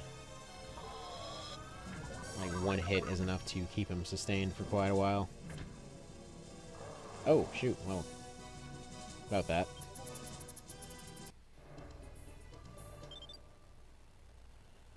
Alright, but yeah, this definitely has to probably be the last one for today.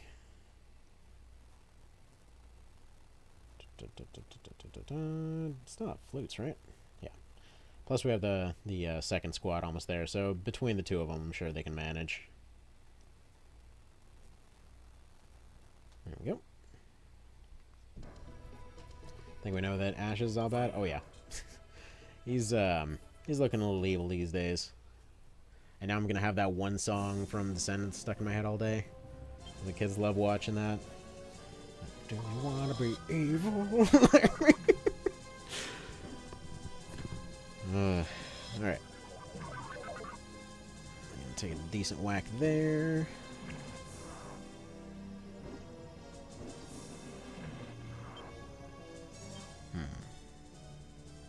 If we use Death, that is a lot of free experience, and then we can use Full on the Princess Squad, which should improve everybody else. That should give all that experience to Ash. Right, and yeah, if he goes for just a melee hit, then it's pretty harmless in this context.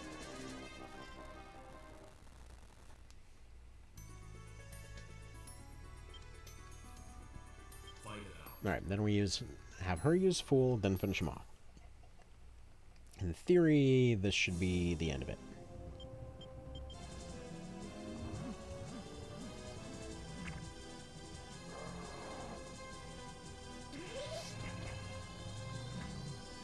Okay, yeah, absolutely. This is gonna... Unless this ends up one-shotting or something, yeah, no, I'm pretty sure they've got this. Absolutely. There's no way. Okay, maybe there's some way, but it's not a very likely way. Especially if that kind of stuff happens.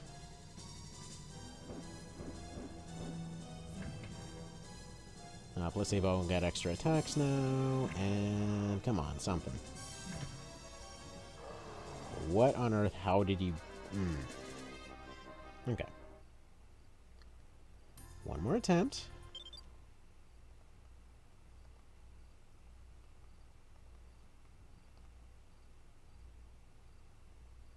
Alright, let's try this again.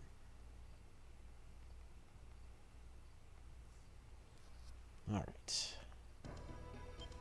Fight it out. Okay, we'll try it again in a moment. Jeez.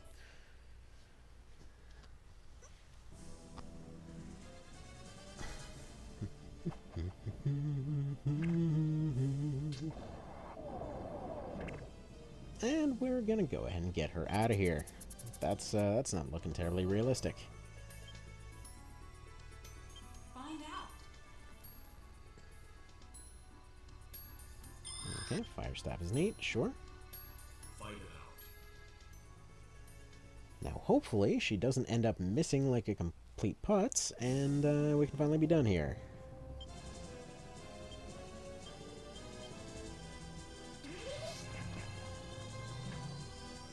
There we go. Done and done. Does anybody remember which targeting selection causes them to be far more accurate? I want to say it was strong.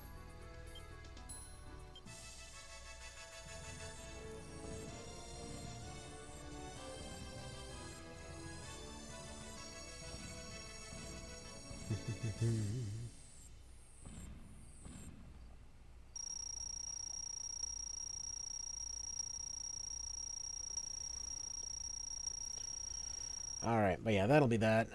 I am gonna go accomplish an unconscious, because, tired. Yeah, I don't know how, people do these things 24 hours. Good friggin' lord. I can't even imagine that this went on this long. That's kind of insane. Does not feel like it was that long, though. I suppose it was pretty much all night. Okay. So what's left? So Alamut, like, I feel like it's 3 or 4 maps left, right? Not crazy on that?